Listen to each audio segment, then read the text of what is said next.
Chapter 1. Nightmare begins. A frail-looking young man with pale skin and dark circles under his eyes was sitting on a rusty bench across from the police station. He was cradling a cup of coffee in his hands, not the cheap synthetic-type slum rats like him had access to, but the real deal. This cup of plant-based coffee, usually available only to higher-rank citizens, had cost most of his savings. But on this particular day, Sonny decided to pamper himself. After all, his life was coming to an end. Enjoying the warmth of a luxurious drink, he raised the cup and savored the aroma. Then, tentatively, he took a small sip and immediately grimaced. Giving the cup of coffee an intense look, Sonny sighed and forced himself to drink some more. Bitter or not, he was determined to get his money's worth, taste buds be damned. I should have bought a piece of real meat instead. Who knew actual coffee is so disgusting? Well, it's going to keep me awake, at least.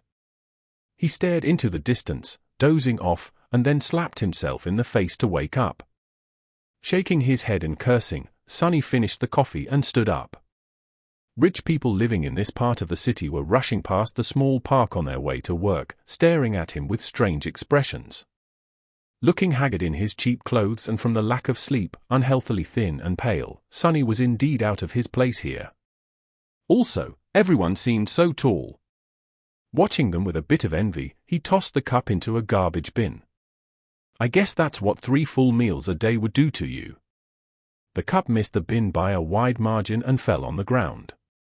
Sonny rolled his eyes in exasperation, walked over and picked it up before carefully putting it in the trash.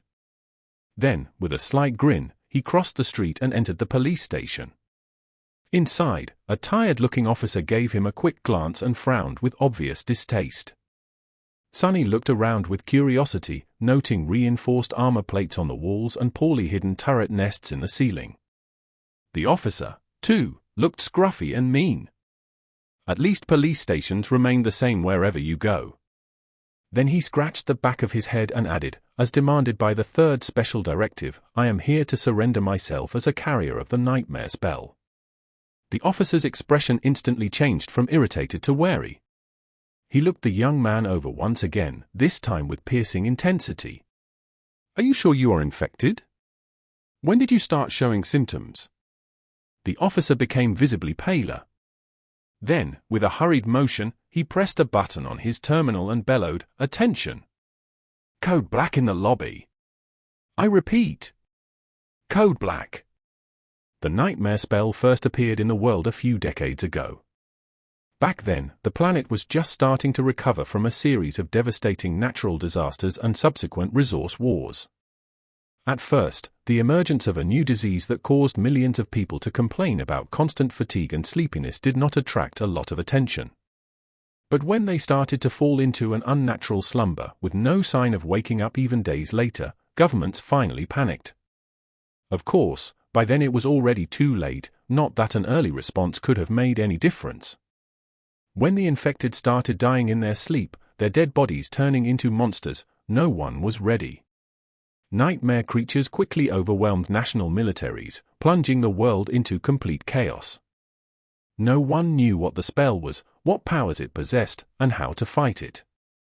In the end, it was the awakened, those who survived the first trials of the spell and came back alive, who put a stop to its rampage. Armed with miraculous abilities earned in their nightmares, they restored peace and created a semblance of a new order. Of course, it was only the first of the catastrophes brought upon by the spell. But as far as Sonny was concerned, none of it had anything to do with him, not until a few days ago, that is, when he first started having trouble with staying awake. For an average person, being chosen by the spell was as much of a risk as an opportunity. Kids learned survival skills and fighting techniques in school on the off chance of being infected. Well-to-do families hired private tutors to train their children in all sorts of martial arts. Those from the awakened clans even had access to powerful legacies, wielding inherited memories and echoes in their first visit to the dream realm. The richer your family was, the better your chances of surviving and becoming an awakened were. But for Sunny, who had no family to speak of and spent most of his time scrounging for food instead of going to school, being chosen by the spell presented no opportunity at all. To him, it was basically a death sentence. A few minutes later, Sunny was yawning while several policemen were busy putting him in restraints. Soon he was fastened into a bulky chair that looked like a weird mix between a hospital bed and a torture device. The room they were in was situated in the basement of the police station, with thick armored walls and a formidable-looking vault door. Other officers were standing near the walls, with automatic rifles in their hands and grim expressions on their faces. Sunny did not particularly care about them. The only thing he could think about was how much he wanted to sleep. Finally, the vault door opened, and a grey-haired policeman walked in. He had a seasoned face and stern eyes, looking like someone who had seen a lot of terrible things in his life. After checking the restraints, the policeman glanced quickly on his wristwatch and then turned to Sunny. Sunny blinked a few times, trying to concentrate, then shifted uncomfortably. The old policeman raised an eyebrow. Sunless? That's a strange name. Sunny tried to shrug, but found himself unable to move. What's so strange about it? At least I have a name. Back in the outskirts, not everyone even gets one. It's because I was born during a solar eclipse. My mom had a poetic soul, you see. That's why he got this weird-ass name, and his little sister was called Rain, back when she still lived with them, at least. Whether it was the result of poetic imagination or simple laziness, he did not know. Do you want me to contact your family? There's no one. Don't bother. For a second, there was a dark look on the policeman's face. Then his expression turned serious. All right, Sunless. How long can you stay awake? Then we don't have time for the full procedure. Try to resist for as long as you can and listen to me very carefully. Okay? Not waiting for a response, he added, how much do you know about the nightmare spell? Sunny gave him a questioning look. As much as anyone, I guess? Who doesn't know about the spell? Not the fancy stuff you see in dramas and hear in the propaganda broadcasts. I mean, how much do you really know? That was a hard question to answer. Don't I just go into the dream realm, kill a few monsters to complete the first nightmare, receive magic powers and become an awakened? The old policeman shook his head. Listen carefully. Once you fall asleep, you will be transported inside your first nightmare. Nightmares are trials created by the spell. Once inside, you will meet monsters, sure, but you will also meet people. Remember, they are not real. They're just illusions conjured up to test you. The policeman just stared at him. I mean, no one understands what the spell is and how it works, right? So how do you know that they're not real? You might have to kill them, kid. So do yourself a favor and just think about them as illusions. The old policeman waited for a second, then nodded and continued. A lot of things about the first nightmare depend on luck. Generally, it shouldn't be overwhelmingly hard. The situation you're in, the tools you have at your disposal and the creatures you have to defeat should be within the range of your abilities, at least. After all, the spell sets up trials, not executions.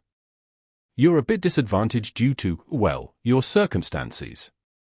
But kids from the outskirts are tough. Don't give up on yourself just yet. Sunny was getting more and more sleepy.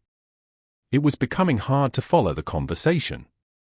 About those magic powers you mentioned, you will indeed receive them if you survive until the end of the nightmare. What those powers will be, exactly, depends on your natural affinity as well what you do during the trial. But some of it will be at your disposal right from the start. The voice of the old policeman sounded more and more distant. Sunny's eyelids were so heavy that he was struggling to keep his eyes open. Remember, the first thing you must do once inside the nightmare is to check your attributes and your aspect. If you get a combat-oriented aspect, something like a swordsman or an archer, things will be easier. If it is reinforced by a physical attribute, then that's even better. Combat aspects are the most common, so the probability of receiving one is high. The armored room was growing dimmer. If you're unlucky and your aspect has nothing to do with combat, don't despair. Sorcery and utility aspects are useful in their own ways, you'll just have to be smart about it. There are really no useless aspects. Well, almost. So just do anything in your power to survive. If you survive, you will be halfway to becoming an awakened. But if you die, you'll open a gate for a nightmare creature to appear in the real world. Which means that my colleagues and I will have to deal with it. So, please don't die, Sunless. Already half asleep, Sunny felt a bit touched by the policeman's words. Or, at least, try to not die right away. The nearest awakened won't be able to get here for a few hours, so we would really appreciate it if you don't make us fight that thing ourselves. With that last thought, Sunny finally slipped into a deep slumber. And then, in the darkness, a faintly familiar voice rang, "Aspirant. Welcome to the nightmare spell. Prepare for your first trial." Chapter 2. Slave Caravan. Jagged and lonesome, it dwarfed other peaks of the mountain chain, cutting the night sky with its sharp edges. A radiant moon bathed its slopes in the ghostly, pale light. On one of the slopes, the remnants of an old road stubbornly clung to the rocks. Here and there, weathered paved stones could be seen through the snow. To the right side of the road, a sheer cliff face rose as an impregnable wall. To the left, a silent black sea of nothingness indicated an endless fall. Strong winds crashed into the mountain over and over again, screaming in powerless rage. Suddenly, the moon fell over the horizon. The sun rose from the west, streaked across the sky and disappeared in the east. Snowflakes jumped from the ground and returned into the embrace of clouds. Sunny realized that he was seeing the flow of time in reverse. In an instant, hundreds of years flew by. The snow retreated, bearing the old road. Cold shivers ran down Sunny's back as he noticed human bones littering the ground. A moment later, the bones were gone, and in their place, a slave caravan appeared, moving backwards down the mountain in the clamor of chains. Time slowed, stopped, and then resumed its usual pace. Aspirant. Welcome to the nightmare spell. Prepare for your first trial. A dull ache was radiating through Sunny's bleeding feet as he was shivering from cold. His threadbare tunic was nearly useless against the biting wind. His wrists were the main source of agony. Badly hurt by the iron shackles, they sent a sharp pang of pain every time the freezing metal touched his broken skin. What kind of a situation is this? Sunny looked up and down, noticing a long chain winding up the road, with dozens and dozens of hollow-eyed people, slaves just like him, shackled to it at small intervals. Ahead of him, a man with broad shoulders and a blooded back was walking with a measured gait. Behind him, a shifty-looking guy with quick, desperate eyes was quietly cursing under his breath in a language that Sunny did not know, but somehow still understood. From time to time, armed horsemen in ancient-style armor would pass by, giving the slaves menacing looks. However you judged it, things were really bad. Sunny was more bewildered than panicked. True, these circumstances were not like what the first nightmares were supposed to be. Usually, freshly chosen aspirants would find themselves in a scenario that presented them with a fair amount of agency. They would become members of privileged or warrior castes, with plenty of access to necessary weapons to at least try to tackle any conflict. Starting out as a powerless slave, shackled and already half dead, was as far from being ideal as one could imagine. However, the spell was as much about challenge as it was about balance. As the old policeman said, it created trials, not executions. So Sunny was pretty sure that, to counter this abysmal start, it would reward him with something good. A powerful aspect, at least. Remembering popular webtoons he read as a child, Sunny concentrated and thought about words like status, myself and information. Indeed, as soon as he focused, shimmering runes appeared in the air in front of him. Once again, although he did not know this ancient alphabet, the meaning behind it was somehow clear. He quickly found the rune describing his aspect and, finally, lost his composure. What the actual fuck? Attributes: fated, mark of divinity, child of shadows. Aspect description: slave is a useless wretch with no skills or abilities worth a mention. A temple slave is just the same, except much rarer. Speechless, Sonny stared at the runes, trying to convince himself that he was maybe just seeing things. Surely, he couldn't be that unlucky, right? As soon as this thought appeared in his mind, he lost the rhythm of his steps and stumbled, pulling the chain down with his weight. Immediately, the shifty guy behind him screamed, "Horse bastard! Watch where you're going!" Sonny hurriedly dismissed the runes, which were only visible to him, and tried to recover his balance. A moment later, he was once again walking steadily, however, not before inadvertently pulling on the chain one more time. "You little shit! I'm going to kill you!" The broad-shouldered man in front of Sonny chuckled without turning his head. "Why bother? The weakling will be dead by sunrise anyway. The mountain will kill him. It'll kill you and me, too. Just a bit later. I really don't know what the Imperials are thinking, forcing us into this cold. Speak for yourself, fool. I'm planning to survive." Sonny silently shook his head and concentrated on not falling again.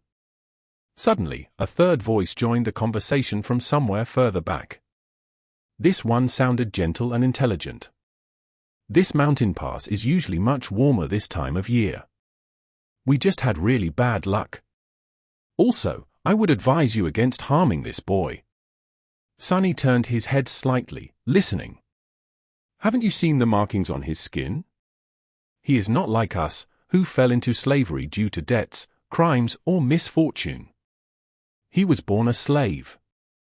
A temple slave, to be precise. Not long ago, the Imperials destroyed the last temple of the Shadow God. I suspect that this is how the boy ended up here." The broad-shouldered man cast a look back. "So what? Why should we be afraid of a half-forgotten, weakling god? He couldn't even save his own temples. The Empire is protected by the mighty war god. Of course they're not afraid to burn down a few temples. But we here are not protected by anything or anyone. Do you really want to risk angering a god?" The broad-shouldered man grunted, not willing to answer. Their conversation was stopped by a young soldier riding a beautiful, white horse. Clad in a simple leather cuirass, armed with a spear and a short sword, he looked dignified and noble. To Sonny's irritation, the arsehole was really pretty, too. If this was a historical drama, the soldier would definitely be a male lead. There was no particular menace in his voice, even something resembling concern. When everyone hesitated, the gentle-voiced slave answered, "It's nothing, sir. We are just all tired and cold. Especially our young friend over there. This journey is truly too hard for someone that young." The soldier looked at Sonny with pity. "What are you looking at? You're not much older than me," Sonny thought. Of course, he didn't say anything out loud. The soldier sighed and took a flask from his belt before extending it to Sonny. "Bear with it a little more, child. We will stop for the night soon. For now, here, drink some water." Due to his thin body and small stature, both caused by malnourishment, Sonny was often mistaken for someone younger. Usually, he didn't hesitate to use it to his advantage, but now, for some reason, being called a child really irked him. He was just about to take the flask when a whip cracked in the air, and suddenly Sonny was in a world of pain. He stumbled, once again pulling on the chain and causing the shifty slave behind him to curse. Another soldier, this one older and angrier, stopped his horse a few steps back. The whip that sliced the back of Sonny's tunic open and drew blood belonged to him. Without even glancing at the slaves, the older soldier pierced his younger colleague with a disdainful glare. "What do you think you're doing?" The young soldier's face darkened. "I was just giving this boy some water. He'll receive water with the rest of them once we camp." "Shut your mouth. These slaves are not your friends. Understood? They're not even people. Treat them like people and they'll begin imagining things." The young soldier looked at Sonny, then lowered his head and put the flask back on his belt. "Don't let me catch you making friends with slaves again, newbie. Or next time it will be your back tasting my whip." As if to illustrate his intention, the older soldier cracked his whip in the air and rode past them, radiating threat and anger. Sonny watched him go with well-concealed malice. "I don't know how, but I will watch you die first." Then he turned his head and glanced in the direction of the younger soldier, who was falling behind with his head still lowered. Chapter 3. The Strings of Fate. For a few minutes after that, Sonny was in a dark mood. But then he pulled himself out of it and inhaled deeply, trying to enjoy the fresh air. Indeed, air like that was hard to come by in the real world. Micro-dust and other pollutants made it rough and unpleasant, not to mention the general stench of the outskirts. In the better parts of the city, sophisticated filtration systems worked diligently. However, filtrated air tasted sterile and stagnant.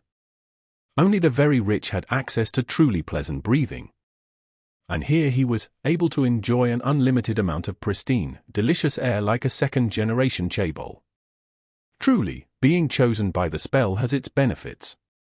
If only there was no dreadful cold, his feet did not ache, and his wrists and back were not in agony. The slave caravan slowly dragged itself up the mountain, with more and more slaves stumbling and periodically falling to the ground. A couple of times, those who could not walk anymore were taken off the chain and unceremoniously tossed off the road, down into the abyss that loomed to the left of it. Sonny watched them fall with a bit of compassion. Poor fellows!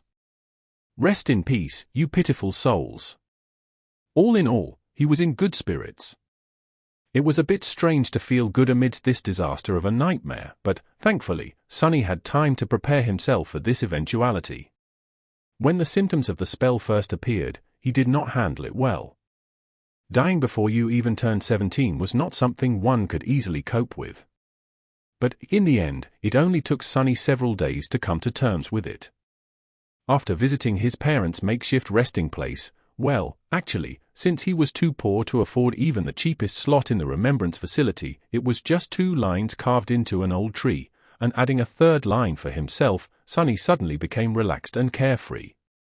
After all, he didn't have to worry about earning money, finding food, protecting himself and planning for the future anymore. Once the worst that could happen had already happened, what else was there to fear? So, becoming a slave and slowly freezing to death was not that much of a shock. Besides, he knew that cold would not kill him, simply because he had already seen what fate was awaiting the caravan further up the mountain. The picture of piled bones littering the ground was still fresh in his mind.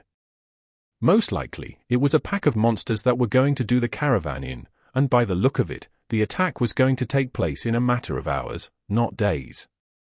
Using the opportunity, Sonny decided to take another look at his status and summoned the runes again. The last time he was too outraged by the aspect and didn't study the attributes well. While not as important as one's aspect, the attributes were often the deciding factor between life and death. They represented one's natural traits and affinities, sometimes even providing passive abilities and effects. Fated, attribute description, the strings of fate wrap tightly around you. Unlikely events, both good and bad, are drawn by your presence. There are those who are blessed, and there are those who are cursed, but rarely both. Mark of divinity, attribute description, you bear a faint scent of divinity, as though someone briefly touched by it once, a long time ago. Child of shadows, attribute description, shadows recognize you as one of their own. Sonny quickly recognized the first attribute, fated, as the main culprit of his predicament. At first glance, it seemed to indicate that he was destined for a certain fate, to die miserably and vanish without a trace, for example. But after reading the description, he realized that being fated actually just meant that improbable things had a higher chance of occurring when he was around. I guess this is how I managed to receive one of the super rare useless aspects, and a weird variant of it, at that. If fated was his innate attribute, then the other 2 came from the temple slave aspect. Mark of divinity was more or less straightforward. It was supposed to allow passage into certain sacred places inside the dream realm and enhance several types of sorcery. Since there were no sacred places in sight and Sonny's aspect had nothing to do with sorcery, it was useless, too. Child of Shadows was a stranger one. He had never heard of it and had no idea what it was supposed to do, at least not until the sun hid behind the mountain and the sky began to darken. To his surprise, Sonny found himself able to see perfectly in the darkness, as though it was still as bright as day.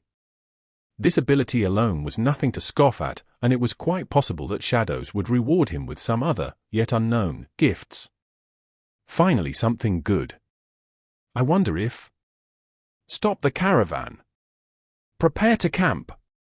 The soldiers got busy herding the slaves into a tight circle, forcing them to share warmth, and lighting up a large bonfire in the center of the camp, although not before tending to their horses.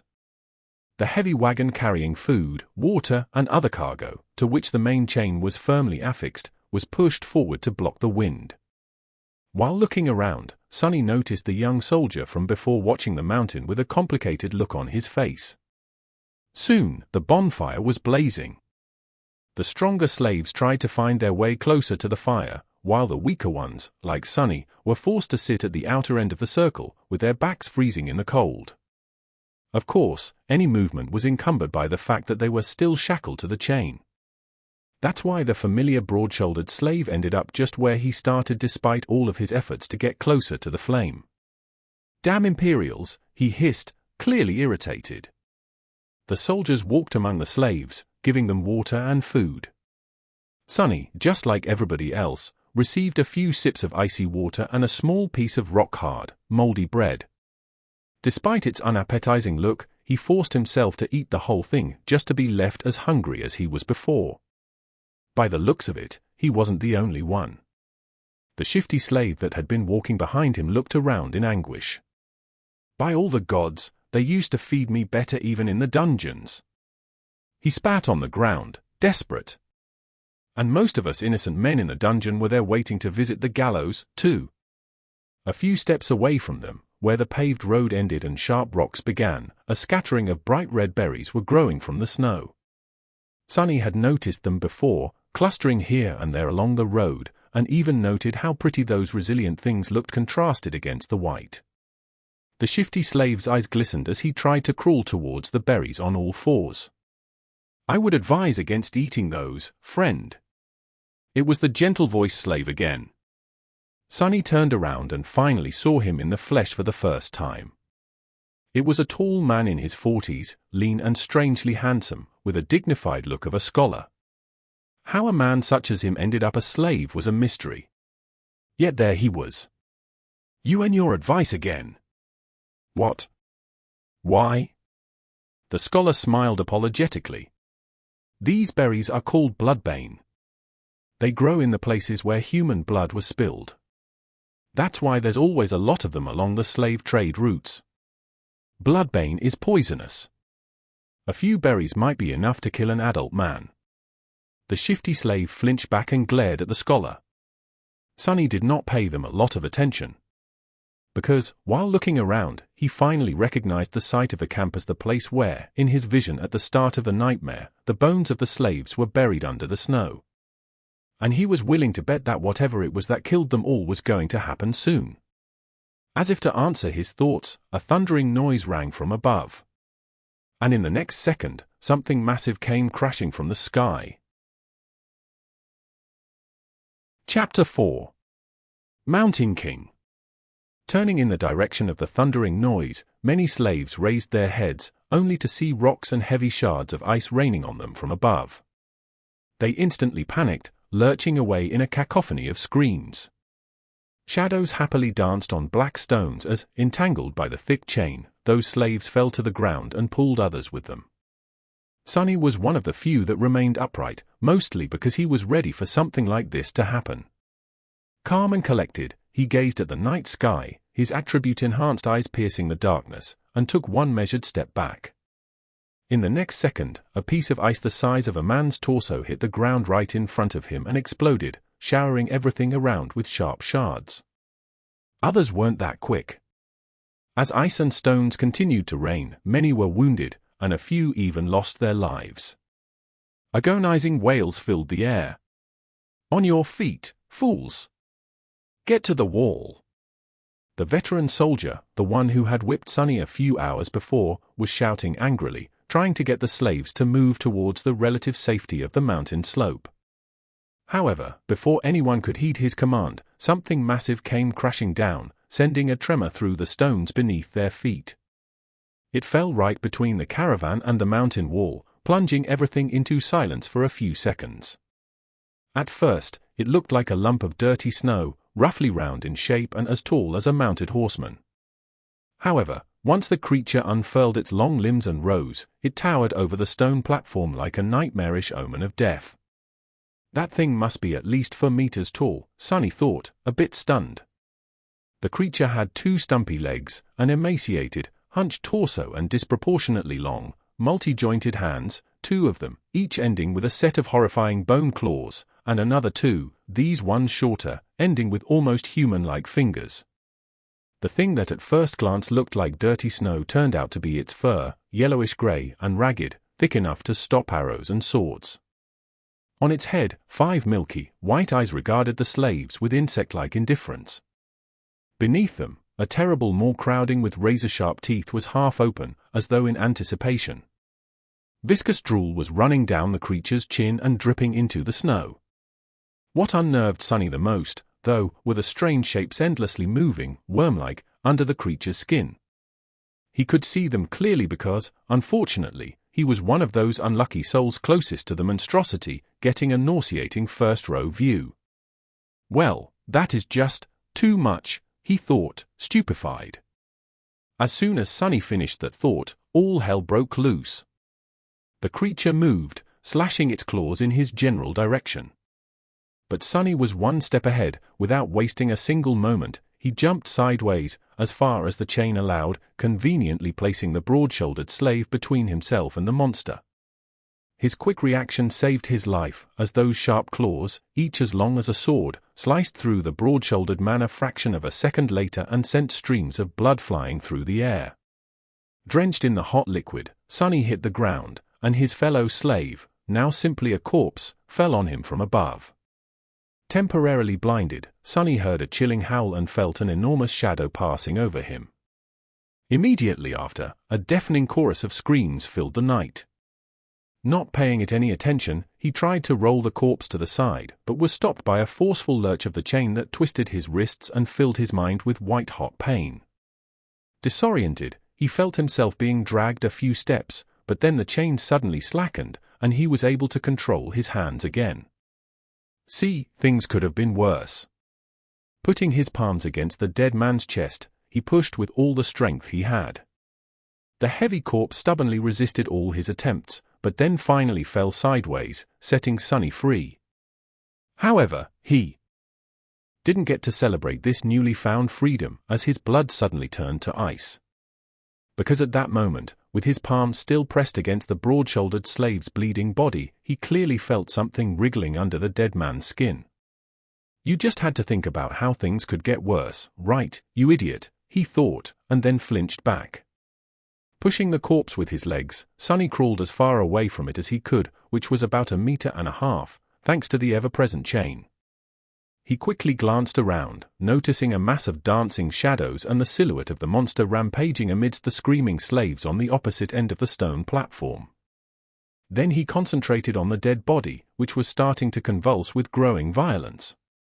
On the opposite side of the corpse, the shifty slave was looking at it with slackened jaw and a horrified expression on his face. Sonny waved to get his attention. "What are you staring at?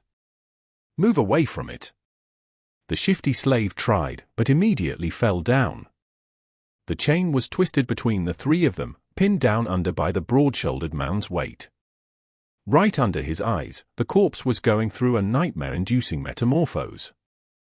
Strange bone growths pierced its skin, extending like spikes. The muscles bulged and wriggled, as though trying to change shape.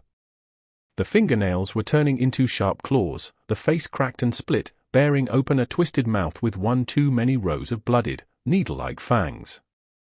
Sonny twitched, feeling a strong urge to empty his stomach. The scholarly slave was just a few steps behind the shifty one, pointing at his shackles with a face as pale as a ghost. That remark was far from helpful, but given the circumstances, his shock was understandable. Being shackled was bad enough, but being shackled to such horror was truly unfair. But Sonny's conclusion that things weren't right did not come from self-pity. He just meant that this whole situation was literally not right. The spell, mysterious as it was, had its own set of rules. There were rules for what type of creatures could appear in any given nightmare, too. Nightmare creatures had their own hierarchy, from mindless beasts to monsters, followed by demons, devils, tyrants, terrors and, finally, mythical titans, also known as calamities. The first nightmare was almost always populated by beasts and monsters, rarely with a demon mixed in. And Sonny had never, ever heard about anything stronger than a single devil appearing in it. However, the creature had clearly just created a lesser version of itself, an ability that belonged exclusively to tyrants, the sovereigns of the nightmare spell, and those above them. What was this tyrant even doing in a first nightmare? How powerful was that damn, fated, attribute? But there was no time to ponder. Unfair or not, there was only one person now who could save Sonny, himself. The broad-shouldered man, what was left of him, slowly rose, his mouth producing strange clicking noises. Without giving him time to fully come to his senses, Sonny cursed and jumped forward, grabbing onto the length of the slackened chain. One arm of the monster, now fully equipped with 5 jagged claws, shot forward to meet him, but Sonny sidestepped it with one calculated movement. What saved his skin this time was not quick reaction, but simple presence of mind. Sonny might not have learned any fancy combat techniques, since his childhood was spent on the streets instead of a school. But the streets, too, were a kind of teacher. He had spent his whole life fighting for survival, quite often literally. That experience allowed him to keep a cool head on his shoulders in the midst of any conflict. So instead of freezing or being consumed by fear and doubt, Sonny just acted. Stepping close, he threw the chain around the monster's shoulders and pulled, pinning its hands to its body. Before the creature, still slow and groggy from its transformation, could properly react, Sonny wrapped the chain around it several times, barely saving his face from being bitten off by the creature's terrifying maw. The good thing was, the monster couldn't move its hands now. The bad thing was, the length of the chain he used to immobilize it was gone, leaving almost no distance between them. "You too!" Sonny screamed, addressing his 2 fellow slaves. "Pull on that chain as though your lives depend on it." The shifty slave and the scholar gaped at him and then, understanding what he was thinking, started to move. Grabbing the chain from the opposite directions, they pulled as hard as they could, tightening its grip on the monster and not letting it shake loose. The monster bulged its muscles, trying to break free. The chain creaked, caught on the bone spikes, as though slowly breaking apart. Without wasting any more time, he threw his hands in the air and caught the creature's neck with the short, thinner chain connecting his shackles together. Then he circled the monster with a quick step and pulled, ending up back to back with it, as far away from its maw as he could. Sonny knew that he wasn't strong enough to strangle a man with his bare hands, let alone a weird, terrifying mutant like the one trying to eat him. But now, using his own back as a lever and the weight of his whole body to pull the shackles down, he at least stood a chance. He pulled down with all his might, feeling the monster's body pressing against him, bone spikes brushing against his skin. The monster continued to struggle, clicking loudly and trying to break the chain tying him down apart. Now it was just a question of what would break first, the chain or the monster itself. Sweat and blood were rolling down Sonny's face as he was pulling, and pulling, and pulling down with as much force as he could muster. Every second felt like an eternity. His strength and stamina, what little he had to begin with, were quickly running out. His wounded back, wrists, and muscles pierced by the bone spikes were in agony. And then, finally, Sonny felt the monster's body go limp. A moment later, a faintly familiar voice rang in the air. It was the most beautiful sound he had ever heard. "You have slain a dormant beast, Mountain King's larva." Chapter 5. Broken Chains. "You have slain a dormant beast, Mountain King's larva." Sonny fell to his knees, breathless. His whole body felt as though it just went through a meat grinder, even large amounts of adrenaline could not wash away all the pain and exhaustion. And yet, he was exhilarated. The satisfaction of killing the lava was so vast that he even forgot to be disappointed about not receiving a memory, the special item tied to a Dream Realm inhabitant's essence, which was sometimes awarded by the spell to the triumphant awakened. A magic sword or a suit of armor would have come in handy right about now. Damn, he would even settle for a warm coat. 3 seconds. You can rest for 3 more seconds, Sunny thought. After all, the nightmare was far from over. A few moments later, he forced himself to come back to his senses and looked around, trying to ascertain the situation. The lava was dead, which was great. However, he was still tied to it by the damn chain. The shifty slave and the scholar, both pale as death, were busy untangling it to buy the 3 of them at least some freedom of movement. Further away, torn bodies and pieces of flesh were lying on the ground. Many slaves were killed. A few had somehow managed to escape and were now running away. Fools! They're dooming themselves. The chain, as it turns out, was at some point broken in 2, that's why it suddenly slackened when Sunny was being dragged by the mass of panicking slaves. If their shackles had a less sophisticated locking mechanism, he could have tried to free himself now. However, each pair was fixed to a specific link. Without unlocking them, no one was going anywhere. The Tyrant, Mountain King, presumably, was hidden from sight by the bright glow of the bonfire. However, Sunny could feel its movements due to the subtle tremors spreading through the stones, as well as the desperate screams of those slaves who were yet to perish. An angry bellow or 2 could also be heard, indicating that some of the soldiers were still alive, desperately trying to fight the monstrosity off.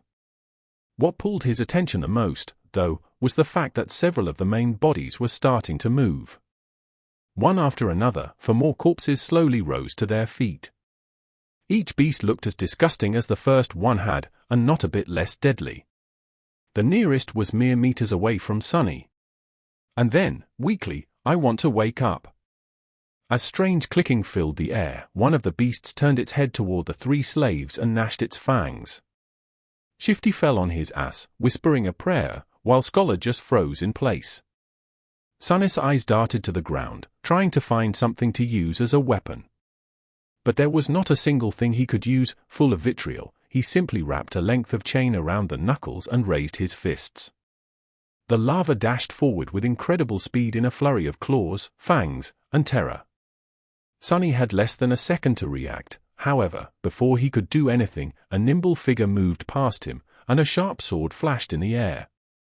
The monster, beheaded with one strike, fell gracelessly onto the ground. Dumbfounded, he slowly turned his head and looked to his left. Standing there with a valorous expression was the handsome young soldier who had once offered him water. He looked calm and collected, if a little grim. There was not a speck of dirt or blood on his leather armor. He is awesome, Sunny thought before catching himself. With a short nod, the soldier moved forward to face the remaining 3 larvae. But after taking a few steps, he suddenly turned around and gave Sunny a long look. Then, with one swift motion, the young warrior took something from his belt and threw it to Sunny. With that, he was gone to fight the monsters. Sunny reflexively caught the item and watched the soldier go. Then he lowered his gaze and studied the thing clutched tightly in his hand. It was a short and narrow iron rod with a straight bend on its end. His heart began to beat faster. It's the key to the shackles. With one last glance at the fierce battle starting between the young soldier and the larvae, Sunny dropped on one knee and began to maneuver the shackles, trying to get his hand into a suitable position to insert the key. It took him a few tries to understand how the unfamiliar lock worked, but then, finally, there was a satisfying click, and he was suddenly free. The cold wind caressed his blooded wrists. Sunny rubbed them and smiled with a dark gleam in his eyes. For a moment, visions of violence and revenge filled his head. Shifty was waving his hands in the air, trying to get his attention. Sunny briefly considered just leaving him to die, but then decided against it. There was strength in numbers. Plus, Despite Shifty's previous threats to kill him and overall unpleasantness, Sonny would have felt bad leaving a fellow slave in chains, especially since freeing him would not cost anything. He hurried over to the other two slaves and quickly unlocked their shackles. As soon as Shifty was free, he pushed Sonny away and did a little dance, laughing like a maniac. "Ah! Free at last! Gods must be smiling upon us." Scholar was more reserved. He squeezed Sonny's shoulder in gratitude and smiled weakly, casting a tense look in the direction of the ensuing fight. Two of the three larvae were already dead, the third one was missing an arm but still trying to tear its opponent apart. The young soldier danced around it, moving with a graceful fluidity of a natural-born warrior. "What are you waiting for? Run!" Shifty made a move to run away, but was stopped by Scholar. "If you say advise again, I swear to gods, I will bash your head open." The two slaves looked at each other with open animosity. A moment later, Scholar lowered his eyes and sighed. "If we run away now, we will surely die." The older slave simply pointed at the tall bonfire. "Because without that fire, we will freeze to death before the night is over. Until the sun rises, running away is suicide." Sonny did not say anything, knowing that Scholar was right. Actually, he realized it right after strangling the lava. No matter how terrible Mountain King was, the bonfire was still their only lifeline in this frozen hell. It was just as what the broad-shouldered slave, may he rest in peace, had said. There was no need for anyone to kill them, because the mountain itself would do it if given a chance. So what? I prefer freezing to death than being eaten by that monster anyway. Not to mention, turning into one of those things. Shifty was pretending to be brave, but there was no conviction in his voice. He glanced at the darkness surrounding the stone platform and shivered before taking a small step back. At this point, the third larva was long dead, and the young soldier was nowhere to be seen. He had probably gone to join the fight at the other side of the bonfire, leaving the three slaves alone at the mountainside part of the stone platform. The monster might be satiated with those it had already slain. It might be defeated or driven away by the Imperials. In any case, if we stay here, we have a chance to survive, however small. But if we run away, our doom will be certain. Unlike Scholar, Sonny was sure that Mountain King would not be satisfied with killing just most of the slaves. Neither did he believe that a bunch of mortals would really be able to defeat it. Even if they were not normal people but awakened, a fight with a tyrant was not something one could easily survive, let alone win. But if he wanted to live, he had to get rid of that thing somehow. Shifty looked at him as though seeing a lunatic. "Are you insane? You want to get closer to that beast?" Sonny stared at him blankly, then shrugged and headed in the direction of the rampaging monster. Chapter 6. Chapter 6, Confronting the Tyrant. Sonny was off to face against a nightmare creature. And not any creature, at that, but one of the fifth category, a dreaded, fearsome tyrant. The odds of survival were so low that anyone would have laughed in his face if he were to ever suggest attempting to fight it. If they weren't an awakened 2 or 3 ranks above the creature, of course. And yet, he had to deal with this Mountain King somehow to avoid an even more miserable death. The ridiculous degree to which the odds were stacked against him from the very beginning of this delayed execution had gotten old a long time ago, so he didn't have any more energy to think about it. What was there to fear, after all? He was already as good as dead. It's not like he could get any deader. On the other side of the bonfire, things were turning from bad to worse. Most of the slaves were already dead. A few soldiers were still desperately trying to fight the monster, but it was clear that they weren't going to last long. Right in front of Sonny's eyes, the tyrant picked up a dead slave, dragging the chain up with him, and opened its terrifying maw wide. With one crushing bite, the slave's body was torn in half, leaving only blooded stumps inside the shackles. Mountain King's 5 indifferent, milky eyes stared into the distance as he chewed, streams of blood flowing down its chin. Seeing that the creature's upper arms were busy, one of the soldiers screamed and lunged forward, brandishing his long spear. Without turning its head, the Tyrant extended one of its shorter lower arms, caught the soldier's head in an iron grip and squeezed, crushing the poor man's skull like a soap bubble. A moment later, the headless body was tossed over the cliff and disappeared into the abyss below. Shifty doubled over, puking his guts out. Then he shakily rose to his feet and glared at Sonny. "Well? We've taken a look, now what?" Sonny did not answer, pensively observing the Tyrant with his head slightly tilted to one side. Shifty stared at him some more, then turned to Scholar. "I'm telling you, old man, the boy is sick in the head. How the hell can he be so calm? Shhhhh. Lower your voice, fool." Blood drained from Shifty's face as he slapped himself, covering his mouth with both hands. Then he cast a fearful look in the direction of the Tyrant. Luckily, the abomination was too busy feasting on the slaves, lucky ones who were already dead and unlucky ones who were still alive, to pay them any attention. Shifty slowly exhaled. Sonny was preoccupied with thinking, measuring his chances of survival. How do I get rid of that thing? He didn't have any special powers, nor did he have an army ready to bury the Tyrant under a mountain of bodies. He didn't even have a weapon to at least scratch the damn bastard. Sonny moved his gaze and looked past the creature, into the endless darkness of the moonless sky. As he was watching the night, a bright flash streaked in the air and collided with one of the Tyrant's arms, bursting into a rain of sparks. The young soldier, Sonny's heroic liberator, had just tossed a burning piece of wood at the monster and was now defiantly raising his sword. A distraction. Just what I needed. Because there was no way for Sonny to kill the Mountain King with his own two hands, he had decided to enlist some help. A human wouldn't be up to the task, so instead, he was planning to use a force of nature. Since I can't do the bastard in myself, let's make gravity do it for me. He was in the middle of thinking over the details of the plan when the young hero's foolish bravado presented an opportunity. Now everything depended on how long the pompous idiot would manage to stay alive. "Come with me," Sonny said as he started running toward the far end of the stone platform, where the heavy wagon was perched dangerously close to the edge of the cliff. Shifty and Scholar shared a dubious look, but then followed, perhaps confusing his calmness with confidence, or maybe divine inspiration. After all, it was a widely known fact that crazy people were often favored by the gods. Behind them, Hero nimbly ducked under the Tyrant's claws, slashing it with the sword.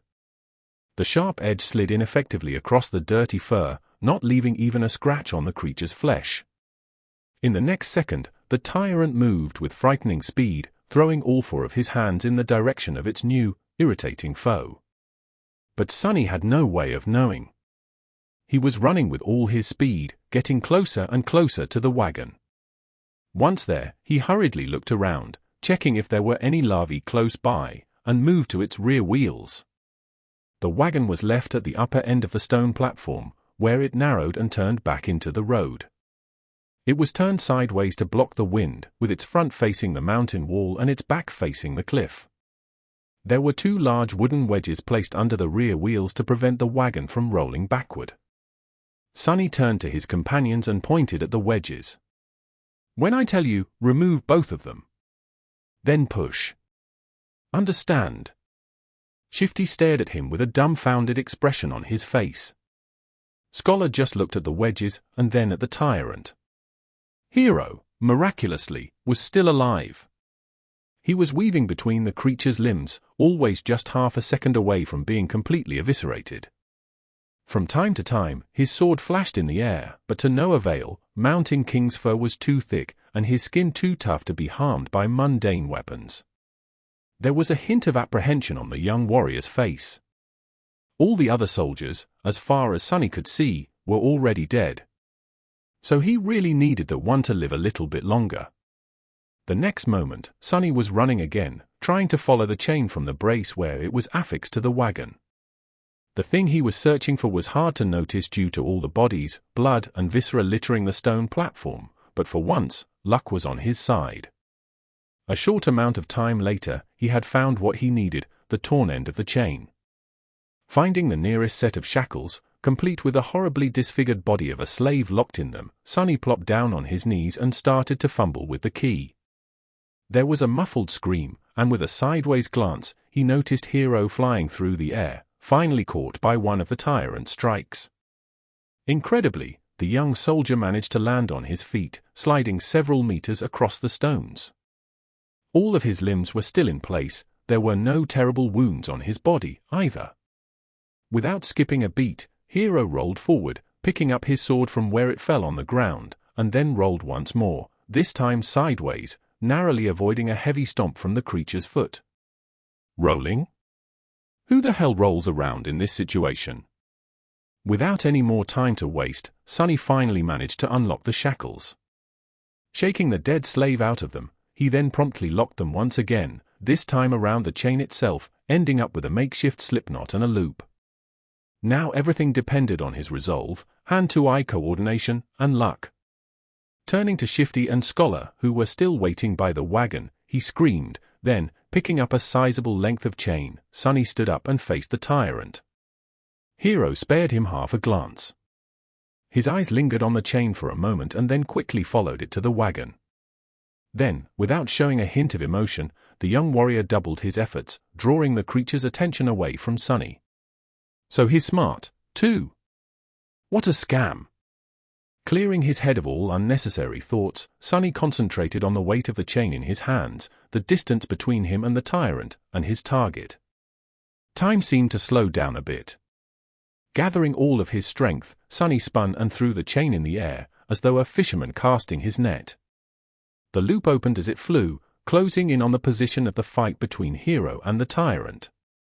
Sonny's plan was to place the loop on the ground close enough to them that, once one of the Tyrant's feet landed in the trap, he could pull on the chain and tighten it around the monster's ankle. But his plan had failed spectacularly. Which is to say, it was literally a spectacle. In the last moment, Mountain King suddenly flinched back, and instead of falling on the ground, the chain loop landed perfectly around its neck. A second later it tightened, acting as an iron noose. Sonny froze for a moment, not believing his eyes. And then clenched his fists, holding himself back from triumphantly shaking them in the air. Moments later, the wagon would roll off the cliff, pulling the Tyrant down with it. Sonny looked back to make sure, and instantly turned even paler than he usually was. Shifty and Scholar did manage to remove the wedges from under the wagon's wheels and were now desperately pushing it to the edge of the road. However, the wagon was rolling slowly, very slowly. Much slower than Sonny had anticipated. He turned to the Tyrant, panicking. The creature, surprised by the sudden weight pressing down on its neck, was already raising its hands to tear the chain apart. In the next second, Hero crashed into one of the Tyrant's legs, throwing it off balance, and buying them some time. Sonny was already running to the wagon, cursing loudly in his mind. Reaching it, he threw himself onto the damp wood alongside Shifty and Scholar, pushing with all the strength left in his rather small, but terribly beaten and enormously exhausted body. Roll! Roll, you creaky piece of shit! The wagon sped up a little, but was still rather slow in reaching the cliff's edge. At the same time, the Tyrant finally managed to get a hold of the chain tied around its neck, ready to free itself. Now whether they lived or not was just a question of which thing would happen first. Chapter 7. 3 Slaves and a Hero. Roll, you creaky piece of shit! Sonny pressed himself against the wagon, pushing with all he had. For powerful oxen that used to pull it were now dead, and instead of them, 3 tired slaves were trying to do the job. Even with the slope of the road helping them, the speed of the wagon was agonizingly slow. The Tyrant, in comparison, was moving much faster. Pushing Hero back with a deadly swipe of his lower arms, he raised the other 2 to its neck and tried to grab the chain that was wrapped around it like a noose. However, this time Mountain King's fearsome physique turned into a disadvantage. Its long, terrifying bone claws were perfect for tearing flesh apart, but they weren't the best tool for precise manipulations. It took the Tyrant some time to get a hold of the chain without slicing its own neck open. By then, the wagon was nearly at the edge of the cliff. Come on. Just a little bit more. What followed happened very quickly. The wagon's rear wheels finally slid from the road, hanging over the dark, seemingly bottomless pit beneath. The creature turned, staring expressionlessly at the three slaves with its 5 milky, dead eyes. The wagon careened, throwing Shifty and Scholar off their feet, and then froze, balanced precariously on its middle axis. Sonny was the only one left standing. He cast a last glance at the towering monster and then slammed his shoulder into the front of the wagon, putting all of his weight behind it. The wagon finally lost its balance and rolled over the edge, scraping its underside deafeningly against the jagged rocks. Sonny fell forward and landed on his knees, narrowly saving himself from tumbling down the cliff with it. Turning his head to the Tyrant, he gave it a wicked smile. Mountain King made a move to lunge at the scrawny slave, but it was already too late. A moment later, the chain on his neck drew tight, and he was yanked back with tremendous force, flying over the edge of the cliff like a rag doll. The creature fell into the darkness silently, as though refusing to believe that it was defeated by a tiny human. "Go and die, bastard," Sonny thought. Then he took one deep, ragged breath and dropped to the ground, utterly exhausted. Is this it? Did I pass the trial? He rested on the cold stones, staring at the night sky, and waited for that faintly familiar, but elusive voice to announce his victory. But instead of that, wave after wave of pain that he had earlier chosen to ignore finally started to catch up with his abused body. Sonny groaned, feeling hurt all over. The skin on his back, slashed by a slaver's whip and pierced by the bone spikes of a newborn larva, especially, was in agony. He was also starting to shiver, once again consumed by the dreadful cold. His thoughts were slow and muddy. What else am I supposed to do? A dark figure appeared above him. It was Hero, looking calm and as handsome as ever. There were dirt and scratches on his armor, but otherwise, the young soldier appeared to be fine. He extended one arm to Sonny. "Stand up. You'll freeze to death." Sonny sighed, accepting that his first nightmare was not over. Then he clenched his teeth and slowly rose to his feet, ignoring Hero's helping hand. Around them, there was a scene of utter carnage. Except for the 3 slaves and Hero, every member of the caravan was dead. Their bodies were littering the ground, horribly maimed or torn into pieces. Here and there, a repulsive carcass of a larva could be seen. Shadows cast by the bonfire were dancing happily across the stone platform, seemingly unperturbed by this morbid view. Sonny was also too tired to care. Shifty and Scholar were already up, looking at Hero with weary apprehension. Without shackles, they were still slaves, and he was still a slave driver. Noticing their tense gazes, the soldier sighed. "Come closer to the fire, all of you. We need to warm ourselves and discuss what to do next." Without waiting for their response, Hero turned around and walked away. After hesitating for a few moments, the slaves followed. A bit of time later, the 4 of them were seated around the bonfire, soaking up pleasant heat. Shifty and Scholar were close to each other, maintaining a safe distance from Hero. Sonny sat apart from everyone, not because he had a specific reason to distrust one more than the others, but simply because he didn't like people in general. Growing up, Sonny was always a misfit. It's not that he had never tried to become close with someone, it's just that he seemed to lack the ability. Like there was an invisible wall between him and other people. If he had to put it in words, Sonny would say that he was born without a small, but important gear in his brain that everyone else seemed to possess. As a result, he was often baffled and stumped by human behavior, and his attempts to imitate it, however diligent, inevitably fell flat. This strangeness made others uncomfortable. In short, he was a bit different, and if there was one thing people hated, it was those different from them. Over time, Sonny simply learned to avoid getting too close to anyone and settled comfortably into his outcast role. This habit served him well, since it not only made him self-reliant, but also saved him from being stabbed in the back by shady characters on multiple occasions. That's why he was not thrilled to share the rest of this nightmare with 3 strangers. Instead of trying to start a conversation, Sonny sat quietly by himself, lost in thoughts. After a few minutes, Hero's voice finally broke the silence. Once the sun rises, we will gather whatever food and water we can find and go back down the mountain. Shifty gave him a defiant look. Why should we go back? To be put in chains again. We can go our separate ways once we leave the mountains. But until then, I'm still responsible for your lives. We can't continue up the road since the way over the mountain pass is long and arduous.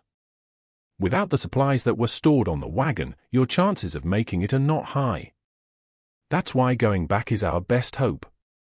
Scholar opened his mouth, planning to say something, but then thought better of it and remained silent. Shifty cursed, seemingly convinced by Hero's rational words. All three of them turned to Sunny, surprised to hear his voice. Shifty barked a laugh and glanced at the soldier. Don't listen to him, your lordship. This boy is, touched by the gods. He's crazy, is what I'm trying to say. Hero frowned, looking at the slaves. The two of you are only alive thanks to this child's bravery. Aren't you ashamed to badmouth him so? Shifty shrugged, showing that he wasn't ashamed at all. The young soldier shook his head. I for one would like to hear his reasoning. Tell me, why can't we go down? Sunny shifted, uncomfortable in the center of everyone's attention. Because the monster isn't dead. Chapter 8. Nothing at all. Because the monster isn't dead. These ominous words hung in the silence. 3 pairs of eyes widened, staring right at Sunny. After thinking about it, Sunny came to the conclusion that the tyrant was, indeed, still alive. His reasoning was pretty straightforward. He did not hear the spell congratulating him on slaying the creature after it fell off the cliff. Which meant that it was not slain. But he couldn't explain that to his companions. The monster jumped from an incredible height to land on this platform. Yet it wasn't harmed at all. Why would it be killed by falling off the platform? Neither Hero nor the slaves could find a flaw in his argument. Which means that it's still alive, somewhere down the mountain. So by going back, we will be delivering ourselves into its maw. Shifty cursed loudly and crawled closer to the bonfire, staring into the darkness with terror in his eyes. Scholar rubbed his temples, mumbling, of course. Why didn't I realize myself? Hero was the most stoic of the 3. After thinking it over, he nodded. Then we go up and over the mountain pass. But that's not all. He glanced in the direction where the tyrant had fallen. If the monster is still alive, there is a high possibility that it will return here and then pursue us. Which means that time is of the essence. We will need to move as soon as the sun rises. He gestured to the torn bodies littering the platform. We can't allow ourselves to rest the whole night anymore. We need to gather supplies now. If there was a chance, I would have liked to give these people at least a humble burial after gathering all that we can from them, but alas, fate has decided otherwise. Hero rose to his feet and brandished a sharp knife. Shifty tensed up and watched the blade carefully, but then relaxed, seeing that the young soldier showed no sign of aggression. Food, water, warm clothes, firewood. That is what we need to find. Let us split up and accomplish one task each. Then he pointed at himself with the tip of the knife. I will carve the oxen carcasses to get us some meat. Scholar looked around the stone platform, most of it drowning in deep shadows, and grimaced. Shifty also glanced left and right, with a strange gleam in his eyes. Then I'll go find us something warm to wear. Sunny was the last one left. Hero gave him a long look. Most of our water was stored on the wagon. But each of my fallen brothers was carrying a flagon. Gather as many as you can find. Sometime later, far enough from the bonfire to be hidden in the shadows, Sunny was looking for dead soldiers with 6 flagons already weighing him down. Shivering in the cold, he finally stumbled on the last broken body clad in leather armor. The old veteran, the one who had whipped him for trying to accept Hero's flask, was badly injured and dying, but, miraculously, still clinging to life. Horrible wounds were covering his chest and stomach, and he was clearly in a lot of pain. Sonny knelt beside the dying soldier and looked him over, searching for the man's flagon. The older man tried to focus his eyes on Sonny and weakly moved his hand, reaching for something. Sonny looked down and noticed a shattered sword lying on the ground not far from them. Curious, he picked it up. "Are you looking for this?" "Why?" "Are you guys like Vikings, longing to die with a weapon in your hands?" The dying soldier didn't answer, watching the young slave with some unknown, intense emotion in his eyes. "Well, it might as well do. After all, I promised to watch you die." With that, he leaned forward and slit the old man's throat with the sharp edge of his broken blade, then threw it away. The soldier twitched, drowning in his own blood. The expression in his eyes changed. Was it gratitude? Or hatred? Sonny did not know. Illusion or not, it was his first time killing a human. Sonny expected to feel guilt or fear, but actually, there was nothing at all. It seemed that, for better or worse, his cruel upbringing in the real world had prepared him for this moment well. He sat quietly near the old man, keeping him company on this last journey. After a while, the spell's voice came whispering into his ear, "You have slain a dormant human, name unknown." Oh, right. Killing people is also an achievement, as far as the spell is concerned. They don't usually show this in webtoons and dramas. He registered that fact and put it away. But as it turned out, the spell wasn't done speaking. Sonny froze, opening his eyes wide. "Yes. Come on, give me something good." Memories could be anything, from weapons to enchanted items. One received from a dormant rank enemy wouldn't be too powerful, but it was still a boon, weightless and undetectable, able to be summoned from nothingness with a simple thought. A memory was incredibly useful. What's more, unlike corporeal things, he would be able to bring it back with him to the real world. The advantage of having something like that back in the outskirts was hard to overestimate. Received a memory, Silver Bell. Well, with my luck, what was I expecting? Still, this thing was worth investigating. Maybe it had a powerful enchantment, like being able to send out destructive sonic waves or repelling incoming projectiles. Sonny summoned the runes and concentrated on the words Silver Bell. Immediately, an image of a small bell appeared in front of his eyes, with a short string of text below. Silver Bell, a small memento of a long-lost home, which once brought its owner comfort and joy. Its clear ringing can be heard from miles away. What a piece of crap, Sonny thought, dejected.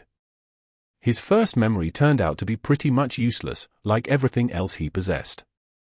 He was almost starting to see a theme in how the spell was treating him. Sonny dismissed the runes and then got busy removing the dead man's fur cloak and warm, sturdy leather boots. As an officer, the quality of these clothes was a notch above those of the simple soldiers. After putting them on, the young slave finally felt warm for the first time since the nightmare began, not considering the short time he had spent near the bonfire. The cloak was a bit blooded, but then again, so was Sonny.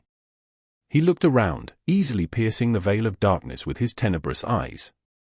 Hero and Scholar were still in the middle of their tasks. Shifty was supposed to be looking for winter clothes, but was greedily pulling rings off the dead men's fingers instead. Unseen to them, Sonny hesitated, considering if he had really thought things through well. His companions were unreliable. The future was too uncertain. Even the requirements of passing the nightmare remained a mystery. Any decision he could make would have been a gamble, at best. Still, he had to make some if he wanted to survive. Not wasting any more time thinking, Sonny picked up the flagons and sighed. They spent the rest of the night sitting with their backs against the bonfire, staring fearfully into the night. Despite the exhaustion, no one could sleep. The possibility of the Tyrant coming back to finish the 4 survivors off was too frightening. Only Hero seemed to be fine, calmly sharpening his sword in the bright light of the dancing flames. The sound of the whetstone scraping against the blade was somehow comforting. At the break of dawn, when the sun had lazily begun to warm up the air, they loaded themselves with all the supplies they'd managed to gather and set out into the cold. Sonny looked back, taking in the sight of the stone platform for the last time. He had managed to get past the place where the slave caravan was supposed to perish. What was going to happen next? No one could tell. Chapter 9. Wishful Thinking. They were planning to follow the road up to the mountain pass and then over it, getting as far away from the scene of the massacre as they could before the night came. However, the road was no more. At some point during the last months, or maybe even just yesterday, a terrible rockfall occurred, obliterating whole segments of the narrow roadway and making its other parts untraversable. Sonny stood on the precipice of a vast chasm, looking down with no particular expression on his face. Scholar's voice was muffled by the collar of his scavenged fur cloak. His follower, Shifty, angrily looked around. His gaze stopped at Sonny, a suitable victim to vent his frustration. "I'll tell you what we need to do. Get rid of some dead weight." He eyed Sonny's fine boots and turned to Hero. "Listen, your lordship. The boy is too weak. He is slowing us down. Plus, he's weird. Doesn't he give you the creeps?" The young soldier answered with a judgmental frown, but Shifty wasn't done. Look how he's glaring at me. I swear to gods, ever since he joined the caravan, nothing had gone right. Maybe the old man was right, the boy is cursed by the shadow god." Sonny struggled to not roll his eyes. It was true that he was unlucky, however, the whole truth was opposite to what Shifty was trying to insinuate. It was not that he had attracted misfortune to the slave caravan, on the contrary, it was because the caravan was doomed to begin with that he had ended up here. Whatever. Shouldn't we get rid of him just in case? He can't go on for much longer anyway. Scholar gave Sonny a strange look. Perhaps Sonny was getting paranoid, but there seemed to be a bit of calculating coldness in the older slave's eyes. Finally, Scholar shook his head. "Don't be too hasty, my friend. The boy might prove useful later on." Hero finally spoke, putting an end to their quarrel. "We're not going to leave anyone behind. As for how much longer he'll be able to endure, just worry about yourself." Shifty clenched his teeth, but then just waved a hand. The four of them looked at the broken road, then down the slope of the mountain, and finally up, where a sheer cliff wall was broken apart by the falling rocks. After a bit of silence, Scholar finally spoke. "Actually, in the old days, there used to be a path leading to the peak of the mountain. It was sometimes used by pilgrims. Later, the Empire had widened parts of the path and built a proper road on top of it, now leading to the mountain pass instead of the peak, of course. The remnants of the original path should still be somewhere above us. If we reach it, we should be able to find our way back to the undamaged section of the road." Everyone followed his gaze, shifting uncomfortably at the prospect of climbing the treacherous slope. Except for Hero, of course, who remained as calm as a saint. Due to the rockfall, the slope wasn't an almost vertical wall anymore, but still, the incline was quite sharp. Shifty was the first one to speak. No one did. After a bit of preparation, they began the ascent. Shifty and Scholar stubbornly carried the weapons they had picked up off the dead soldiers' bodies, but Sonny, with some regret, decided to leave his newfound short sword behind. He knew that this climb was going to test the limits of their endurance. The sword might not have seemed to be that heavy right now, but every extra gram of weight was bound to feel like a ton all too soon. As the weakest member of the group, he was already struggling to keep up, so there wasn't a lot of choice. Shedding a few kilograms of iron was the right thing to do. Walking up the mountain road with the weight of the supplies on his shoulders was already hard enough, but climbing up the mountain itself turned out to be pure torture. Just half an hour later, he felt like his muscles were going to melt, with his lungs on the verge of imploding. Clenching his teeth, Sonny continued to move forward and up. He had to constantly remind himself to watch his footing, too. On this unstable, icy slope, one misstep was enough to send a man tumbling down to his death. Just think about something pleasant, he thought. But what happy thoughts could he summon? Failing to come up with something else, Sonny began to imagine what reward he was going to receive at the end of this trial. The boon of the first nightmare was the most important thing given to an awakened by the spell. Sure, later trials could provide them with more abilities and vastly improve their power. But it was this first one that determined what role an awakened would be able to play, how great their potential would be, and what price they would have to pay, not to mention giving them the necessary tools to survive and grow in the dream realm. The main benefit of the first Nightmare's boon was simple, yet possibly the most important. After completing their trial, aspirants were bestowed with the ability to perceive and interact with soul cores. Soul cores were the basis of one's rank and power. The stronger your cores, the greater your might would grow. The same went for nightmare creatures, with a deadly caveat that, unlike humans, they could possess multiple cores. A lowly beast had just one, but a tyrant like Mountain King had 5. Coincidentally, the only way to improve your soul core was to consume soul shards scavenged from the corpses of other dream realm inhabitants. That's why Awakened went out of their way to battle powerful nightmare creatures despite the risk of death. The second benefit was less straightforward, but nevertheless vital. After completing the first nightmare, aspirants were elevated to the rank of dreamers, colloquially known as sleepers, and gained access to the dream realm itself. They would enter it on the first winter solstice after passing the trial and remain there until an exit was found, thus becoming fully awakened. That time between finishing the first nightmare and entering the dream realm was very important, as it was the last chance to train and prepare yourself a person would receive. In Sunny's case, that time was only about a month, which was as bad as it gets. And then there was the final benefit, unique to every aspirant passing the trial, the first aspect ability. This was the magic power that elevated Awakened above mundane humans. Aspect abilities were diverse, unique, and powerful. Some could be categorized into types, like combat, sorcery, and utility, but some were simply beyond imagination. Armed with the power of their abilities, Awakened had been able to save the world from the flood of nightmare creatures. However, that power came with a catch. With their first ability, every Awakened also received a flaw, sometimes called the counter. These flaws were as diverse as abilities, ranging from comparatively harmless to crippling, or, in some cases, even fatal. I wonder what type of ability a temple slave would get, Sunny thought, not too optimistic about his prospects. The choice of flaws, on the other hand, seems to be almost limitless. Let's hope my aspect will evolve at the end of this fiasco. Or, even better, change completely.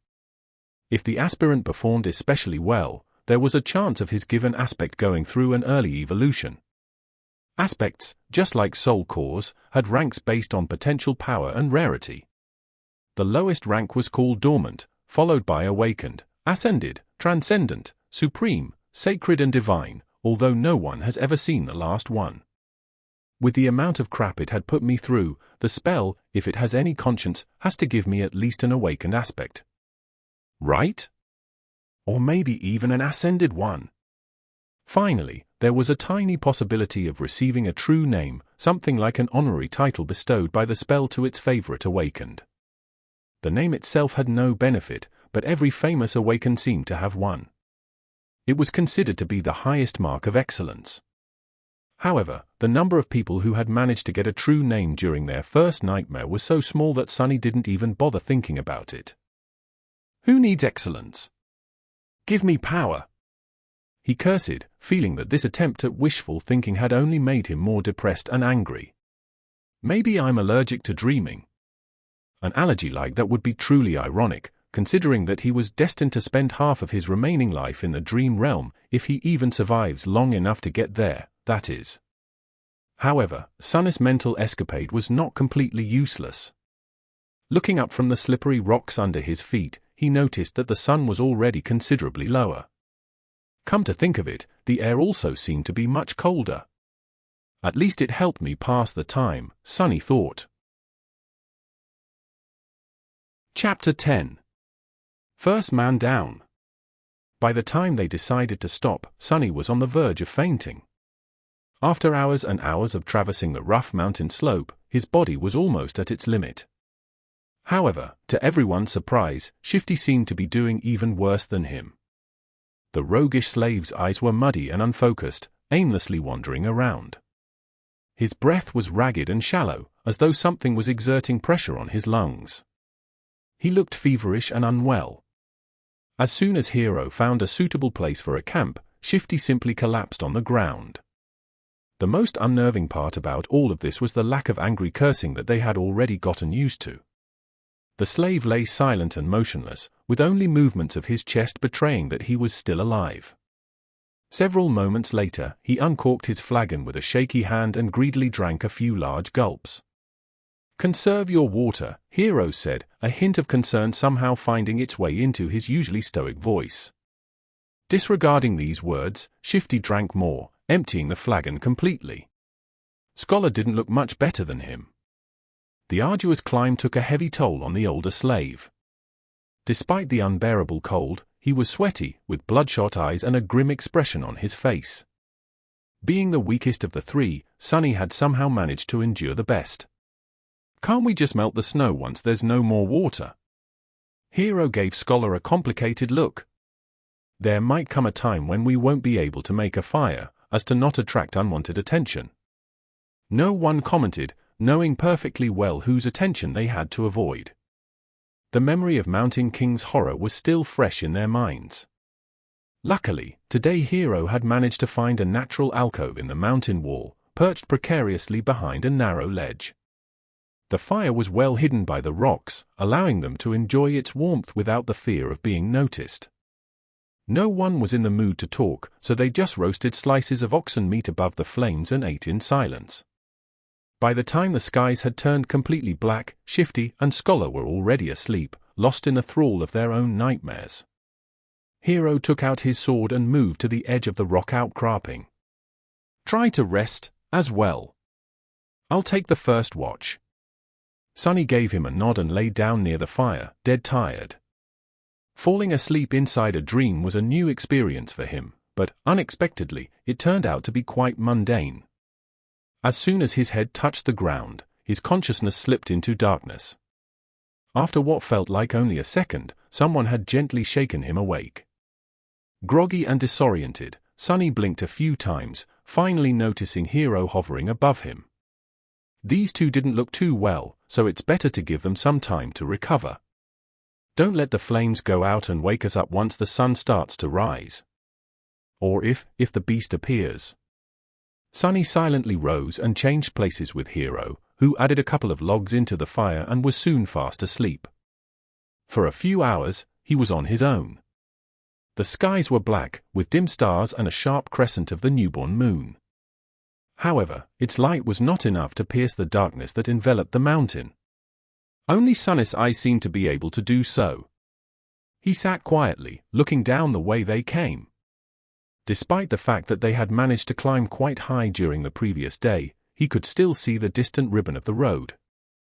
He could even trace it back to the stone platform where the fight with the Tyrant had taken place.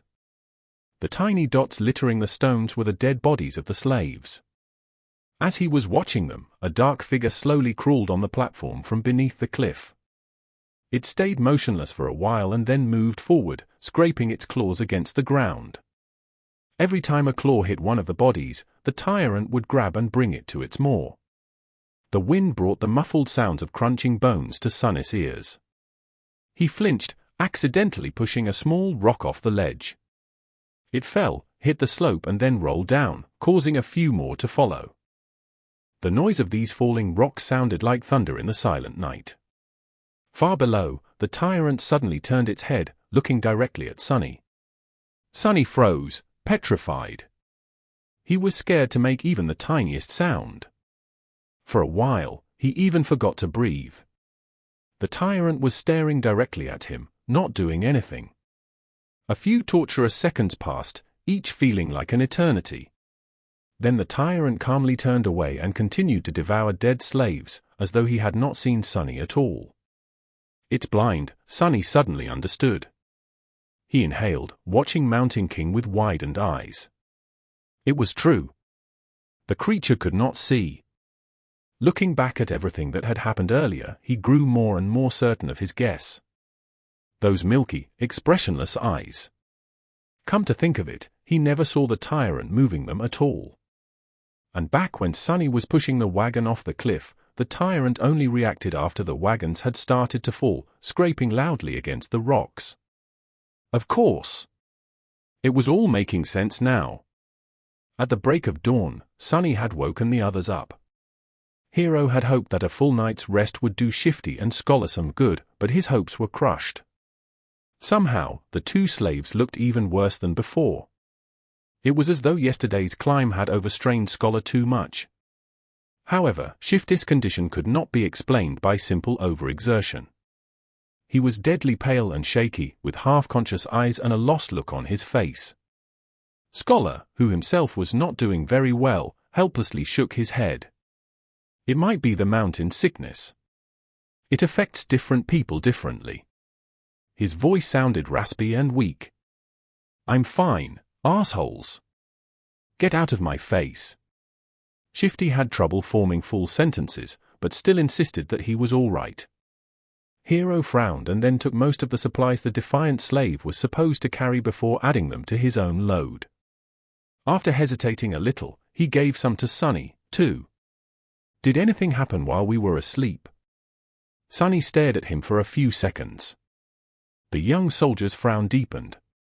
Hero moved to the edge and looked down, trying to make out the distant stone platform. After a minute or so, he clenched his jaw, showing signs of uncertainty for the first time. Then we'll have to move faster. If the creature is finished with all the bodies, it will come for us next. We need to find that old path before nightfall. Frightened and dejected, they set out again and continued to climb. Sunny was slowly dying under the weight of the added load. Thankfully, Shifty and Scholar had already drunk most of the water, lightening it a little. They climbed higher, and higher, and higher. The sun was climbing with them, slowly approaching the zenith. There was no talking, no laughs, only strained breathing. Each of the 4 survivors was concentrated on his own steps and footing. However, Shifty was falling farther and farther behind. His strength was abandoning him. And then, at some point, Sunny heard a desperate scream. Turning around, he only had time to see a panic-stricken face. Then Shifty fell backward, his foot slipping on an ice-covered rock. He hit the ground hard and rolled down, still trying to grab onto something. Frozen in place and powerless, they could only watch as his body tumbled down the slope, leaving bloody marks on the rocks. With each second, Shifty looked less like a man and more like a rag doll. A handful of moments later, he finally came to a halt, hitting the top of a large, protruding stone in a pile of broken flesh. Chapter 11. Crossroads. The 3 of them stood motionless, looking down in uneasy silence.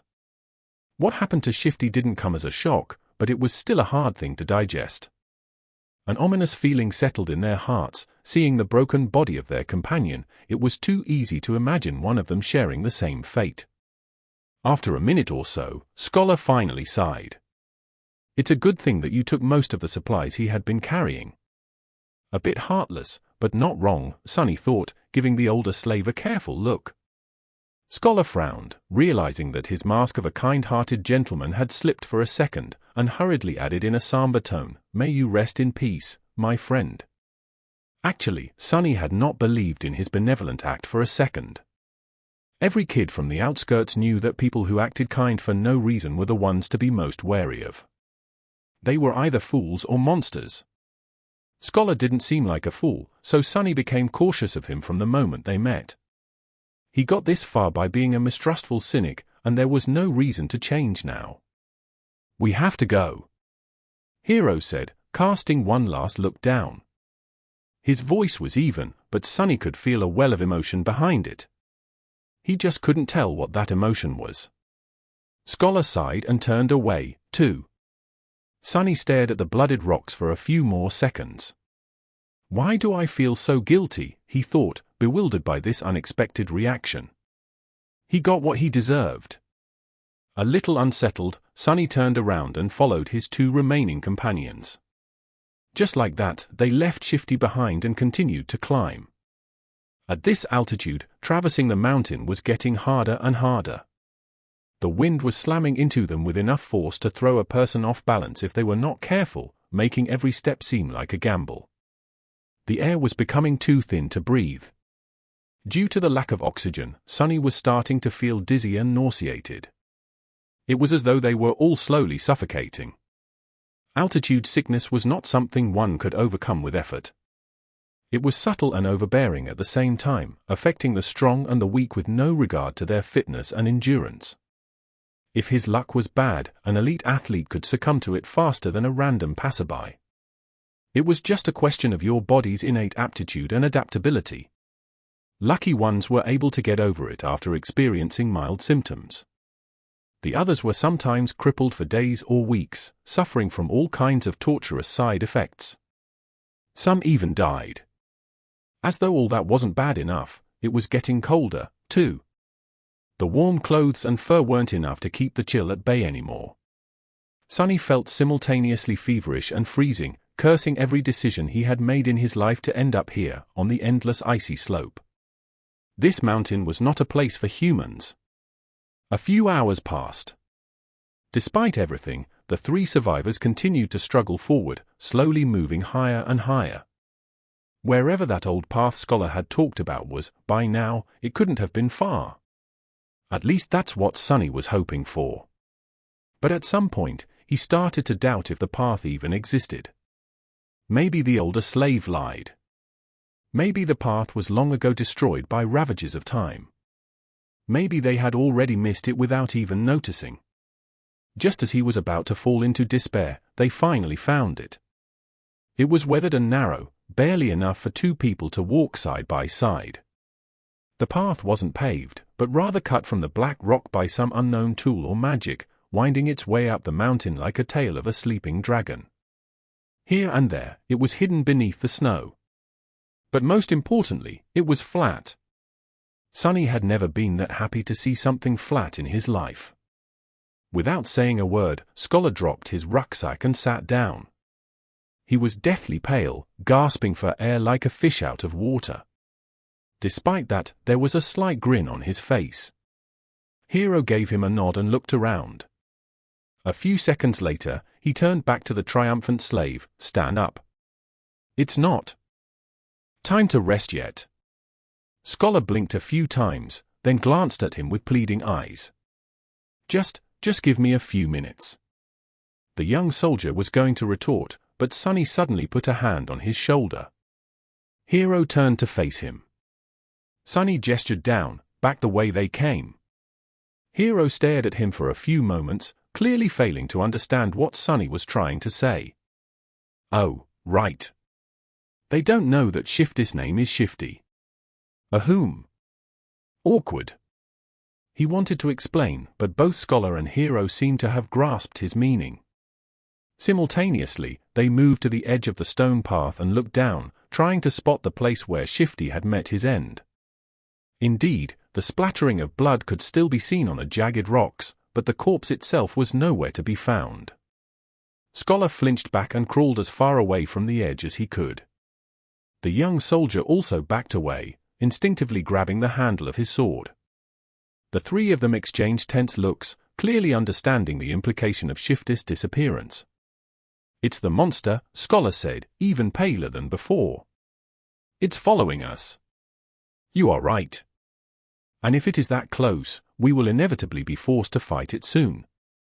The idea of fighting the Tyrant was as frightening as it was preposterous. He might as well have said that they will all be dead soon. The truth of it was painfully clear to both Sonny and Scholar. But the older slave, surprisingly, did not look panicked. Instead, he lowered his gaze and quietly said, Hero and Sonny turned to him, all ears. The young soldier raised an eyebrow. "The beast had traced us this far in just a day. That means that there are two most probable possibilities. Either it is smart enough to realize where we are going, or it is following the scent of blood." After a bit of thinking, Hero nodded, agreeing with this logic. The older slave smiled slightly and continued. "Whether it is one or another, we can throw him off our trail and buy some time." Despite the urgency in Hero's voice, Scholar hesitated and remained silent. "Why are you not answering? Speak." The older slave sighed again and slowly, as though against his will, answered.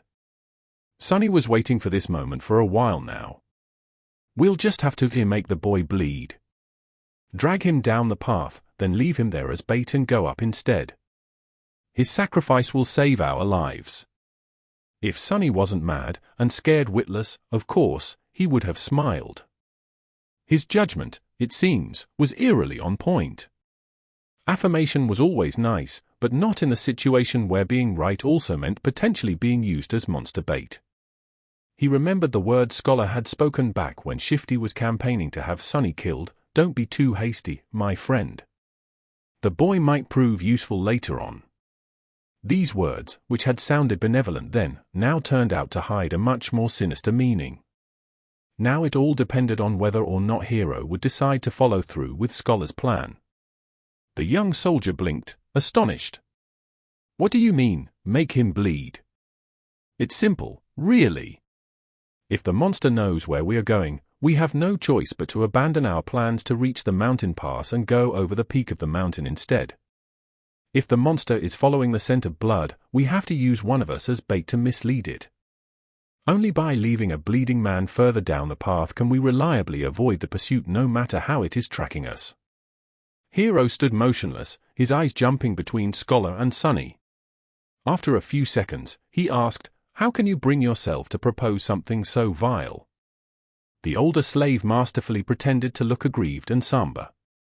Of course, it pains me. But if we do nothing, all three of us will die. This way, at least, the boy's death will save 2 lives. The gods will reward him for his sacrifice. Gee, what a silver tongue. I'm almost convinced myself. The young soldier opened his mouth, then closed it again, hesitating. Sonny was silently watching the other 2 survivors, measuring his chances of coming on top in a fight. Scholar was already halfway to being a corpse, so overpowering him would not be a problem. Hero, however. Hero presented an obstacle. Chapter 12. The Smell of Blood. Right now, that obstacle was looking down, avoiding Sonny's gaze. His hand was resting on the sword handle. As always, the young slave had no idea about what was going on inside Hero's perfectly shaped head. The uncertainty was making him nervous. Finally, after some time had passed, the soldier spoke. Both Sonny and Scholar stared at him while holding their breaths. You said that one of us must be sacrificed to save the other 2. Why him? From what I see, you are far closer to the grave. A great question. I was just about to ask it myself. Sonny turned to the older slave, trying very hard to suppress a mocking grin. But to his dismay, Scholar had an answer ready. Before the first attack, he was already bleeding because of your senior's whip. During the attack, he was drenched in the blood of a fellow slave. His cloak, too, was soaked in it when the previous owner died. The boy already reeks of blood. Keeping him alive will put us in danger. That's why he is the best choice. The grin died before reaching Sonny's face. Curse you and your big brain. Scholar's reasoning was appallingly solid. Hero listened, his expression growing darker with each word. Finally, he looked at Sonny, a dangerous light shining in his eyes. Sonny felt his mouth getting dry. Cold sweat was running down his spine. He tensed, ready to act. But at that moment, Hero smiled. Your logic is almost unassailable, he said, unsheathing the sword. However, you fail to account for one thing. Scholar raised an eyebrow, trying to hide his own nervousness. The young soldier turned to face him, the smile disappearing from his face. Now, he was radiating thick, practically palpable killing intent. It's that I know who you are, Your Grace. I also know what you've done, and how you ended up a slave. Just one of the revolting crimes you have committed would be enough to make me want to kill you. So if there is someone among us who deserves to be sacrificed, it's you. Don't worry about it. I'll make you bleed enough to overpower whatever residual scent the boy carries. It all happened so fast that Sonny barely had time to react. Hero lunged forward with a speed that seemed almost inhuman. A moment later, Scholar was shrieking on the ground, his leg broken with one strike from the flat side of the young soldier's sword. Not giving him an opportunity to recover, Hero stomped on his other leg, and a sickening sound of shattering bones could be clearly heard. The shriek turned into a sobbing howl. Just like that, Scholar was done for. The brutality of Hero's actions was in such stark contrast with his usually graceful demeanor that Sonny felt blood turning to ice in his veins. This was scary. The soldier gave him a calm look and said in a placid tone, then he grabbed the older slave and dragged him down the path, soon disappearing behind a rock outcropping. After a few minutes, terrible screams could be heard echoing through the wind. Sonny was left alone, trembling. Crap! This is too much. He still couldn't believe how sudden Scholar's demise came to be. And how ruthless it was. Some time later, Hero was back, acting as though nothing had happened. But it was exactly that normalcy that unnerved Sonny the most. After sorting through the contents of Scholar's rucksack and throwing most of the firewood out, the young soldier put it over his shoulder and nonchalantly turned to the young slave. Not knowing what to say, Sonny gave him a nod and headed forward. Now there were only two of them left. It was sort of stupid, but Sonny suddenly felt lonesome. Walking on the stone path was much easier than scaling the mountain wall. He even had time for unnecessary thoughts. A strange feeling of melancholy descended on Sonny. Somehow, he began to feel that the end of this nightmare, whatever it might be, was not far off now. They walked in silence for some time before Hero spoke. Don't feel guilty about what happened. It's not your fault. The decision was mine, and mine alone. The young soldier was a few steps ahead, so Sonny couldn't see his face. Besides, if you knew this man's sins, actually, it's better that you don't. Just trust me when I say that killing him was an act of justice. I wonder which one of us feels guilty. These people, always trying to rationalize their actions, always desperate to maintain an illusion of righteousness even while doing most foul things. Sonny hated the hypocrisy. Not getting an answer, Hero chuckled. You don't like to talk, do you? Well, fair enough. Silence is gold. They didn't speak again after that, each preoccupied with their own thoughts. The sun was setting, painting the world into a million shades of crimson. This high up, the air was clean and crisp, pierced by streams of scarlet light. Below them, a sea of maroon clouds was slowly rolling past the mountain. The stars and the moon had begun to reveal themselves in the vermilion sky. However, Sonny could only think about how cold it was going to be once the sun fully disappears. Before that happened, Hero had found them a shelter.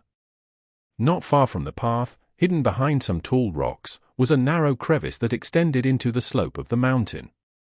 Happy to be safe from the piercing wind, they explored the crevice and ended up in a small, well-concealed cave.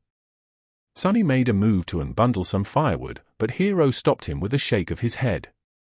Today we will camp without making a fire. The beast is too close. Camping without the warm flames to keep them company was not going to be pleasant, but at least they weren't going to freeze to death inside the cave. In any case, the alternative was too frightening. Sonny sat down, putting his back against the cave's wall. Hero settled opposite of him, looking downcast and thoughtful. He was obviously in a strange mood. If nothing else, it was apparent from the fact that today, for the first time, the young soldier had failed to care for his sword after making camp. Soon, the sun was gone, and their small cave became completely dark. Sonny, of course, could still see perfectly well. Hero, on the other hand, was now completely blind.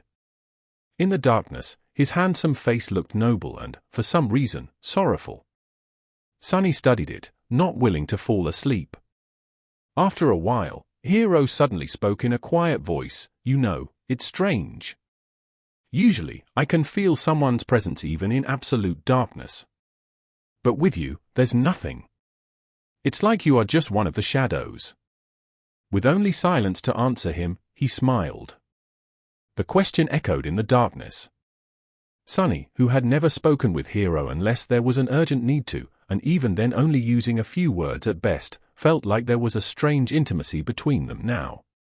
That's why he decided to talk. Maybe the darkness gave him courage. Besides, there was an occasion. Why? Are you waiting for me to fall asleep before you kill me? Or will you do it in the morning?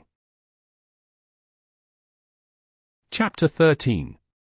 Moment of Truth. The smile froze on Hero's face.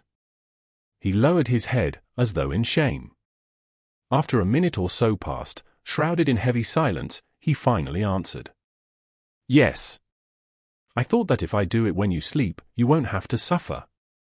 Unseen to him, a bitter grin appeared on Sunny's face. A long sigh escaped from the young soldier's lips. He rested his back against the cave's wall, still not looking up. I don't expect you to forgive me. This sin, too, will be mine to bear. But, please, if you can, find it in your heart to understand. If things were different, I would have gladly faced that monster to let you escape. But my life does not belong to me alone. There is an unincompassable duty I am sworn to fulfill. Until it's done, I cannot allow myself to die. You people. Look at you. Planning to kill me and still insisting on having a good excuse. How very convenient. I really hate hypocrites like you the most. Why don't you be honest for once? Don't give me that crap, just say it.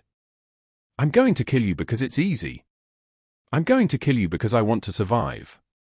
Hero closed his eyes, his face full of sadness. I'm sorry. I knew you wouldn't be able to understand. Sunny leaned forward, anger coursing through his veins. Tell me. Why do I have to die? The young soldier finally looked up. Even though he couldn't see in the dark, he turned his face in the direction of Sunny's voice. That man was a villain, but he was also right. The scent of blood is too heavy on you. It will attract the beast. You can just let me go, you know. We'll part ways. After that, whether or not the monster finds me won't be your problem.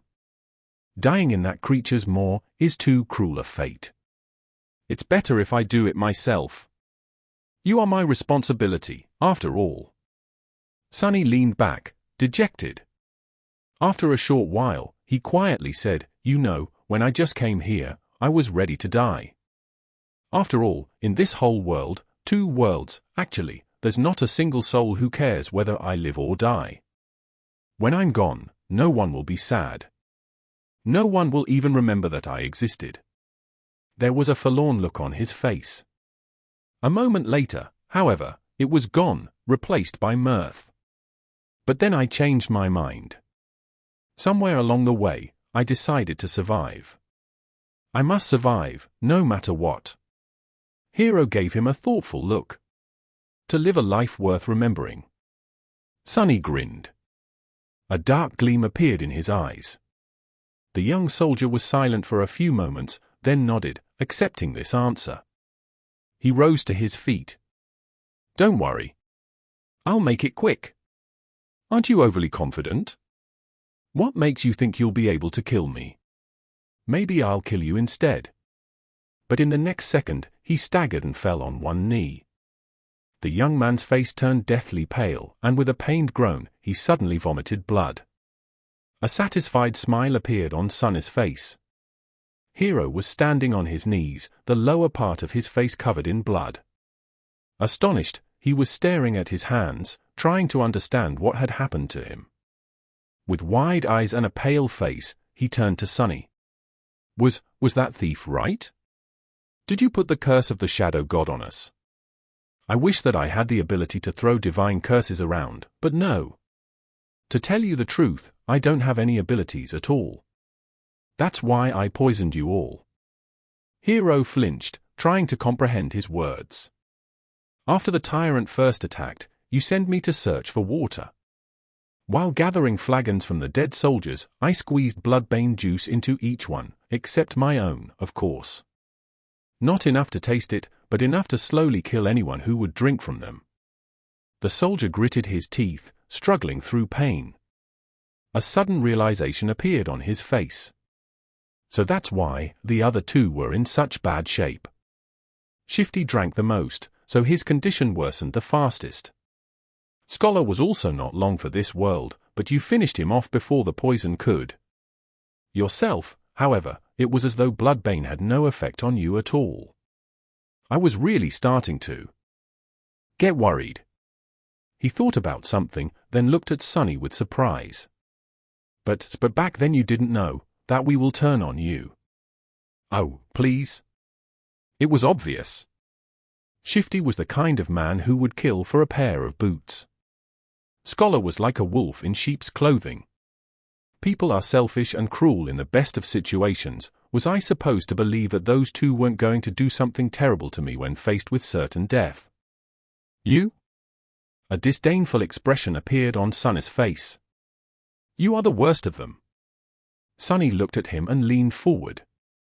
I might have not learned much in my short life, but I do know one thing, he said, all traces of humor gone from his voice.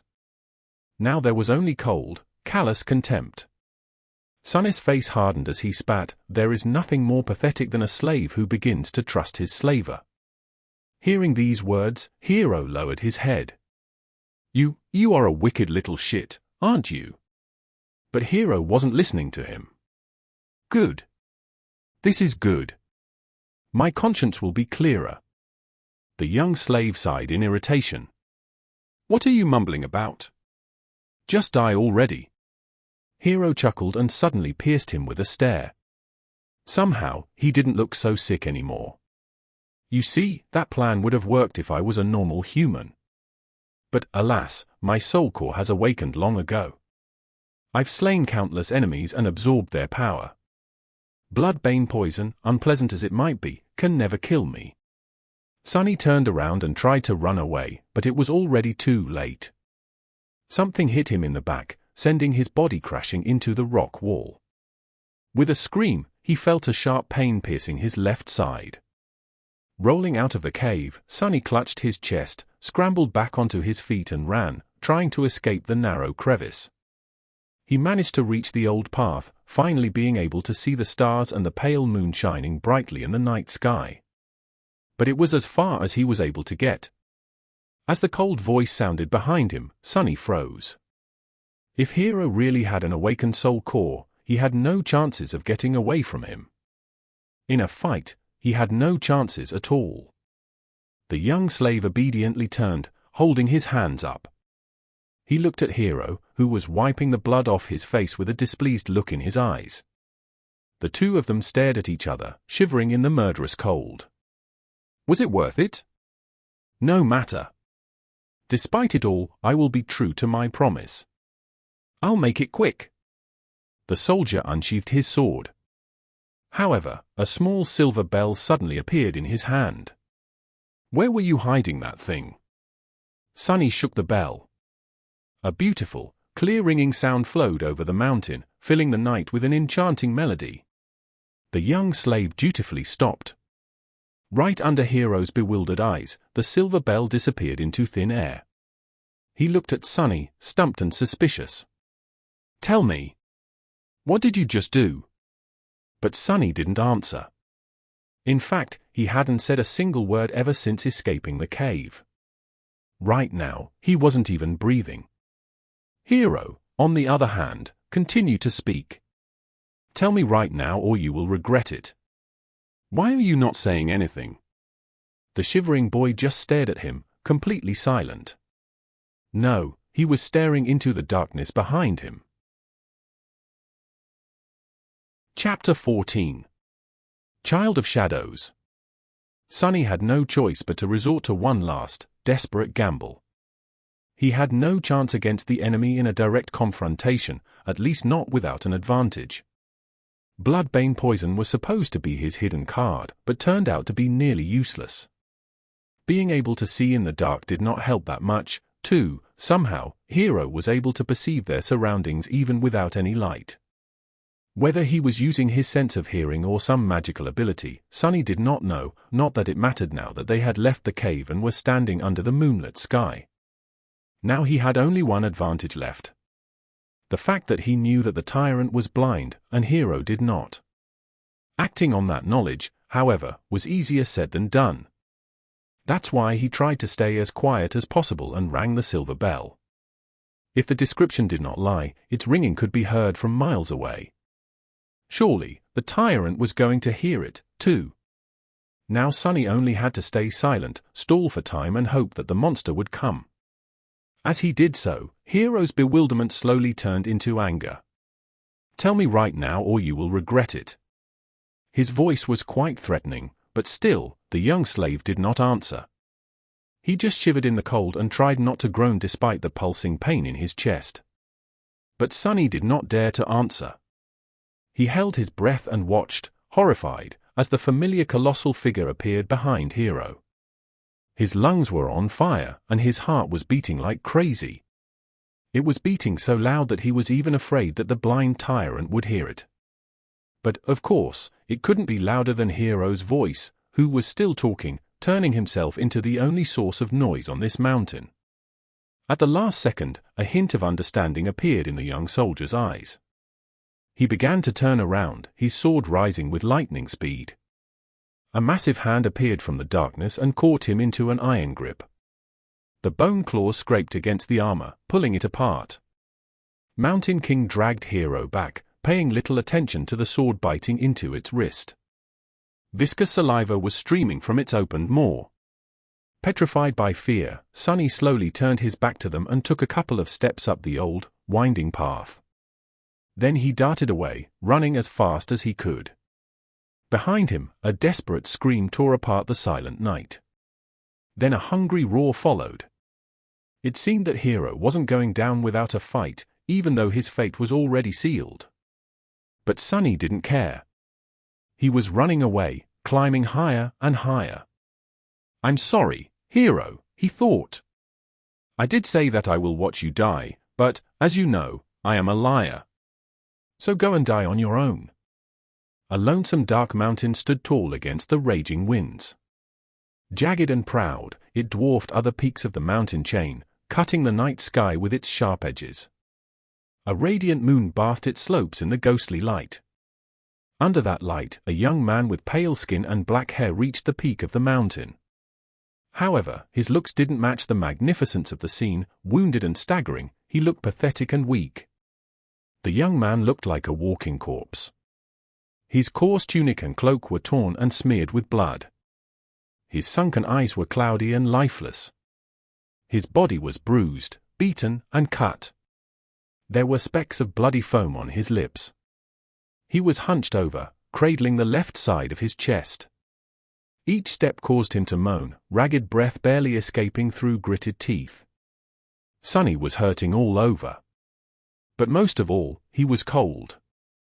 He just wanted to lie down in the snow and fall asleep. But instead, he continued walking. Because he believed that the nightmare will be over once he reaches the peak. At the highest point of the mountain, a vast expanse of flat rock was covered with snow. In the center of it, illuminated by moonlight, stood a magnificent temple. Its colossal columns and walls were cut from black marble, with exquisite reliefs decorating the Stygian pediment and broad frieze. Beautiful and awesome, it looked like a palace of a dark god. At least it did once. Now, the temple was in ruins, fractures and cracks marred the black stones, parts of the roof had collapsed, letting in ice and snow. Its tall gates were broken, as if smashed into pieces by a hand of a giant. "Found you," he said in a hoarse voice. Gathering the last of his strength, the young slave slowly limped in the direction of the ruined temple. His thoughts were muddled and confused. "See this, Hero," he thought, forgetting for a second that Hero was already dead. "I've made it. You were strong and ruthless, and I was weak and timid. Yet now you are a corpse, and I am still alive. Isn't it funny?" He stumbled and groaned, feeling the edges of his broken ribs cutting deeper into his lungs. Blood was dripping from his mouth. Dead or not, Hero had gotten him good with that single strike. Actually, it's not. What do any of you even know about being ruthless? Poor fools. In the world where I come from, people had thousands of years to turn cruelty into an art. And as someone on the receiving end of all that cruelty, don't you think I would know more about being vicious than you ever could? He was getting closer to the temple. Truth be told, you never stood a chance. Wait. What was I thinking about? A moment later, he had already forgotten. There was only pain, the dark temple, and the overpowering desire to sleep. Don't fall for it. It's just hypothermia. If you fall asleep, you'll die. Finally, Sonny reached the steps of the Black Temple. He started to climb them, not noticing thousands of bones that were scattered around. These bones once belonged to humans and monsters both. All of them were killed by the invisible guardian still lingering around the temple. As Sonny was climbing the steps, one of the shapeless guardians approached him.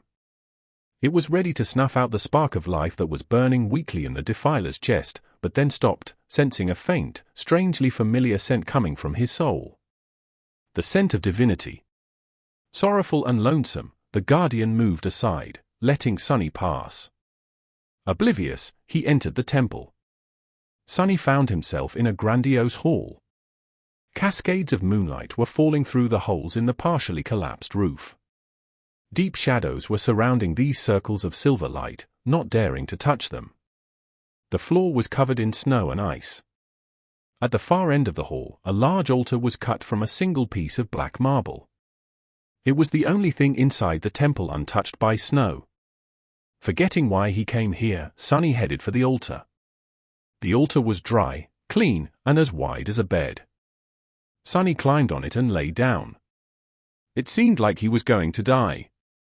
Sonny tried to close his eyes, but was stopped by a sudden noise coming from the direction of the temple's entrance. He turned his head to look, not even a little bit curious. What he saw would have sent chills running down his spine if he wasn't so cold, tired, and indifferent. Mountain King was standing there, looking at him with its 5 blind eyes. He was still massive, terrifying and revolting. Worm-like shapes were still moving frantically under its skin. It was sniffing the air, salivating. Then it opened its maw and moved forward, slowly approaching the altar. What an ugly bastard, Sonny thought, and suddenly clutched his chest, convulsing in a fit of torturous coughing. Bloody foam flew from his mouth and fell on the altar. However, the black marble soon absorbed it. A second later, it was as pristine as it was before. The tyrant was just about to reach Sonny. It was already stretching its hands to grab him. I guess this is the end, he thought, resigned to his fate. But at the last second, suddenly, the voice of the spell resounded in the dark temple. You have offered yourself as a sacrifice to the gods. The gods are dead, and cannot hear you. Your soul bears the mark of divinity. Shadow God stirs in his eternal slumber. He sends a blessing from beyond the grave. Child of shadows, receive your blessing. Under Sonny's astonished eyes, the shadows crowding the great hall suddenly moved, as though coming alive. Tentacles of darkness surged forward, entangling Mountain King's arms and legs. The mighty tyrant struggled, trying to get free. But how could it resist the power of a god? The shadows dragged Mountain King back, pulling in different directions. The tyrant opened its maw, and a furious howl escaped it. The next second, its body ruptured, torn apart into pieces. Blood, viscera, and severed limbs fell on the floor in a crimson torrent. Just like that, the horrible creature was dead. Once again, he was alone in the ruined temple. The great hall was dark and silent. You have slain an awakened tyrant, Mountain King. Wake up, Sunless. Your nightmare is over. Chapter 15. Shadow Slave. Sonny found himself in a space between dream and reality. It was an endless black void illuminated by a myriad of stars. Between those stars, countless strings of silver light were woven into a beautiful and inconceivably complex net, forming various nexuses and constellations. It was truly breathtaking. Somehow, Sonny understood that he was seeing the inner workings of the nightmare spell. He also couldn't help but think that it looked a lot like the celestial equivalent of a neural network. If so, was the spell alive? This was a question that countless people had been asking themselves for the past few decades. The best answer they had come up with was that there was no way to know. The spell was neither alive nor dead, neither sentient nor mindless. It was more of a function than a creature. But Sonny was in no mood to ponder philosophical questions. He was eagerly awaiting his boon. The spell was still appraising his performance. However, the first reward had nothing to do with it. You have received a memory, Puppeteer's Shroud. Sonny felt incredibly elated. He was almost ready to do a happy dance. That memory belonged to Mountain King, who was an awakened tyrant, which meant that the memory itself was of the awakened rank. Getting it was a stroke of incredible luck. There were 7 ranks to everything in the spell.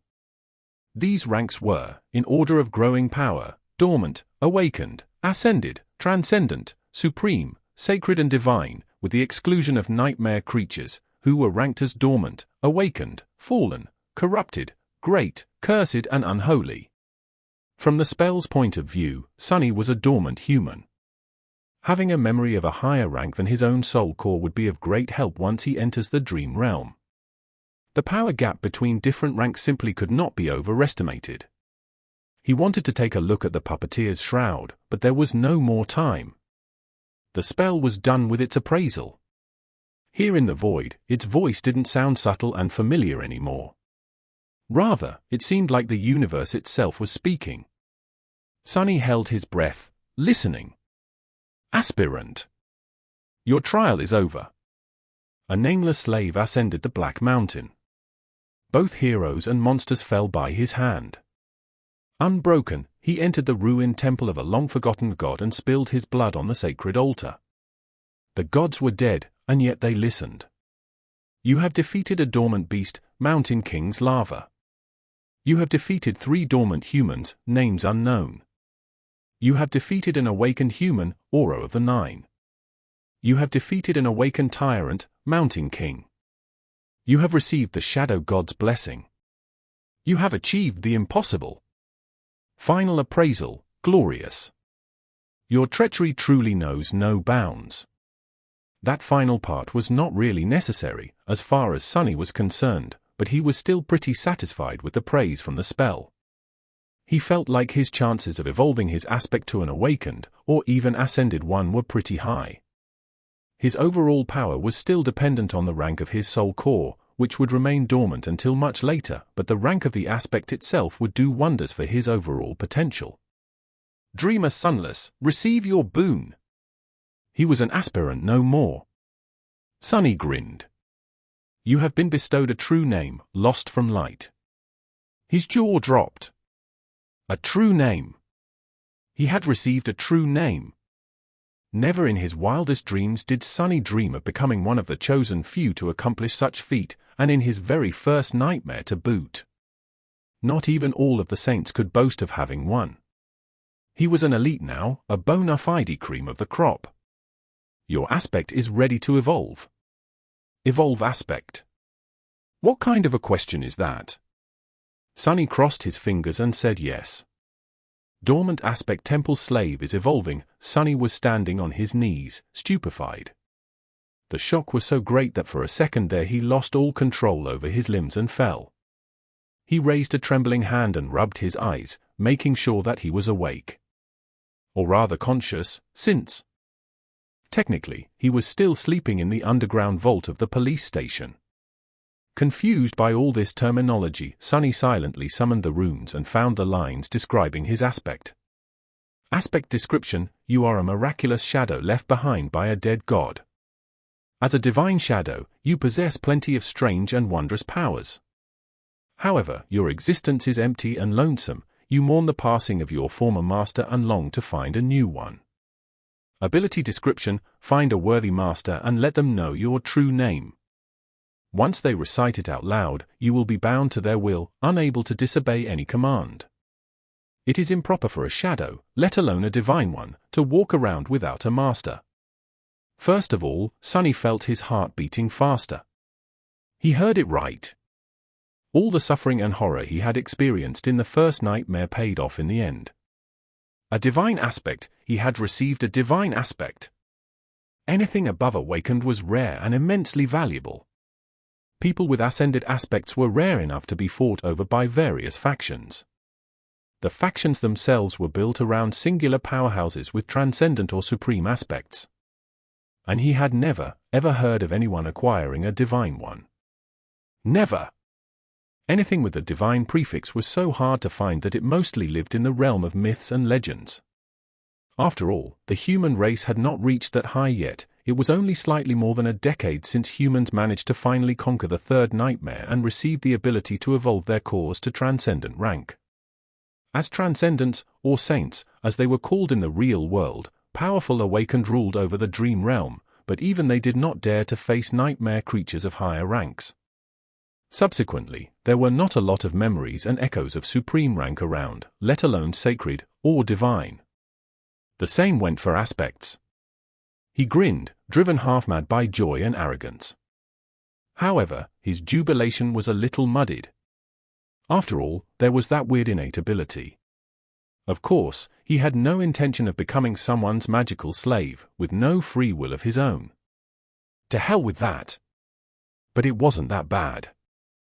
All he had to do to avoid that fate was to conceal his true name. No one except for him could see his status. That meant that Sonny just had to keep his mouth shut, and no one will know that he even had one. It meant giving up on all the benefits that someone who was bestowed a true name after the first nightmare was entitled to, but it all paled in comparison with a divine aspect. Not a problem, Sonny thought with a smirk. If the spell had the ability to laugh, it would surely do so after hearing his thoughts. However, it didn't. Instead, it began to speak again. Chapter 16. Rebirth. Sonny felt something waking up inside of him. With a startled cry, he clutched his chest and stared into the darkness, trying to understand what was happening. The feeling was not painful or unpleasant, yet it was like nothing he had ever experienced. It was as though his soul was being shaken awake, infused with strange new energy. However, that energy did not come from some outside source. Rather, it was coming from within, as though it had always been there, sleeping. The energy filled every fiber of his being. Sonny felt his emotions becoming clearer and sharper. Then, his body began to change, too. He felt as though a miniature star was burning in the center of his chest, waves of heat were radiating from it, slowly reaching his stomach and shoulders, then his arms and legs, then his hands and feet. Under that heat, his bones, muscles, organs, and blood vessels were being rebuilt and revitalized. Sonny felt like he was being reborn. He was becoming stronger, faster, healthier. With each second, his transformation was becoming more profound. New confidence settled in Sonny's heart. He was not a weak, frail street kid anymore. He was not as vulnerable against anyone who would wish to bully him as he was in the past. With his powers awakened and his will tempered by the horrors of the first nightmare, he was now someone you would not want to cross. After some time had passed, the star burning in his chest finally cooled down. The heat was replaced with a soothing coldness. That coldness washed over Sonny's body, taking away all the aches and discomforts that had been accumulated there over the years. Then it moved up, reaching his brain and, finally, his eyes. He could still see the void populated by an endless pattern of stars. But he could also see something different. A silent, calm dark sea illuminated by a lonely black sun. From his previous knowledge, Sonny knew that this was his so-called Sea of Soul. But he also knew that it was supposed to look quite different. For starters, it was supposed to be much more lively.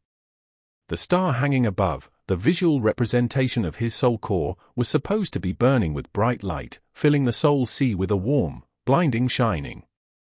However, Sonny's soul was dark and lightless. He took a look at the black sun.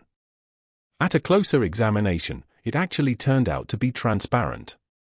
It's just that with no other major source of light around, the star appeared to be as dark as its surroundings. Also, no one was supposed to be here except for him. It was his soul, after all. But Sonny had a nagging feeling that somewhere just beyond the periphery of his vision, hidden in the darkness, shapeless forms were constantly moving. No matter how he turned his head, he couldn't catch a clear glimpse of them. And yet the feeling would not go away. Not wishing to waste any more time on this right now, Sonny turned back to the black sun and finally spotted two spheres of light orbiting around it, as though caught in the Soul Core's gravity well. A subtle smile appeared on his face. These were his memories, Silver Bell and Pupetta's shroud. Later, there would be dozens of such spheres here. If he was lucky, he would even acquire an echo or two. The spell's voice suddenly pulled him out of the sea of soul. This is it. The moment of truth, Sonny thought. Divine aspect or not, his immediate future still depended on the first aspect ability he would receive. His role in the dream realm would be based on its characteristics.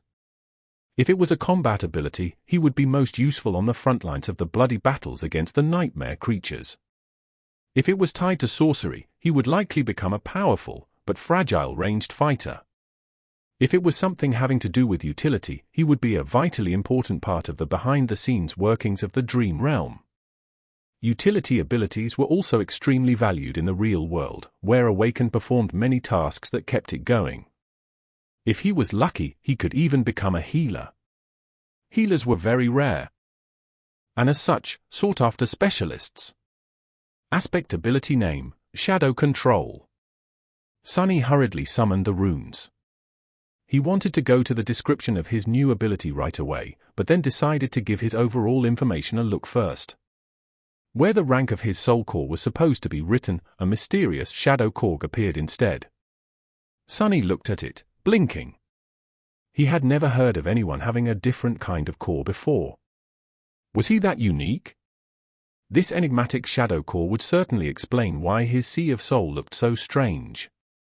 And also, he moved his eyes down, noticing the shadow fragments counter. Usually, there was supposed to be an indicator of the number of soul shards consumed. However, it was nowhere to be seen. Do I actually have a completely different progression path than all Awakened? The idea was as exciting as it was frightening. Not having to fight for resources with anybody else was an incredible advantage. Most of the human society in the dream realm was built around the acquisition of soul shards. If he had no need to gather them to evolve, not only would he be able to become more powerful with incredible speed, he would also be completely self-sufficient. On the other hand, he had no idea how to acquire these shadow fragments. However, he had gotten 12 of them somehow already, so whatever it was that he had to do, he had already done it in the first nightmare. I'll have to explore this carefully. Satisfied with this decision, Sonny continued to study the runes. Memories, Silver Bell, Puppeteer's Shroud. Attributes, Fated, Mark of Divinity, Child of Shadows. Aspect abilities, Shadow Control.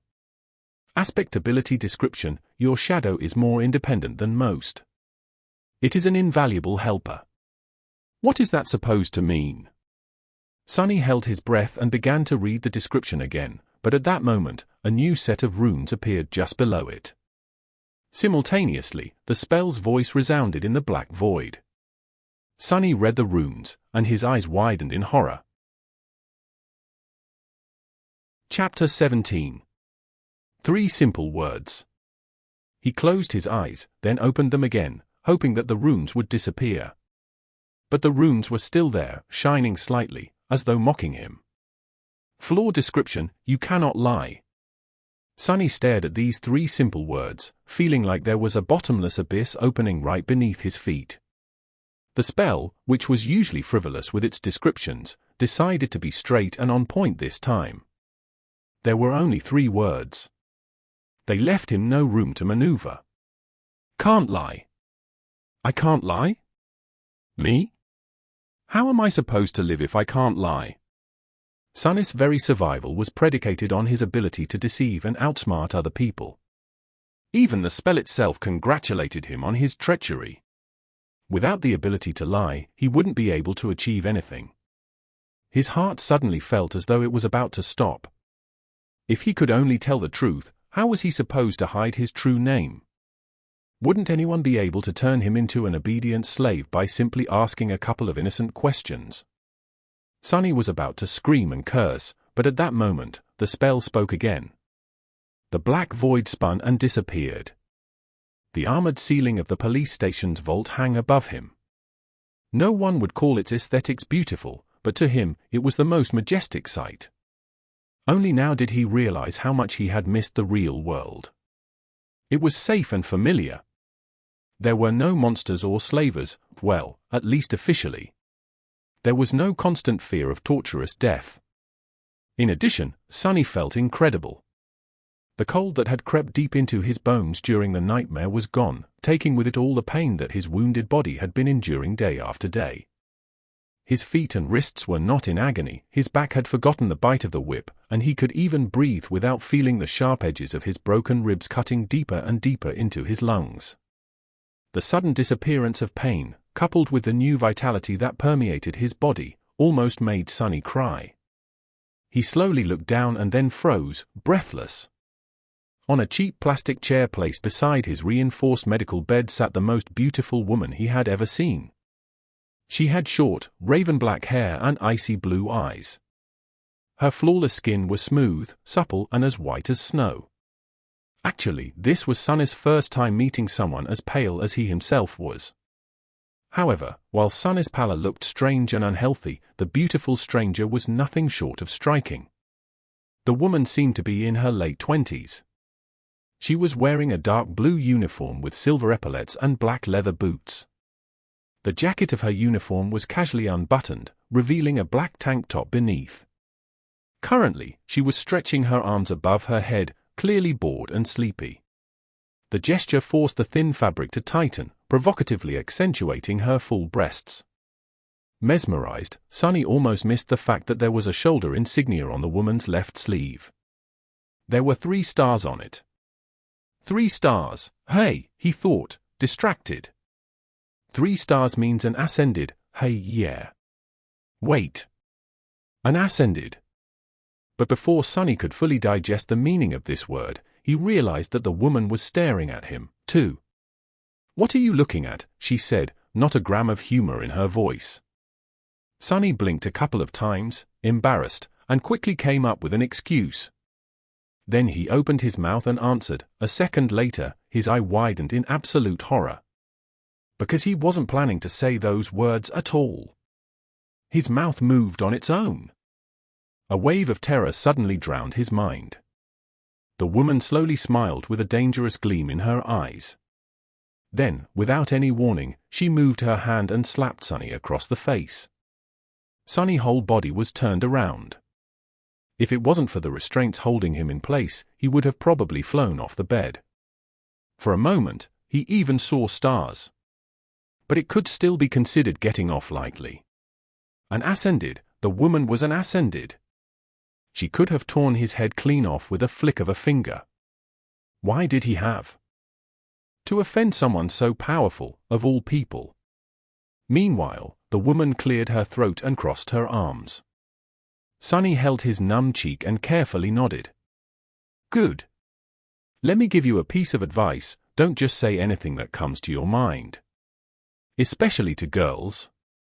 It's not like you haven't seen a girl before, right? Say thank you. I definitely will not. Sunny thought. But instead, his mouth moved on its own, and he said, I've seen plenty, but no one as beautiful as you. Then he flinched back, his face as red as a lobster. The woman stared at him for a few seconds and then burst into laughter. I see you haven't met a lot of awakened then. By awakened standards, I'm below average. Sunny glanced at her with doubt. As your soul core develops, the body gets rid of all its imperfections. So it's hard to find an unattractive awakened, especially among the stronger ones. Live long enough, and you might just become a flower boy yourself. Then she gave him a thorough look and added, well, maybe. In any case, since you're awake, welcome back to the land of the living. Congratulations on surviving your first nightmare, Sleeper Sunless. That was how people would address him now, at least in the short span of days until the winter solstice. After that, he would either return from the dream realm as an awakened or not return at all. It felt strange to have a title put before his name. In the past, Sonny was rarely even addressed by name.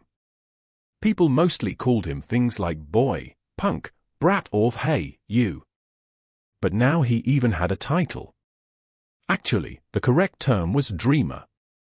But humans had their own set of words for those infected by the nightmare spell.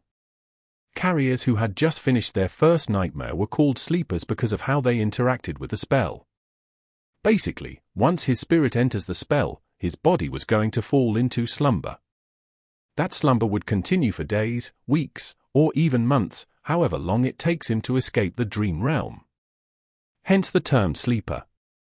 Once he escapes and becomes an awakened, he would live his life normally during the day and return to the dream realm every time he falls asleep.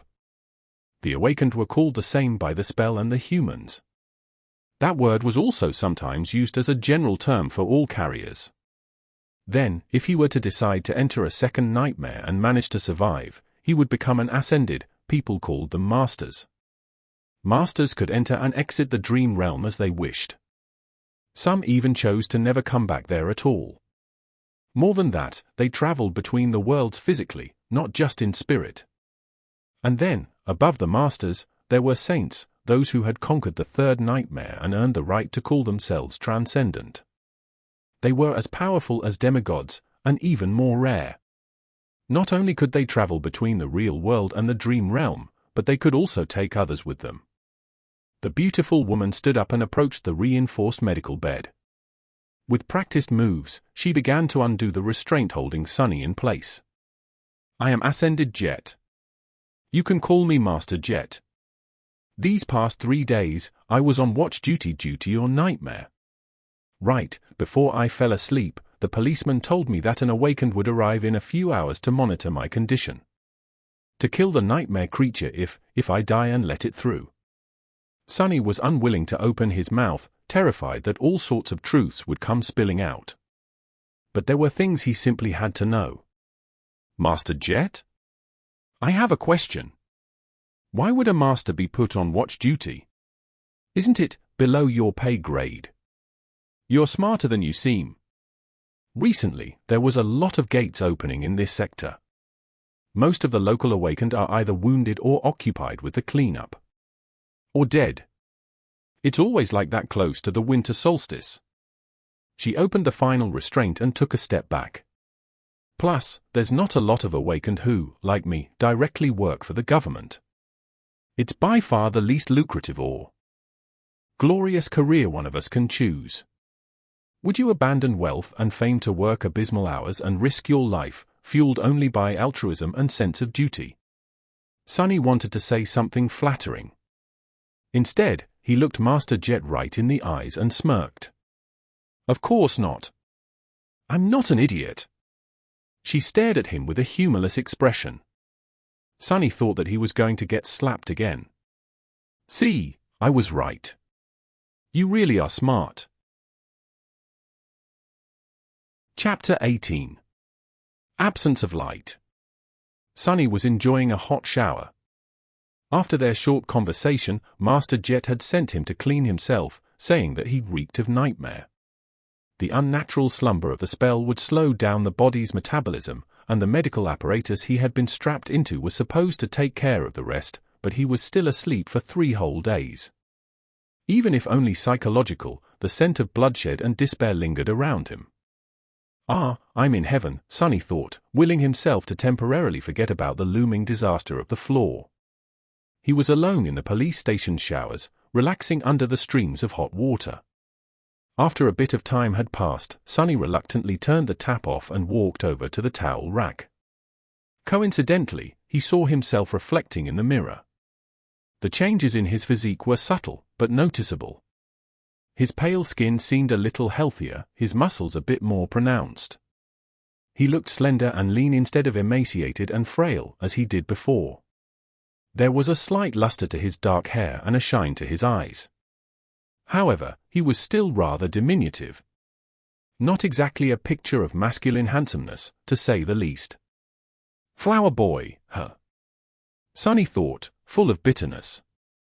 Then he suddenly froze, noticing something strange. As he was looking at himself in the mirror, the reflection of his shadow seemed to move. It was as though the shadow lowered its head and quietly facepalmed. Sonny quickly turned around, piercing his shadow with a nervous look. However, everything seemed normal. The shadow was doing exactly what it was supposed to do, repeating his every motion. "I clearly saw you move," he said, feeling a bit strange. "You have just moved on your own, right?" Sonny glared at the shadow, which obediently glared back. The shadow enthusiastically shook its head. "What do you mean, no? You've just moved your head. Do you think I'm a fool?" The shadow seemed to think for a bit and then shrugged. Sonny was left with his mouth agape.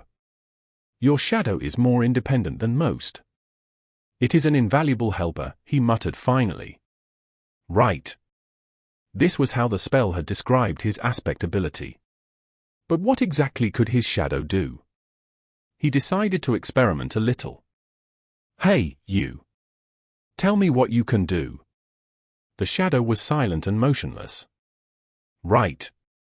It doesn't have vocal cords." As though that made any sense. Shadows were not supposed to have muscles either, and yet it knew how to move. No reaction. It seems the shadow was content pretending to be an ordinary, lifeless blob of darkness. Independent or not, the shadow was still a part of him. It was a manifestation of his aspect ability. So instead of asking the shadow, he really should have been asking himself. Sonny closed his eyes and directed his perception within, exploring himself for the first time since returning to the real world. He felt the beating of his heart, the steady rising of his chest, the slight chill of the shower room. He heard droplets of water falling on the tiled floor. Felt the movement of filtered air against his skin. And there, on the verge of his consciousness, something new. Sonny concentrated on it, and suddenly a whole other world opened to him. It was hard to describe with words, just like one would have trouble explaining how hearing or touch feels. It was as though he could communicate with vast forms that crowded around him and receive an understanding of both their own shape and the surrounding space, guided by the different degrees of pressure they exerted on his mind and each other. That understanding came naturally and instantaneously, like an instinct. These forms were shadows. And among them, one, not the largest one, but the deepest, didn't feel like an external entity. It was like a part of his soul. Once Sonny grasped the feeling of it, he could sense the shadow just like he sensed his limbs. The only thing was that his limbs were made out of flesh, and the shadow was made from the absence of light. Sonny opened his eyes and looked at the shadow. Then, with a thought, he willed it to raise an arm. He willed it to sit, stand, turn around, kick. Then he willed it to change shape, turning into a circle, then a line, then a monster. And finally, back to his own silhouette. The shadow was mercurial and fluid, like water. The only constant was its size. The shadow pouted, then reluctantly raised its thumbs. He willed the shadow to strike the towel rack. It obediently moved and delivered a powerful kick. Of course, since it was just a shadow, its leg passed over the towels harmlessly, not even causing them to sway a little. In his mind, the image of shadow tentacles tearing the mighty tyrant into little pieces cracked and shattered mercilessly. It seemed he would not be competing with Shadow God any time soon. The shadow looked at him with disdain.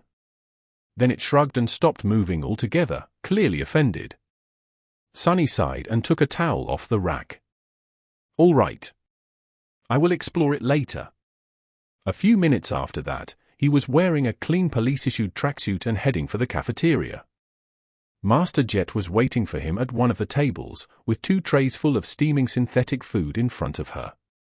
Sonny glanced at the cheap gruel, which was not so different from the stuff he used to consume in the outskirts, and sighed.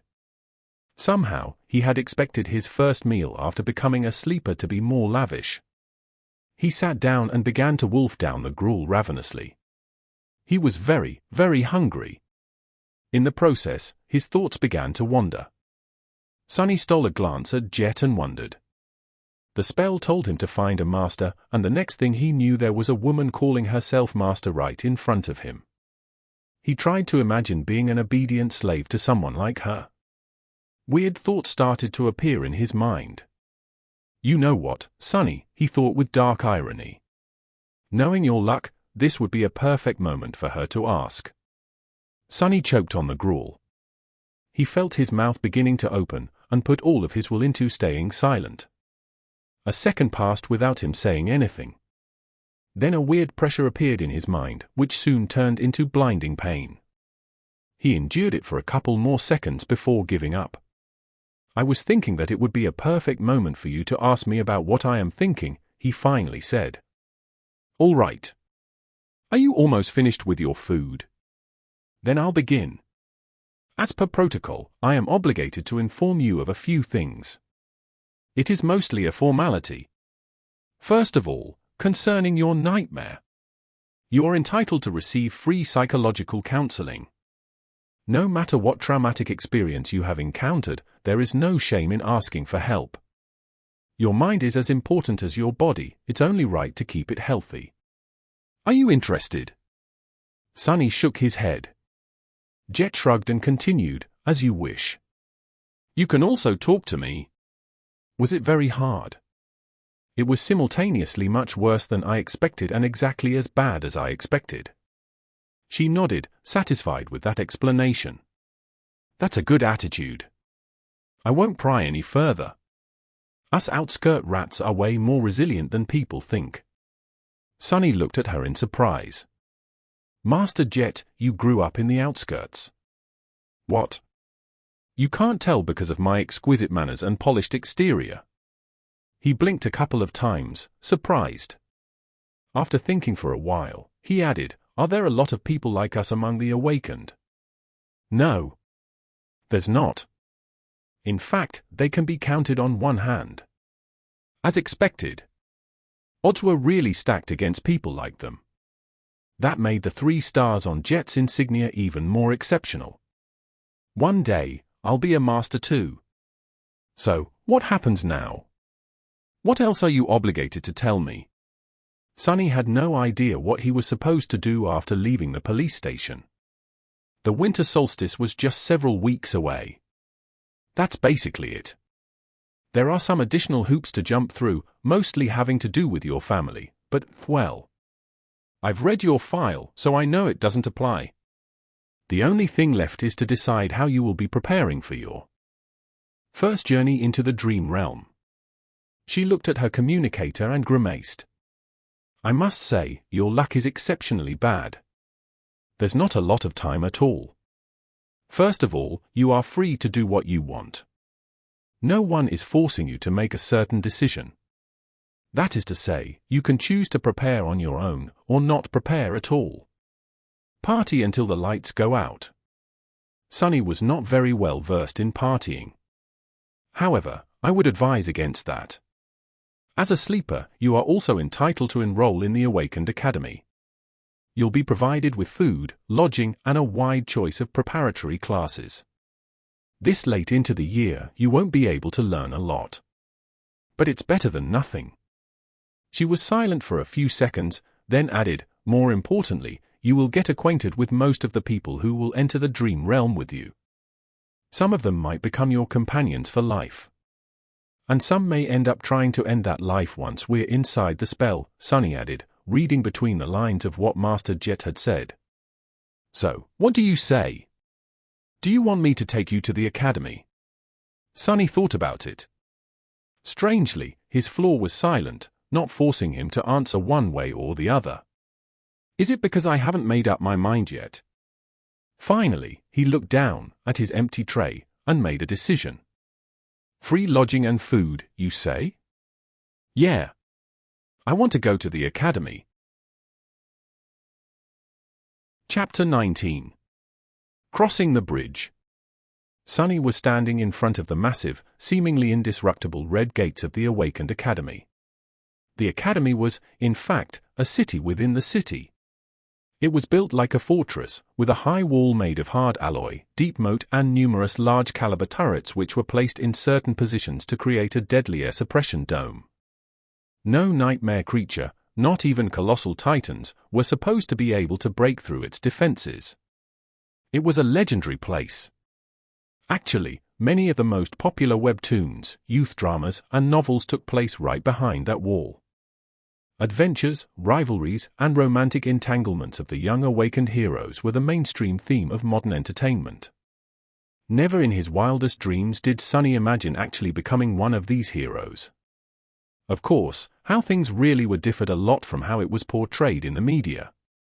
More than that, he had only 4 weeks to spend here before venturing into the dream realm. Even if he wanted to, there was not enough time for any type of entanglement. And he definitely did not want to. He had to learn how to survive, not waste time on such nonsense. The snow was slowly falling to the ground. It was cold and silent in front of the academy gates. Except for Sonny, there was only one other person, another new sleeper, if he had to guess. It was a tall, slender girl of around his age, with clear grey eyes and a detached look on her face. She had strange, silver-white hair that was cut short and neatly parted to the side. Just like him, she was dressed in a police-issued tracksuit and had no personal belongings with her. On her head, there was a pair of old-fashioned headphones. She was calmly listening to music while they waited. There was a certain vibe to the silver-haired girl. It was sort of as though she was apart from the world. She looked confident and self-sufficient, but also a bit lonely. Sonny wasn't going to start a conversation. Who knew what kind of situation he would put himself in due to that damn flaw? It was better to keep to himself. He glanced at the girl and sighed. I wonder what flaw does she have? Finally, the gates began to open. The giant, ridiculously thick sheet of reinforced metal slowly descended, creating a long bridge. Sonny looked ahead with grim determination. Master Jet's parting words echoed in his mind. On their drive to the academy, Sonny didn't speak much, looking at the sights of the city that were flying past the window of Jet's personal transport vehicle. Actually, it was his first time sitting in a PTV. Most people in the city couldn't even dream about getting a license and purchasing a vehicle like that, having to do with public transportation. He had ridden in the back of a police cruiser once or twice, but that was a completely different experience. At some point, Master Jet looked at him and said, "Since we both come from the outskirts, I'll give you 3 pieces of advice. Whether you listen to me or not is your business." Sonny turned his head, waiting. First, once you're registered in the academy, they'll offer you psychological counseling again. There will also be a valuable reward for sharing your experiences in the nightmare and the details of your appraisal. You'll be able to receive a soul shard, maybe even several of them. Are you trying to convince me to visit a psychiatrist again? No.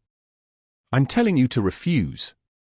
Surprised, Sonny raised his eyebrows. There was a pause before she answered. You're too green to understand, but out there in the dream realm, nightmare creatures are not the only danger. Once you grow powerful enough, humans will become an equal threat. The less they know about your aspect, the better. The easiest way to defeat a powerful awakened is to use their flaw. That's why young fools in the academy are encouraged in various ways to share the details of their aspects.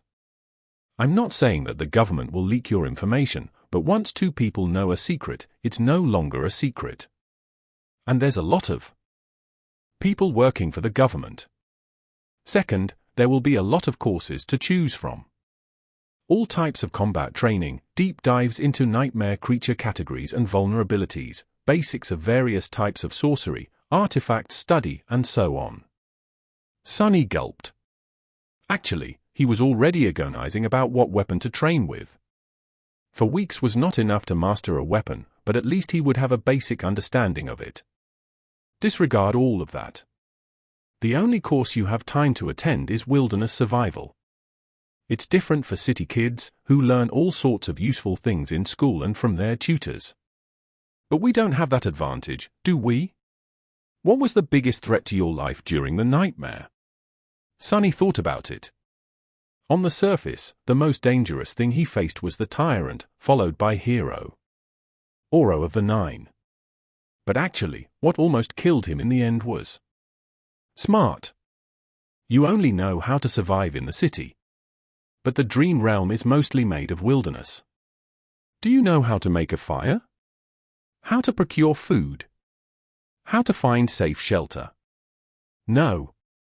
Fighting monsters is important, but it'll be useless if you die of hunger or exposure to the elements.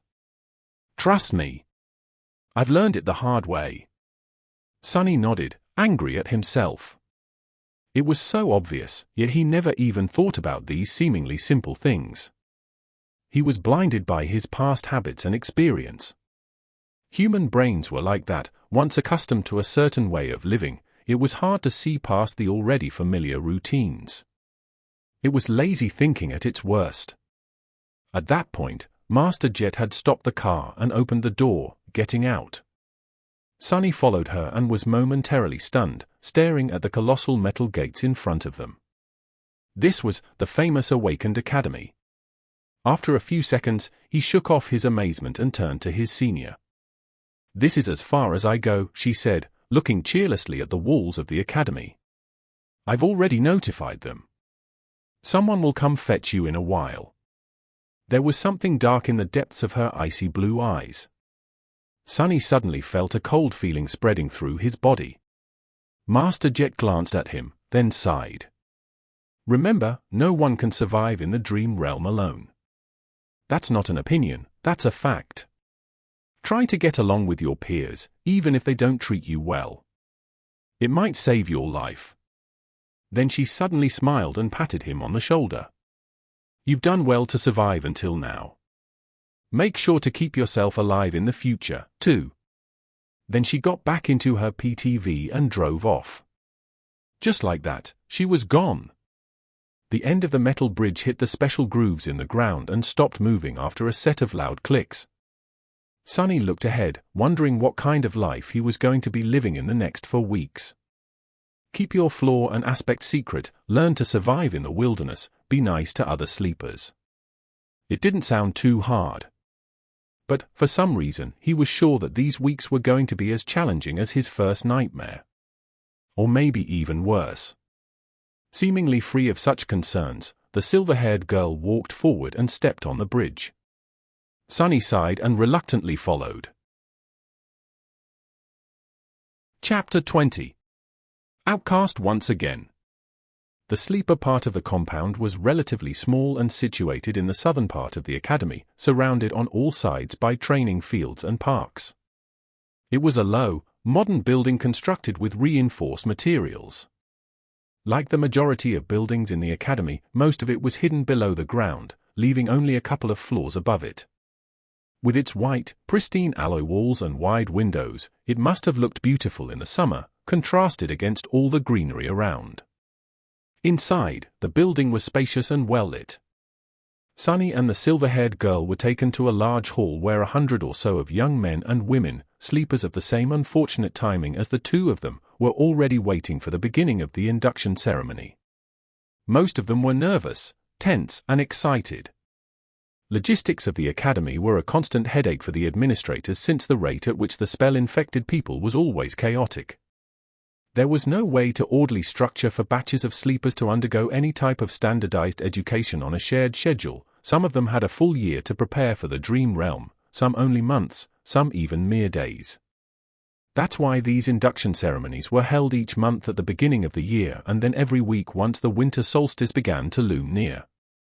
Some of the sleepers in the hall had to wait days to be inducted, while Sonny had lucked out and was delivered to the academy just hours before the scheduled event. Once inside the hall, he understood two things. Firstly, everyone was well-dressed and in possession of a suitcase, a duffel bag, or at least a backpack carrying their personal belongings.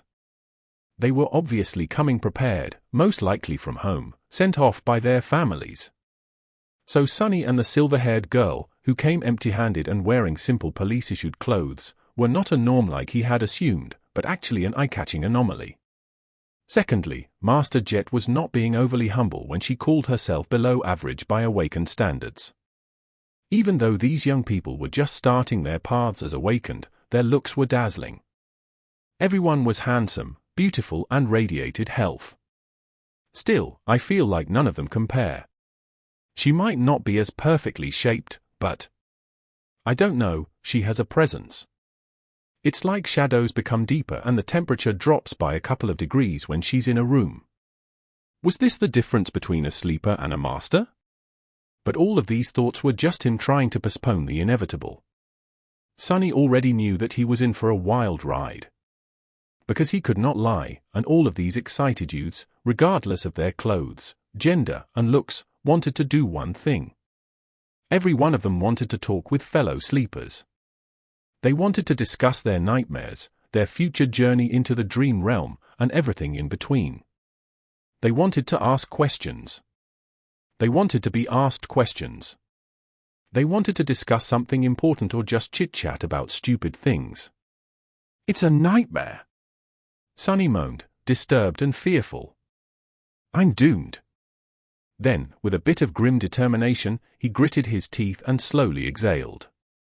Just think about it as a continuation of your trial. You survived the Black Mountain, so you can survive this, too. He had faced heroes, villains, monsters, and even gods. Was he going to be afraid of a bunch of teenagers? He might have underestimated how scary teenagers can be. In half an hour, pretty much everyone in the room hated his guts. After a short series of conversations, Sonny had acquired a reputation of an obnoxious, foul-mouthed pervert. This reputation was quickly solidified. He was slapped a few times and even punched once. He also discovered a couple of new things about his true self, namely, that deep down inside he was apparently rude, arrogant, and more than a little bit lustful. The conversations went something like this: look at all these young people. How many do you think will return from the dream realm? How many will perish? What do you think our own chances of survival are? I don't know, but I'm pretty sure that a pompous fool like you will die first. I even received an armor-type memory in my nightmare. It's an enchanted robe. Would you like to see? Actually, I would prefer to see you without a robe. Then those lowlifes began to rob the bodies. It was disgusting. They even took their shoes. What kind of degenerate would take a dead man's shoes? I once killed a man and took his boots. They were nice boots. What? You killed someone just for a pair of boots? Of course not. There were other reasons. I also took his cloak. Once again an outcast, Sonny was eventually left alone. People seemed to be avoiding him. Unperturbed, he found a quiet corner and stood there, glad that no one wanted to talk to him anymore. His face hurt, and there was blood dripping from his nose. Being ostracized from a group was nothing new, but it still stung. Because in the process of turning the whole batch of sleepers against himself, Sonny had discovered something vital. He learned how to control his flaw. Once asked a question, he could not keep quiet. He also couldn't lie. However, after a lot of experimentation, Sonny had found out that with a bit of practice, he could influence the exact way the truth eventually came out. It was like this: after receiving a question, his mind automatically produced a truthful answer. After that, the flaw would force him to say that answer aloud. Refusal to speak would result in the build-up of pressure, then piercing pain. The longer he kept quiet, the worse the pain would become. Eventually, he would have to surrender and reveal the truth. However, in these moments between receiving the question and surrendering to the pain, the actual wording of the answer could be changed. The more it strayed from the initial thought, the more resistance he would meet, once again in the form of pressure, then pain. It still had to be truthful, but it didn't have to be so stark. For example, if Master Jet were to catch him staring again and ask what he was looking at, instead of embarrassing himself, Sonny would have been able to endure a bit of pain and simply say you. That would still be the truth, however, the result would be entirely different. Hidden in the corner, Sonny grinned as he observed the sleepers. This is good. This is great. This is something I can work with. After all, one didn't have to lie to deceive a person. Sometimes, truth was the best material for creating deceit. If used with a certain devious type of intelligence, truth could be as misleading as lies.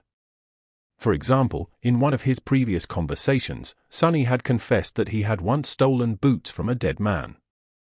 The other guy was horrified and asked if he had really killed someone just for a pair of boots. The answer the floor forced him to give was that there were other reasons and that he had also taken the man's cloak. The true reason for killing the veteran slaver was that he had whipped Sonny a few hours prior. Besides, he was already dying. The cloak had nothing to do with the killing itself. However, the wording of the answer created an impression that it did. Thus, two truthful statements, when put together, created an effect akin to a lie. This was just a simple example. With a lot of effort and intense thinking, Sonny could create other types of manipulative truths. It was going to be extremely difficult and risky, but it could be done. It was time to put his theory to practice. Sonny didn't forget what his main goal was, to make sure that no one ever finds out his true name. To achieve that, he had to create an impression that he was the most pathetic, weak person in this whole building. Someone who would never receive a positive appraisal, let alone a divine aspect and a true name. However, since this would be a lie, he couldn't just go and say it. So how was he to convince everyone that he definitely did not have a powerful aspect and an impressive record with the spell? His eyes fell on a particular group of sleepers. There were 5 or 6 of them, gathered around a tall, confident young man. The young man had brown hair and a gentle, handsome face. His eyes were green, with a hint of friendly humor. His posture, figure, and attentive gaze betrayed someone who went through extensive training. Everything about the young man screamed of nobility and strength. Just at that moment, one of his companions was saying with a tone of amazement, "Ascended. You have received an ascended aspect? What was your appraisal?" Sonny stopped in front of the group, as though by accident. After hearing the young man's answer, he frowned and looked at him with disdain. Then, with a voice full of utter bewilderment, Sonny said, "Ascended, excellent. That's it? What's the big deal?" Chapter 21. First Performance. His words hung in silence. The sleepers looked at Sonny with a hilarious assortment of emotions, ranging from bewilderment to shock. The young man with humorous eyes just smiled politely. To be honest, getting an ascended aspect during the first nightmare was extremely rare. He was certainly someone special, maybe even outstanding. Actually, despite their apparent differences, the young man somehow reminded Sonny of Hero. Oro of the Nine. There was a special type of calculating coldness hidden deep inside their eyes. He had encountered such people before, mostly among the veterans of various street gangs in the outskirts. They simply called this type of coldness murder math. Basically, it was a habit experienced fighters developed, no matter where they were and what mood they were in. There was always a sober part of their minds constantly calculating the most efficient way of killing the person in front of them, just in case such need arises. Why do I have to antagonize someone like that, of all people? But Sonny really had no grounds to complain. After all, he brought this on himself. After a few seconds, one of the young man's companions finally blinked and said, "Friend, you must not know a lot about the spell. Caster's results are truly remarkable." Then, with a furtive glance at the remarkable caster, he added, "An actual, living and breathing descendant of an awakened clan?" Sonny re-evaluated his opinion of the humorous young man. Legacies were known to be trained for their eventual entrance into the spell from the moment they could walk. For them, being infected was a certainty instead of a possibility. They were extremely formidable people. Just great, he thought bitterly and made his frown deepen. "Are you trying to pull a prank on me? You call this remarkable?" The bewilderment in the eyes of these sleepers was slowly being replaced by hostility. "Listen, friend. If you don't think that an ascended aspect is remarkable, then please share with us your own amazing results. What, pray tell, was your appraisal?" Caster himself was still keeping quiet and smiling. However, his defenders were growing restless. This was exactly what Sonny wanted to happen. He smiled with utter contempt. I would let you know, my appraisal was, it was glorious. Yes, glorious. And the aspect I acquired was of the divine rank. After that, he received a number of strange looks. No one had ever received a divine aspect before, so, of course, they were starting to think that he was a lunatic. But there was still a sliver of doubt that maybe that strange guy was a descendant of a powerful clan. A peerless prodigy? Maybe his appraisal was, indeed, glorious. Sonny had to dispel that tiny bit of doubt. Mind you, I'm not some lofty legacy. Phut! I'm from the outskirts. I've never even received combat training. All that training and he only got an excellent? What did he do during the nightmare? Pick his nose the whole time. The expressions of all the sleepers that were listening to his bragging instantly changed. An outskirt rat with no training, yeah, sure. Who was he trying to fool? Finally, with the same polite smile, Caster spoke, glorious? That is interesting. Would you mind telling us what were your achievements in the nightmare? Sure, no problem. First of all, I killed an awakened tyrant. Every had cost him a couple of moments of intense pain, but he didn't let it show on his face. His expression was nothing but smug and confrontational. The mere mention of a tyrant, let alone an awakened one, made a couple of sleepers smile with ridicule. Oh, really? How did you kill it? An arrogant look appeared on Sonny's face. How? Let me tell you, I didn't even have to lift a finger. I just spat, and it was torn to pieces. Which was true. Sonny had spat a mouthful of blood on the altar, and as the result, Mountain King was ruthlessly dismembered by Shadow God. This guy is either insane or purposefully messing with us. Listen here, Shorty. Have some decency, okay? Who would believe such a lie? Sonny was genuinely angry. He wanted to retort, saying that he wasn't short. But he couldn't. Because that would be a lie, damn it. So, instead, he just gritted his teeth and said with a voice full of outrage, I can't answer that, because it's not a lie. Are you really insisting that you had killed an awakened tyrant, a tyrant? And with a bit of spit no less. He actually believes in his own crap. Unexpectedly, Caster stopped his companions. After the laughter quieted down, he asked in a friendly manner, what? That wasn't enough? Sonny raised his chin. Let me think. Oh. I also killed an awakened swordsman. Acting as though he was a little bit embarrassed, Sonny looked down. That time I had to lift a finger. I even had to shake it a couple of times. That was enough to kill him, though. He was holding the silver bell between his fingers, which led to Hero being attacked and eventually killed by the tyrant. So, technically, all his statements were true. Can you believe this idiot? Poor bastard. Not only is he weak, he's also lost it. Caster gave his companions a long look and then turned to Sonny. Sonny blinked. Time for the finishing touch. Something else? Well. Oh, right. I communicated with a bunch of gods, even though they were all dead. I made one of them wake up.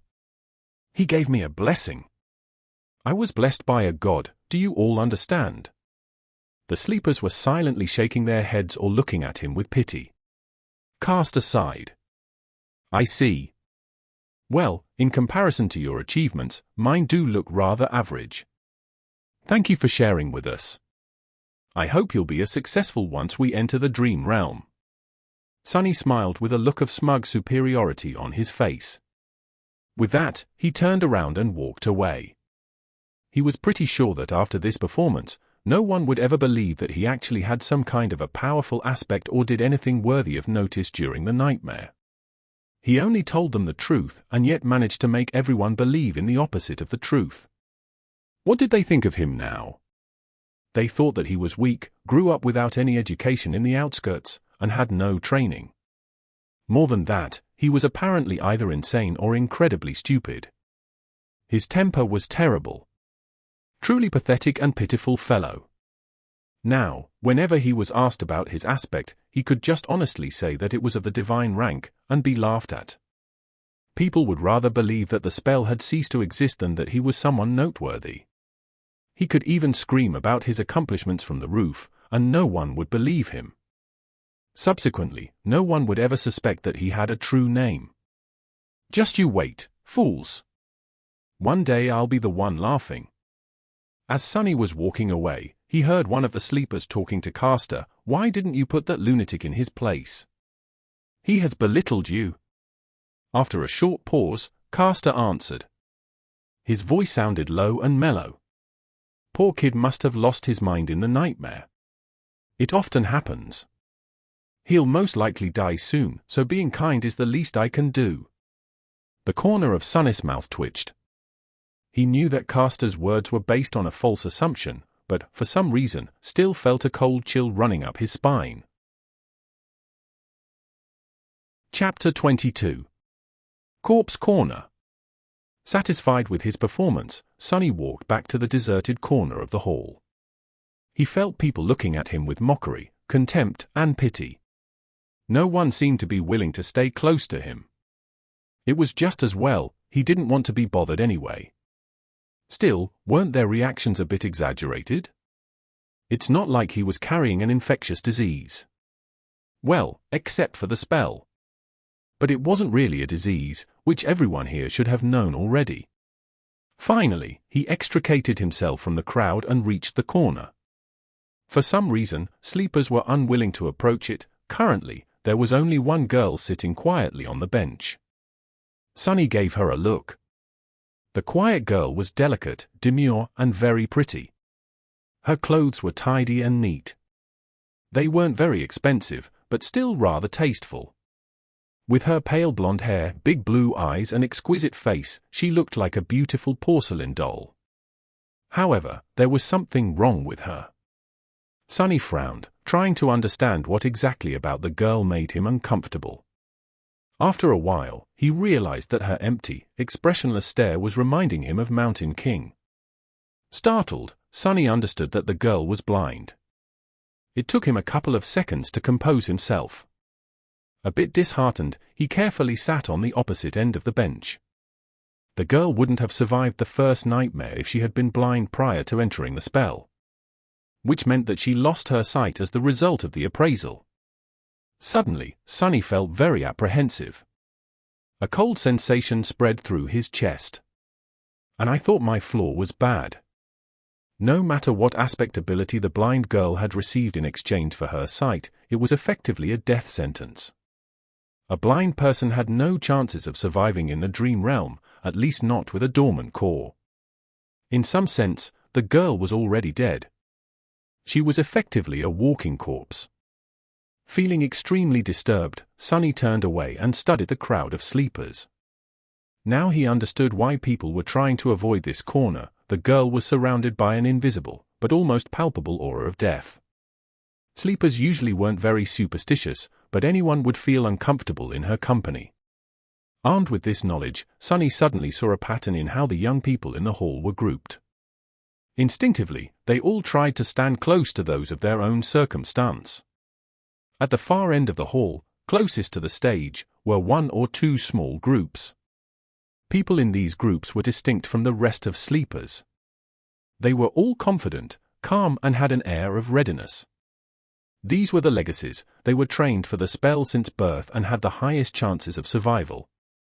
Caster especially stood out from the rest. Next to them was a larger number of expensively dressed young people.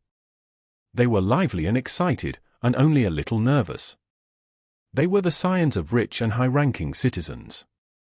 Their training was pretty good since such families had ample funds to hire private tutors, even awakened ones. Their chances of survival weren't bad. Then there was the largest part of the crowd, which consisted of kids from middle-class families. They might not have had the privilege of training under awakened tutors, but their education wasn't bad. The government spent a lot of effort to put all the necessary knowledge and skills into the school curriculum, preparing potential sleepers in advance. Some of them might have received additional training in private. To survive, these sleepers would need to put in a valiant effort and also have a bit of luck. But it wasn't improbable. Consequently, they were tense and nervous. And lastly, there was Sunny and the blind girl. The corpses. From the point of view of other sleepers in the hall, their chances of survival were close to zero. This was how the young sleepers had subconsciously divided themselves. The only exception from this rule was the silver-haired girl, who stood alone and apart from everyone, seemingly indifferent to tension and nervousness that permeated the air. She was leaning against a wall with her eyes closed, still listening to music. But regardless of their group and level of training, everyone was already tired of waiting. When will the damn induction ceremony start? Sunny thought, irritated. As though answering his thoughts, a tall man in a dark blue uniform appeared on the stage. Not only was he tall, he was actually almost a giant. Sunny even wondered if the man's mother had sinned with a bear. Of course, it was impossible. Bears had gone extinct long before the spell even appeared. But he once saw pictures in a book, and they looked sort of similar. A bear-like nightmare creature, then. The giant man had wide shoulders, an athletic build and a gorgeous brown beard. His eyes were calm and serious. After reaching the center of the stage, he gave sleepers a long look. When his gaze reached the deserted corner, Sunny suddenly felt nervous. I sure hope he doesn't have a telepathic ability. Otherwise, he might separate me from a limb or two on behalf of his mother. The man didn't pay Sunny a lot of attention and returned his gaze to the front rows of the crowd. Finally, he said in a deep, reverberating voice, "I am Awakened Rock. Sleepers, welcome to the Academy." Everyone listened without making a sound. In less than a month, you will be summoned to the Dream Realm. Some of you might think that you are well prepared. You're wrong. The spell is merciless and cunning. The moment Awakened begin to think too much of themselves, they die. I've seen countless sleepers like you lose their lives.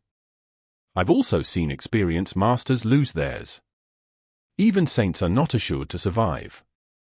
Thanks for the encouragement, Sunny thought sarcastically. In the following 4 weeks, we will do everything in our power to increase your chances of survival. You will receive training from the best instructors in the world. However, don't be misled by their fame. In the end, whether you return from the Dream Realm alive depends only on one person, you. The responsibility to survive is yours, and yours alone. Except for the legacies, sleepers were looking at each other with growing fear in their eyes. Awakened Rock continued, "You are not children anymore.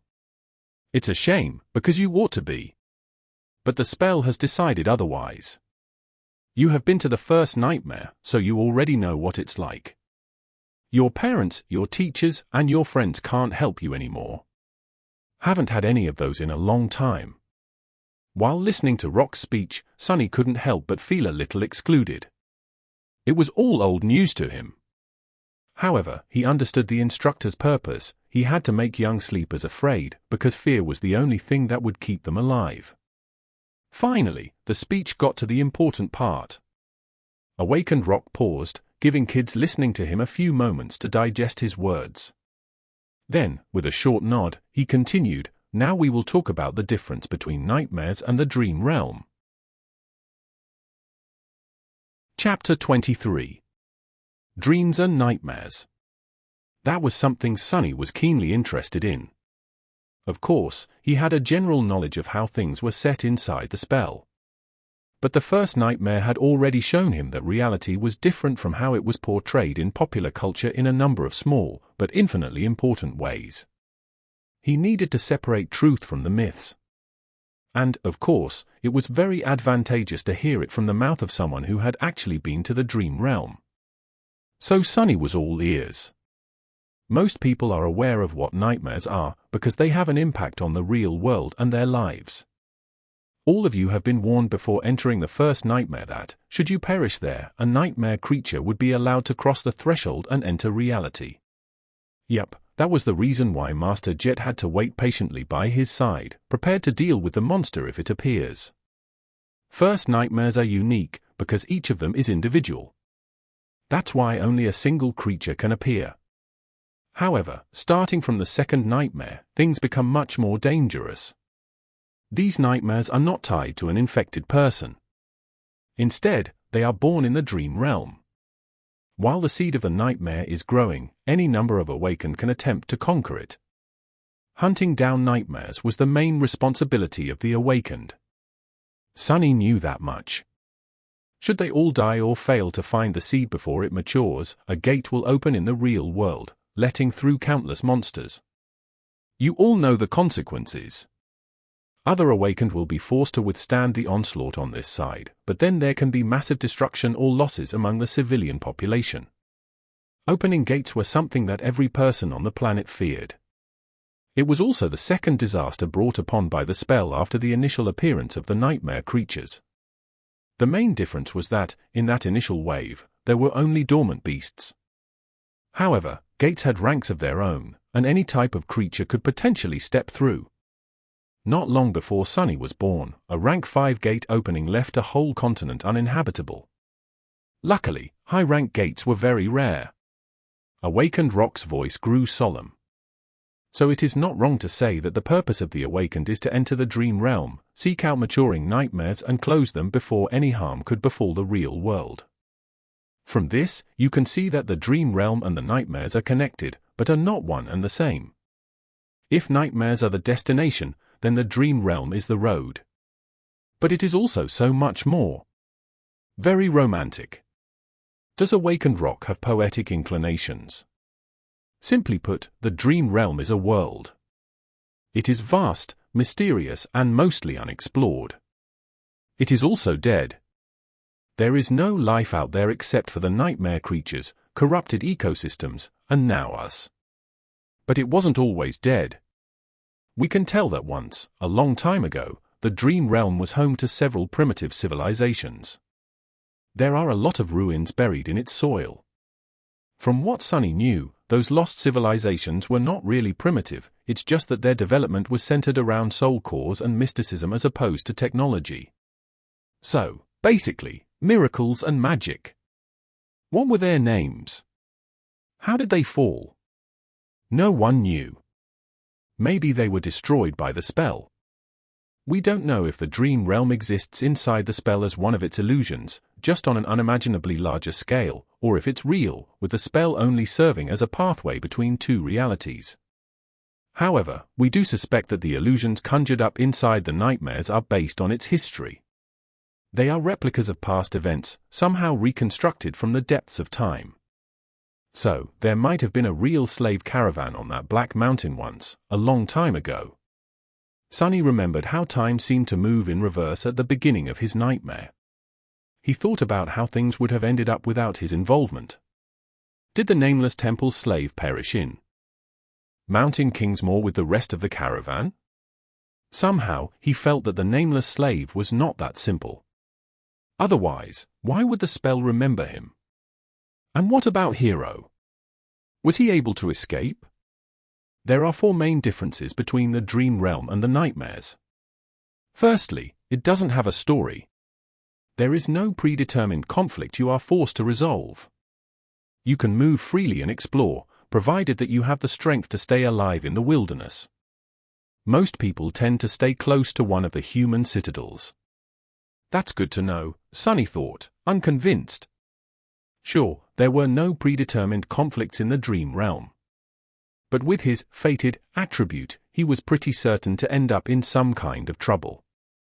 So that freedom Awakened Rock had mentioned was relative in his case.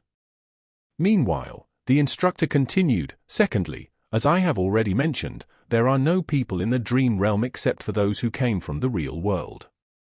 There are only monsters. Some of them can mimic human appearance, though, so be mindful of that. Sunny felt cold sweat running down his back. Nightmare creatures mimicking humans?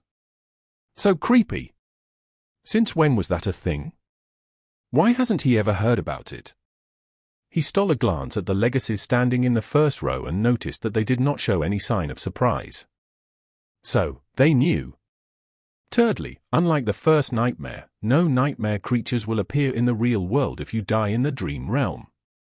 It may sound cruel, but that's a good thing. Awakened forces are already spread thin. If we had to monitor every sleeper, we wouldn't have resources to handle more important matters. Considering that each sleeper could spend weeks, sometimes even months in the dream realm, there was ruthless logic in that statement. And lastly, and most importantly, unlike nightmares, which are bound by the rules of fairness, there is no limit to what kind of creature you can meet in the dream realm. During its trials, the spell won't pit a dormant human against an opponent many ranks above them. However, he was forced to agree with Awakened Rock. Even though both Hero and Mountain King were way out of his league, they were still just one rank above him. But in the dream realm, no such restrictions exist. Theoretically, you can stumble upon an unholy titan and die before even realizing what happened. So be careful and stick to the regions with enemies on par with your own rank. It's not an ironclad guarantee, but at least there will be less of a chance of you biting off more than you can chew. Sticking to a region populated by nightmare creatures below his rank was even better. That was exactly what Sunny was planning to do. Awakened Rock paused for a few moments, studying the faces of sleepers in front of him. Then he added, "When the solstice comes, you will be drawn into the dream realm. The exact location of where you will appear can't be predicted in advance, but there is a high chance that many of you will find yourselves in close proximity to each other. Band together and proceed to the nearest human citadel. Each citadel is built around a gateway. Once you reach it, you will be able to return." Gateways were special portals that served as exit points from the dream realm.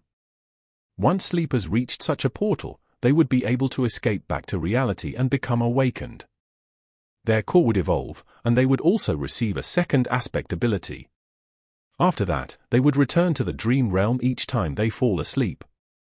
If you can't locate or are unable to reach the nearest human citadel, search for an unclaimed gateway.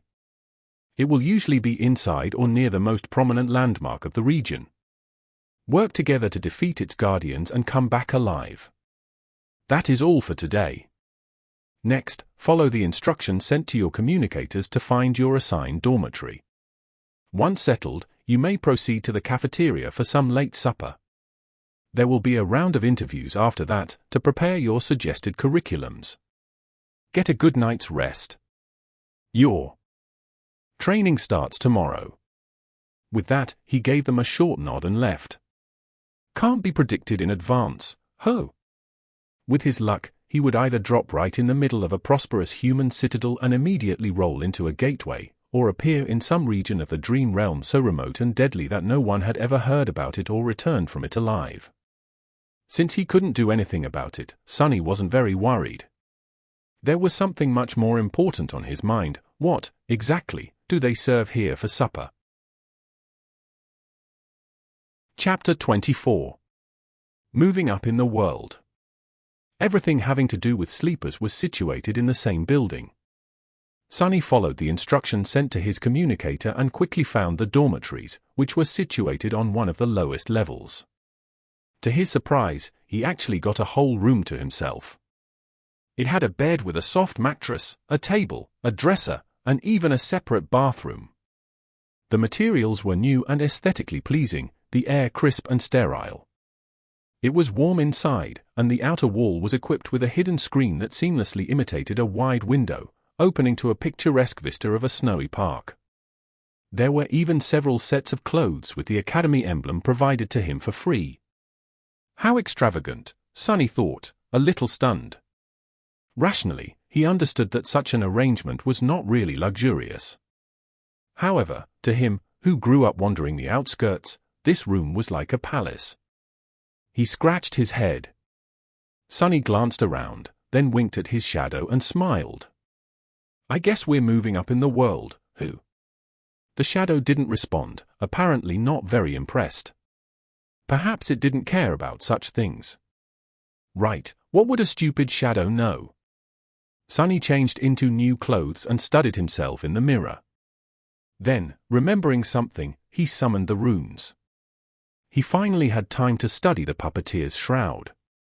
Memory description: a worm of doubt once found its way into a righteous king's heart. With time, the king was devoured from inside and became its puppet. A lifetime later, the puppeteer worm escaped from the king's dead body, leaving behind a cocoon of black silk. No one knows where it went. However, once people dared to approach the silent castle, they found the silk among the mountains of gnawed bones and fashioned it into an armor. That is not that terrifying. Yeah. I'm not creeped out at all. Come to think of it, the first creature he killed was called a larva. If he were to assume that Mountain King was a mature puppeteer worm, and already a tyrant, then what the hell would it transform into after becoming a moth? No, it's better not to think about it. With a sigh, he summoned the puppeteer's shroud. Thin black threads immediately appeared around his body and wrapped it into a set of armor. It was made of dark gray, soft fabric with several elements, such as braces and shoulder guards, fashioned out of black, lusterless leather. The armor was light, understated, and did not restrain his movements at all. It also made no sound when he moved. Perfect equipment for someone who likes to lurk in the shadows. Sunny smiled. He knew that this armor would be tough to pierce for any creature below the awakened rank, which gave him a great advantage in dealing with all dormant monsters. He also felt a sort of strange, faint calmness while wearing it. A worm of doubt, does it have enhanced protection against mental attacks? A great trophy. He wouldn't expect anything less from the memory of a powerful tyrant. The only problem was that the puppeteer's shroud was obviously not meant to be worn on top of a full set of clothes. Quite satisfied, Sunny dismissed it and left his room, heading for the cafeteria. Not bad, he thought, recalling all the rewards he had received during and after the first nightmare. The supper turned out to be as lavish as the dormitory. Sunny's wish to taste real meat finally came true. Not only was it freely available to sleepers, there wasn't even a limit to the amount each of them could eat. More than that, there were rice, bread, various side dishes, sauces, fresh vegetables, fruits, and all kinds of delicious beverages. Extravagant, Sunny thought, steering clear of the coffee. After building a small mountain of food on his plate, he found an empty seat and, for a while, forgot about the world's existence. As juicy, textured, perfectly seasoned meat filled his mouth, Sunny's vision suddenly was full of stars. He had to hold back an exhilarated moan. And to think, he could have lived like that for a whole year. Damn! Spell, why didn't you infect me a few months ago? He concentrated on the food, decimating the whole plate in no time. Satiated and more than a little gorged, Sunny longingly looked back and thought about getting another serving. But it was already time for his appointment with the academy personnel. Full of regret, he stood up and left the cafeteria. Soon, he found himself in a small office, sitting across from an administrative worker. The worker was very friendly, and started the interview right away. Just like Master Jet had warned him, Sunny was offered psychological counseling again. Remembering her advice, he refused, and the interview smoothly switched to questions about his aspect. He didn't want to give up information about his abilities, but also knew that he had to tell the worker something. Luckily, the questions were worded in a way to put sleepers at ease. As such, most of them started with nice and polite preambles like "Would you like to tell me?" or "If you're willing to share," which gave Sunny an opportunity to give neutral answers. "Would you mind telling me about the type of aspect ability you received, as in combat, sorcery, utility?" He did mind, but had to be careful. I'm not sure. I haven't had time to understand it well." "That's all right. Are you able to directly deal damage with your ability?" "I guess not. Earlier, I wasn't even able to harm a towel." Things went on like that. In the end, Sunny shared just enough information to create an impression that his aspect was weak, harmless, and most likely having something to do with utility. After that, he returned to his room, undressed, and went to sleep. Sunny thought that falling asleep for the first time after the nightmare would be weird, but in fact, it was surprisingly easy.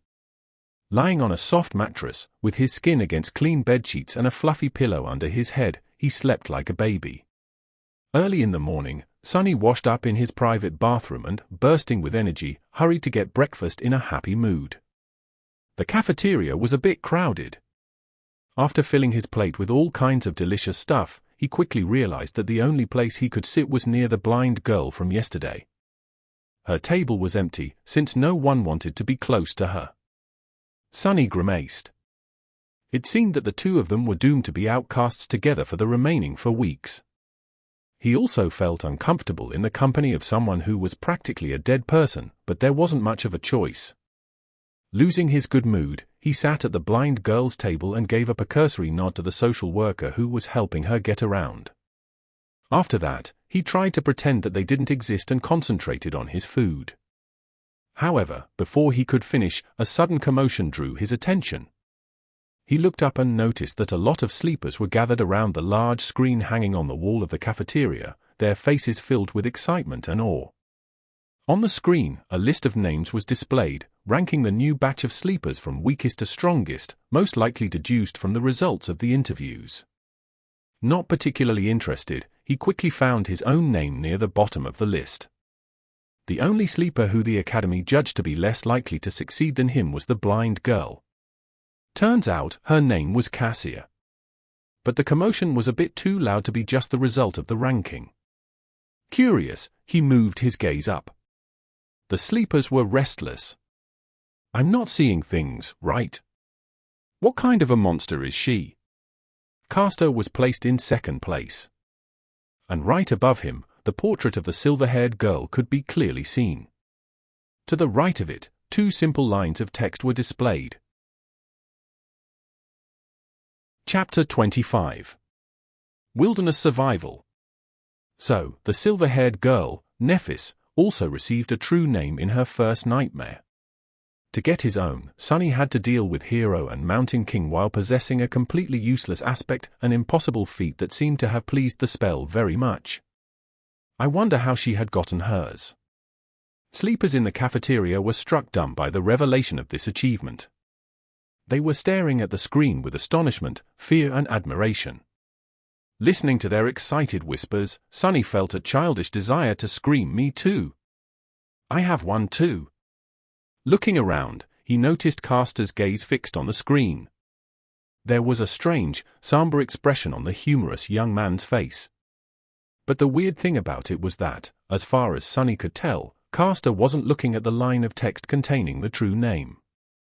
Instead, he was staring at the line of text that read Nephis, as though the girl's actual name held more meaning to him than the one given by the spell.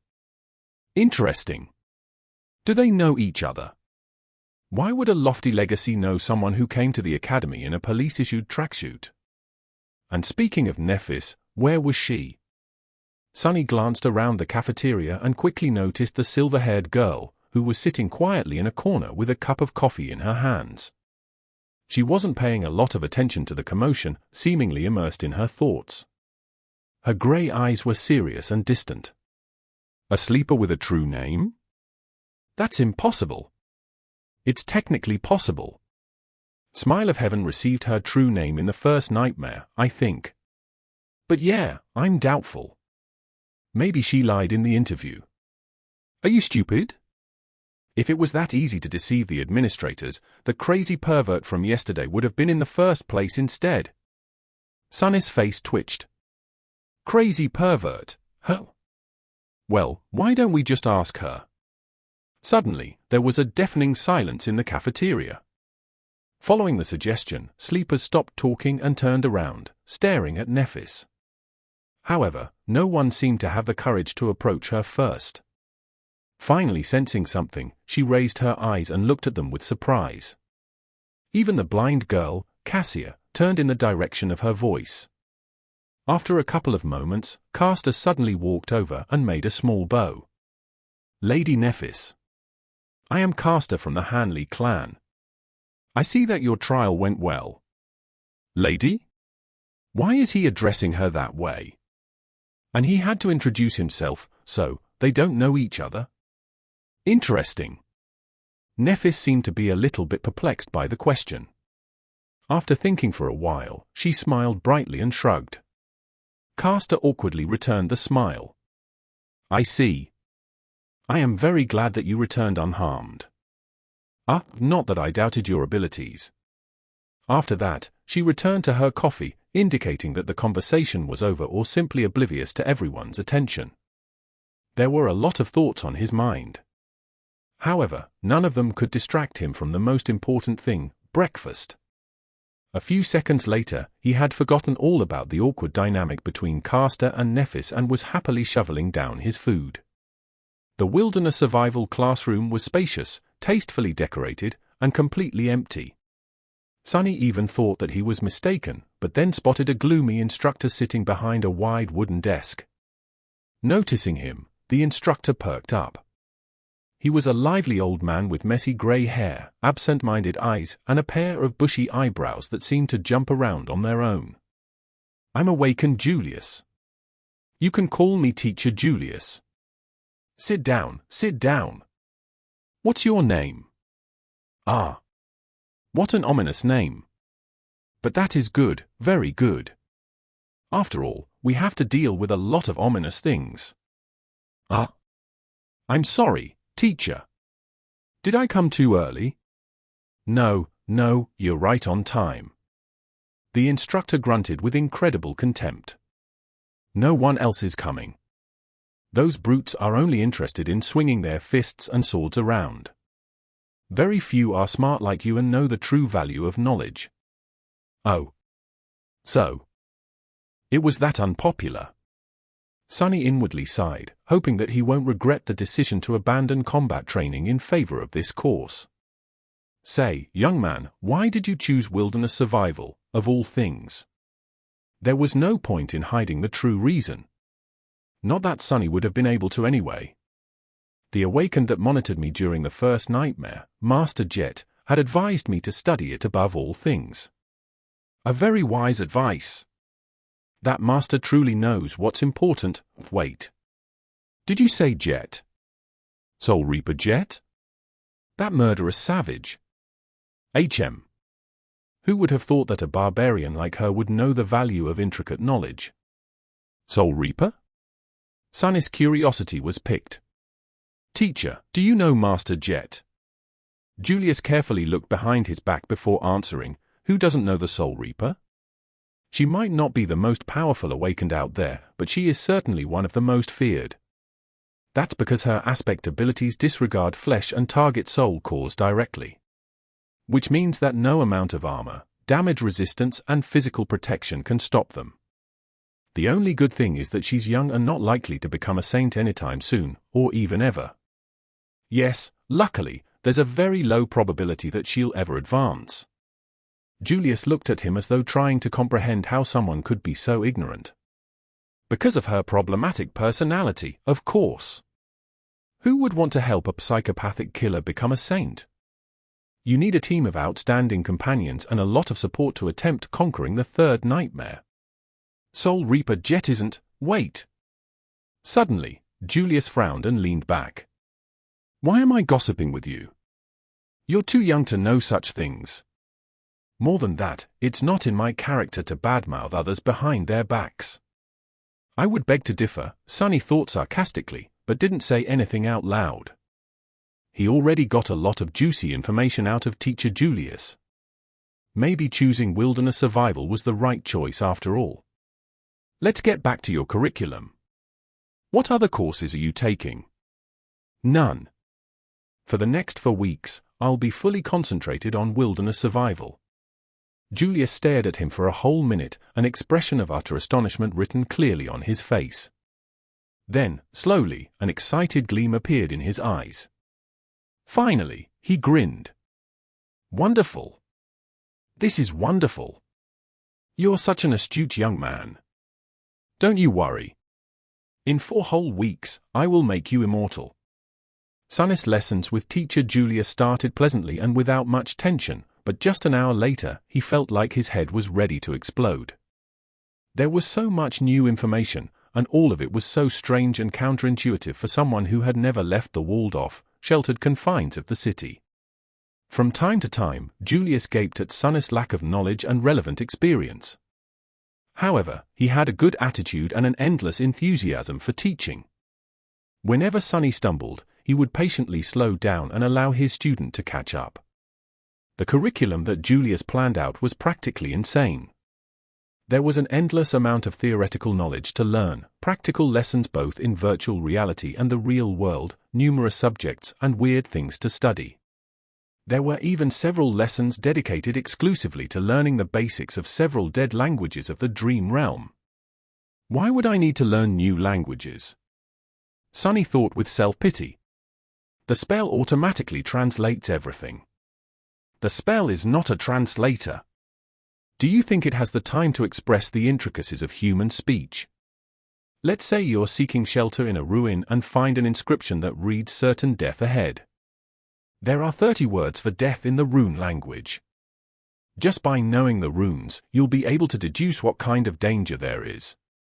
On the first day, they studied until the sun was about to set. Only then did Julius decide to let Sunny go. Mentally exhausted and lamenting the fact that he had to miss lunch and dinner, Sunny decided to gently remind his teacher about the importance of food for maintaining high levels of concentration tomorrow. After returning to his room, he fell on a chair and stared blankly into the distance for a while. Then, as though remembering something, Sunny turned to his shadow. Right. He had a lot to accomplish before supper. He observed the shadow for a few seconds and then grinned. Let's see what you can really do. Chapter 26. Changing Star. Sunny was pretty sure that his shadow was capable of much more than just being a silent follower. After all, the spell had described it as being an invaluable helper. It was now up to him to find out how exactly shadow control could be of help. As in many other matters having to do with aspects, there was a certain level of instinctual understanding buried deep inside his subconscious. This understanding was either given to him by the spell or was something innate to every awakened. Sunny just had to sense the subconscious knowledge and learn how to put it into practice. Once again, he concentrated on sensing his body and spirit, then commanded the shadow to perform a series of simple motions. With each of them, he was growing more and more familiar with the feeling of controlling the shadow. Pretty soon, it was as natural to him as breathing and walking. The shadow felt like a part of his body. Satisfied with this initial result, Sunny carefully gave it a new command. Without pause, the shadow separated itself from the soles of his shoes, walked to the other end of the room and turned around, staring at him in slightly mocking silence. Sunny was left without a shadow. This is not scientific at all, he thought with an amused smile. Science never really applied to anything having to do with the spell, after all.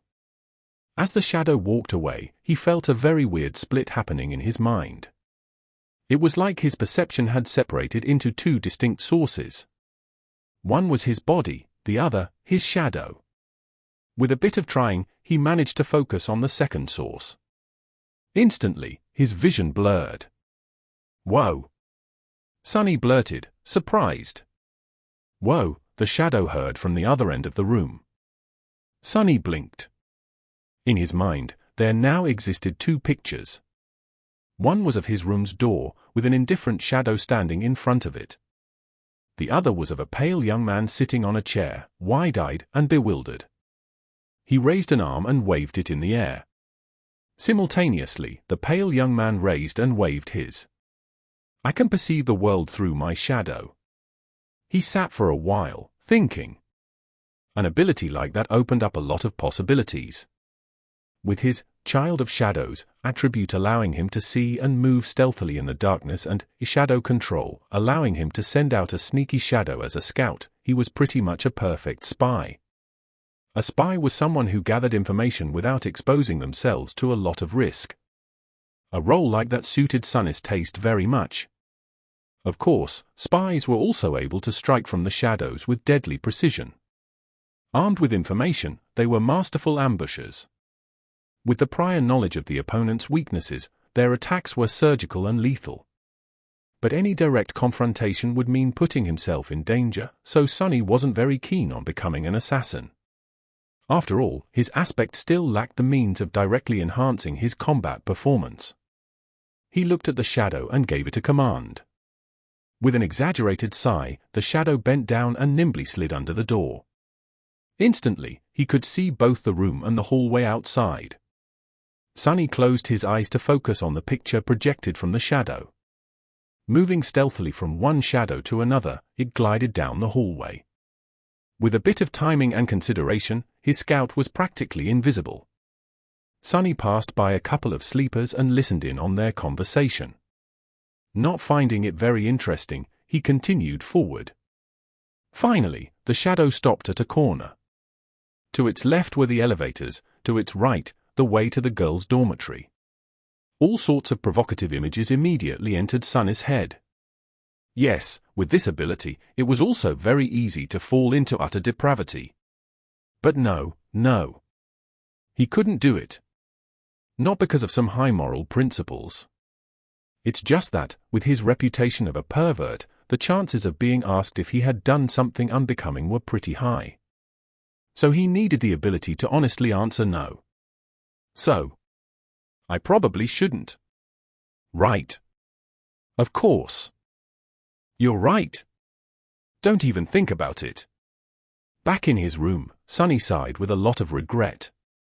Then he directed his scout to hide in the shadow of a passing sleeper and followed him to the elevators.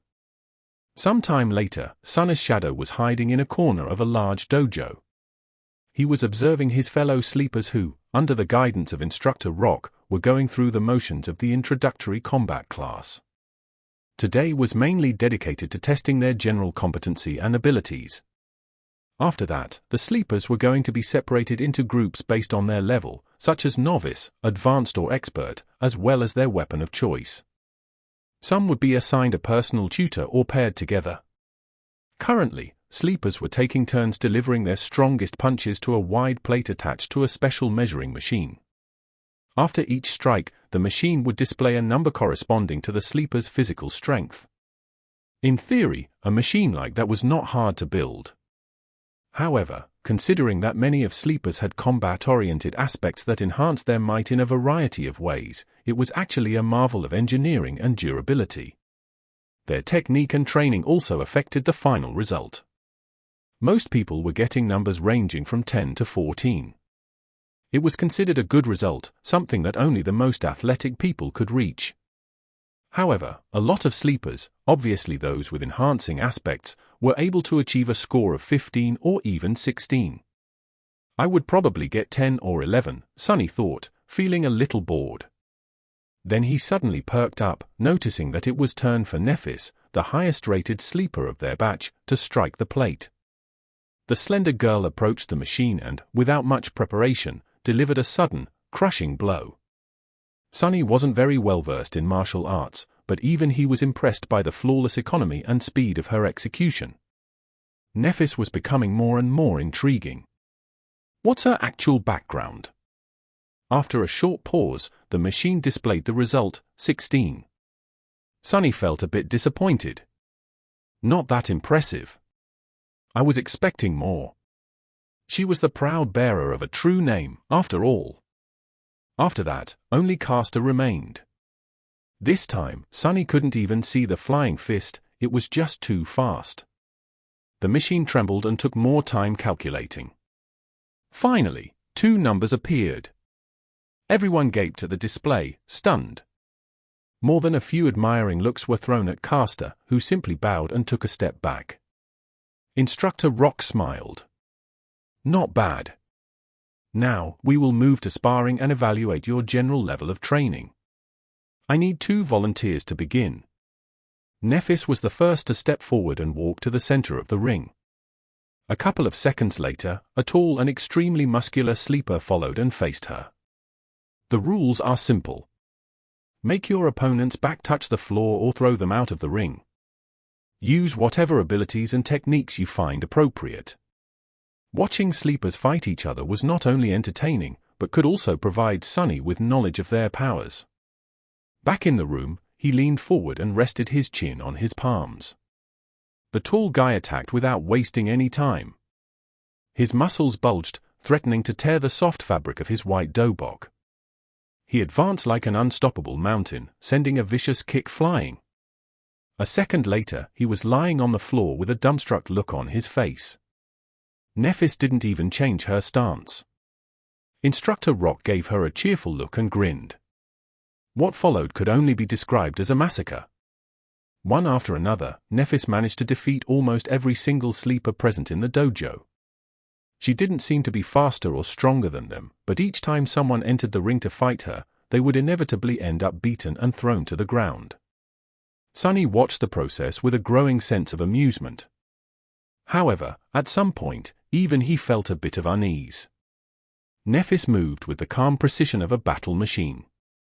Her technique was clean, graceful, and ruthless. No matter what type of attack was thrown at her, she was able to either predict or instantly react to it, then deflect and turn it against the attacker with the minimum amount of effort. It didn't matter whether her opponent was poor, rich, or a legacy. Everyone would end up dealt with in a matter of seconds. What's more, through the whole process, the composed expression on her face didn't even change once. It was like Nephis was made out of metal. Is she even human? Sunny thought, suddenly apprehensive. What was he going to do if this changing star were to end up as his enemy? The best course of action would be to run away. Or better yet, try not to antagonize her, to begin with. After all, the sun was also a star, and shadows didn't mix well with sunlight. Finally, Castor was the last one remaining, once again. However, he didn't seem to be perturbed by the miserable failure of every other sleeper. With a soft smile on his lips, the young man stepped into the ring. Castor and Nephis faced each other. Their eyes locked for a few seconds, and then Castor slightly bowed. "Lady Nephis, please excuse me in advance." A moment later, Sunny opened his eyes in shock. Chapter 27. Measure of Power. It seemed like Castor suddenly ceased to exist. However, it was only an illusion. The truth was that he was just moving so fast that the human eye wasn't able to keep up with his movements. If it wasn't for the special properties of shadow sight, Sunny wouldn't have been able to perceive anything either. Even then, he only noticed a hazy blur streaking through the air. In a fraction of a second, Castor covered the distance between him and Nephis and delivered a devastating blow. However, despite his astonishing speed, she somehow managed to react in time, slightly turning her body to deflect the strike. But it still wasn't enough. Although Nephis had managed to avoid being hit squarely in her center of gravity, Castor's fist ended up connecting with her shoulder, sending the girl into a spin. Not wasting any time, Castor disappeared again. His plan was very simple. While Nephis was still under the impression that the enemy was in front of her, he was going to use his unnatural swiftness to circle around and attack from the back. The young man appeared behind the oblivious girl, ready to finish the fight with one decisive strike. Just as he planned, she seemed to be preparing to attack in the direction he had been seen just a split second ago. Gratified, Castor shifted his weight, putting it all into his fist. However, at the last moment, Nephis suddenly changed her stance and threw her elbow back with frightening force. Castor's eye widened. It was all a feint. And now that he had committed to a strike, there was no simple way to stop. No matter how fast he was still subject to the laws of inertia. The elbow was approaching his face with a profound feeling of inevitability. And yet, Castor still managed to avoid it, even if it was just by a hair's breadth. His speed advantage was just too big. He then proceeded to trip and push Nephis, sending her flying to the ground. However, just before she was about to hit the mats, the young man carefully grabbed the collar of her dobok and gently pulled, slowing down the fall and allowing Nephis to land on the floor without any impact. Lying on her back, the girl blinked a couple of times and looked up at him. The whole altercation lasted no more than 2 seconds. Back in his room, Sunny opened his eyes in shock. So that's an ascended aspect? That's cheating. A sleeper had no business being that fast. The powers bestowed upon them by the spell were supposed to be in their infancy. But Castor was a legacy, after all. Who knew how many soul shards were fed to him prior to enrolling into the academy? Back in the dojo, Instructor Rock grunted and gave Castor a nod. Nephis slowly rose to her feet. The rest of the sleepers were gawking at the young man with reverence, whispering among each other in hushed tones. It seemed that his performance left them with a deep impression. However, Castor himself wasn't very elated. He glanced at Nephis with an unreadable expression. That was because, unlike the rest of them, he came to a certain realization. The truth of the matter was known only to him, Nephis, Instructor Rock, and Sunny, who was very observant and quickly picked up on such things. The thing that sleepers failed to notice was that Nephis did not use her aspect ability when facing Castor. In fact, she had not used it at any point during today's testing. No one even knew what her ability was. And yet, despite his powerful aspect, Castor barely managed to clutch a victory against her. What a monster, Sunny thought, full of unease. The shadow hiding in the corner of the dojo seemed to agree with him wholeheartedly. After that, the introductory combat class was over. So from the beating they received, sleepers headed for the showers.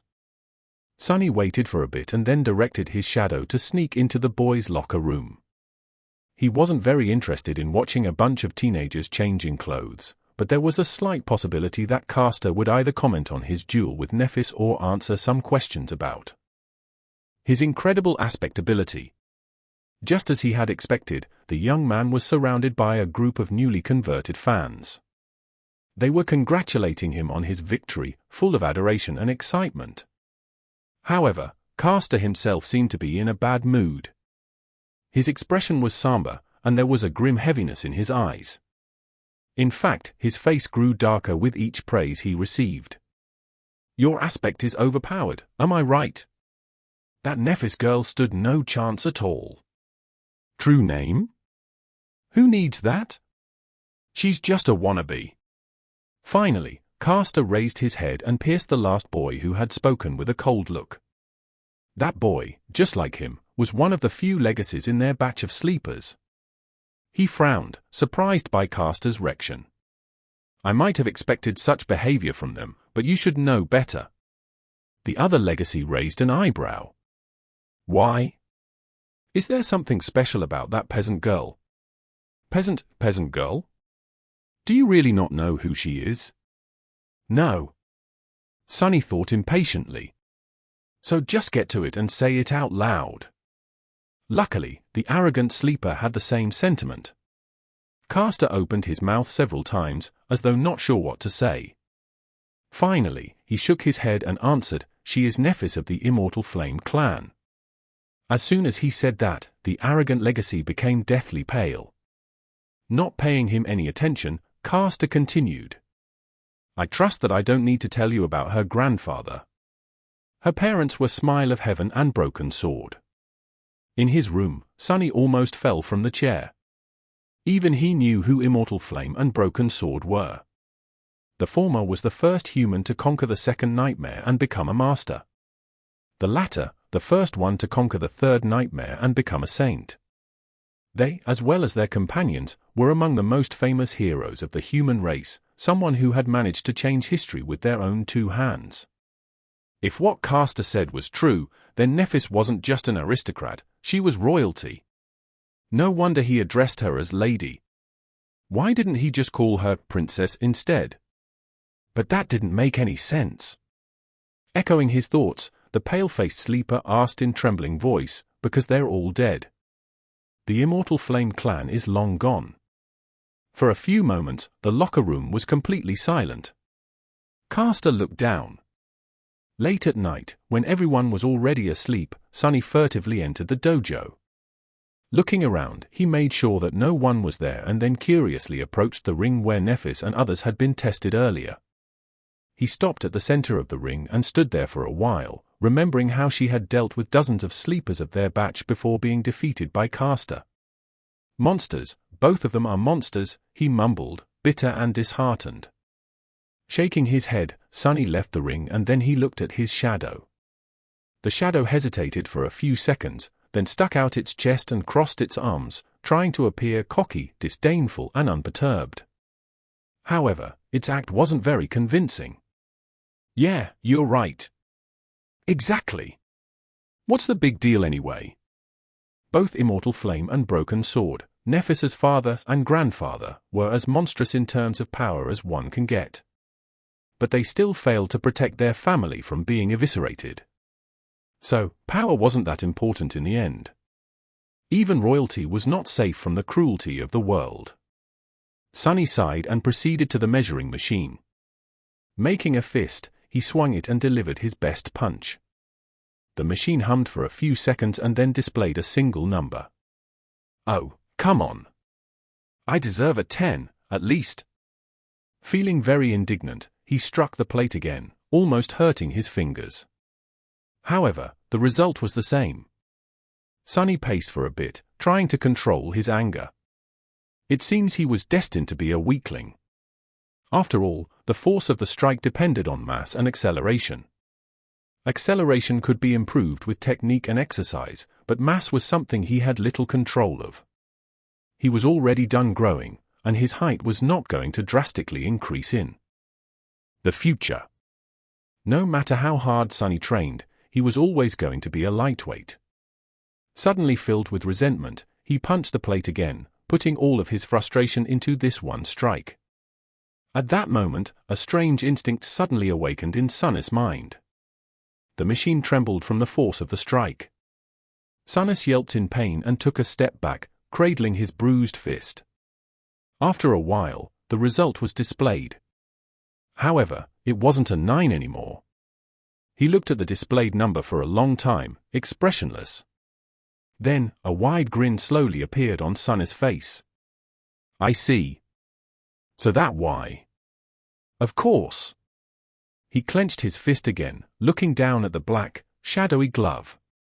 Ah, what an invaluable helper indeed. Chapter 28. Training Montage. Sonny only had 4 weeks to prepare himself for the journey into the dream realm, so there wasn't even a minute to spare. He was relentless, pushing his body and mind to the limits in an attempt to absorb as much knowledge and skills as possible in that short amount of time. In the day, he studied with teacher Julius, slowly learning how to survive and take care of himself in the absence of civilization.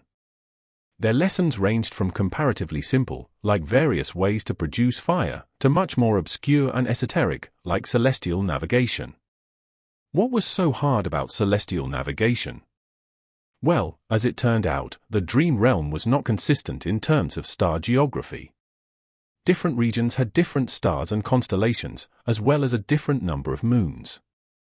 While the sun seemed to be the same, its behavior was highly unpredictable. Still, with sufficient knowledge, one could find ways to study the skies and subsequently navigate themselves. Most of these lessons were, supposedly, already included in the various school curriculums and known to the majority of sleepers. However, learning something from a textbook and learning the same thing from an actual awakened were two completely different matters. Teacher Julius had a habit of going much more in-depth when explaining his subject. Thanks to this time-consuming habit of his, Sonny not only learned about the what, but also often gained glimpses into the why. This nascent understanding of the underlying principles of the dream realm environments gave him the ability to face any situation with at least some measure of readiness. Even the lessons in dead languages, which Sonny had initially judged to be useless, turned out to be much more interesting than he could ever imagine. This was, in large part, because it concerned the spell itself. After all, the spell communicated with humans in one of those dead languages. By knowing the language, he was able to understand its various remarks and descriptions better. The simplest example of this was Nephis and her true name, Changing Star. While technically correct, this translation failed to properly convey the exact meaning. By understanding the grammatical structure of the rune language, it was easy to extrapolate and see that the more correct translation would have been Star of Change. More than that, there were different runes for change, each with its own connotation. Depending on what exact rune was used to relay the meaning of the name, it could also mean ruin a star or star of misfortune. A small change in wording and connotation could mean a world of difference in real life. Sonny, who had never seriously studied before, found the process of acquiring vast amounts of theoretical knowledge strange, numbing, and exhausting. However, in a sense, it was also exhilarating. After all, knowledge was something that only the privileged had access to. It was also this authority over knowledge that kept them in the position of power, creating a vicious circle of inequality. The poor had no opportunity to study, and without the advantage of good education, they had no way to stop being poor. The weirdest part about all of this was that Sonny was now one of those privileged people. More than that, he was at the pinnacle of social hierarchy. Not only had he gained access to an unlimited amount of knowledge, but even his basic needs like food and shelter were also taken care of by the government, allowing him to fully focus on the single goal of developing himself as an awakened. This sudden transformation would have sent him into a whirlpool of philosophical reflection if he had any time to spare. But he didn't, because teacher Julius also insisted on holding practical lessons every other day. Even if some of them had to be done in virtual reality simulations, he insisted on using the full immersion stations with enhanced physical feedback. As a result, Sonny was bone-tired and utterly exhausted. The good thing was that with such amount of exercise, coupled with his newly reforged body, Sonny had never been in better shape. Even without combat training, he could feel his strength, stamina, and agility improving by leaps and bounds. Basically, the peculiar rebirth he had experienced after completing the first nightmare had enhanced the innate potential of his body, bringing it to the peak of the human condition. However, it was up to him to realize that potential with sweat, effort, and a lot of hard work. Practical application of wilderness survival techniques provided him with the opportunity to do so. And as though this wasn't enough, Sonny secretly collected information about other sleepers and practiced shadow control every night. His shadow was independent enough to be sent on scouting missions without his direct control. It would sneak here and there, listening in on the conversations and observing different classes where sleepers had to demonstrate their aspect abilities. Then, after Sonny had finished his supper and returned to his room, it would come back and share everything it had heard and seen during the day. The only problem with this arrangement was that the shadow, despite its outward snarkiness, turned out to be rather naive. It didn't quite understand how the human world worked, and as such, often failed to distinguish between useful information and meaningless chatter. So, most of the time, Sonny would receive nothing of value or juicy gossip instead of important secrets. This is how he learned that in the sleeper center, romance was in the air. After all, there were 100 beautiful young people locked underground in close proximity to each other, with the added spice of a deathly threat hanging above their heads. Many felt that life was short and it was their time to seize the day. Passion bloomed in the shadow of approaching danger. Sonny was excluded from this whole side of the thing, of course. Firstly, he had already positioned himself to be perceived as an unlikable lunatic. Secondly, he simply had no time for anything except for his lessons and training. And lastly, he was wary of getting too close to anybody, afraid that a situation would arise where he would have no choice but to divulge his true name. Apart from gathering information and slowly learning about the scope and details of various aspect abilities, and, to a lesser extent, flaws, he was also experimenting with shadow control. The results were very promising. He quickly found out that his shadow was able to enhance various objects and not only his body. If it wrapped itself around a weapon, the weapon struck harder and deliver more damage. If it was applied to an armor, the armor would become sturdier and harder to break. The enhancement was rather substantial, too. It was roughly twice as much as the initial value. All in all, this ability, if used correctly, could make him a powerhouse among the sleepers.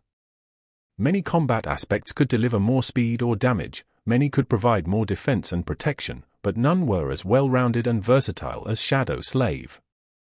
With the added utility of Shadow Sight, Shadow Step and Shadow Scout, it was truly incredible. Just like that, day after day passed, slowly turning into weeks. Before Sonny even knew it, the winter solstice was already here. Chapter 29. The Last Day on Earth. On the day of the winter solstice, Sonny woke up feeling tired and drowsy. No matter how much he tried to shake off this listlessness, it wouldn't go away. In the end, he just stayed in the bed for a while, wrapping himself in a blanket. He was already familiar with this feeling of never-ending, ensnaring sleepiness. It was the same in the days before his first nightmare. It was also quite similar to what he had experienced while slowly dying of hypothermia on the slopes of the Black Mountain. Remembering the cold embrace of approaching death, Sonny couldn't help but shiver. This was his last day on Earth, at least for a while. By nightfall, the spell was going to take him away once again, this time to challenge the vast expanse of the dream realm. What was he going to face in that ruined magical world? Would luck be on his side this time, or would there be another disaster? There was no point in guessing. He had already done everything in his power to prepare for the inevitable. He studied hard, trained hard, and kept his secret safe. His aspect was better than most, and his will to survive was long tempered by the harsh reality of the outskirts and the even harsher ordeal of the first nightmare.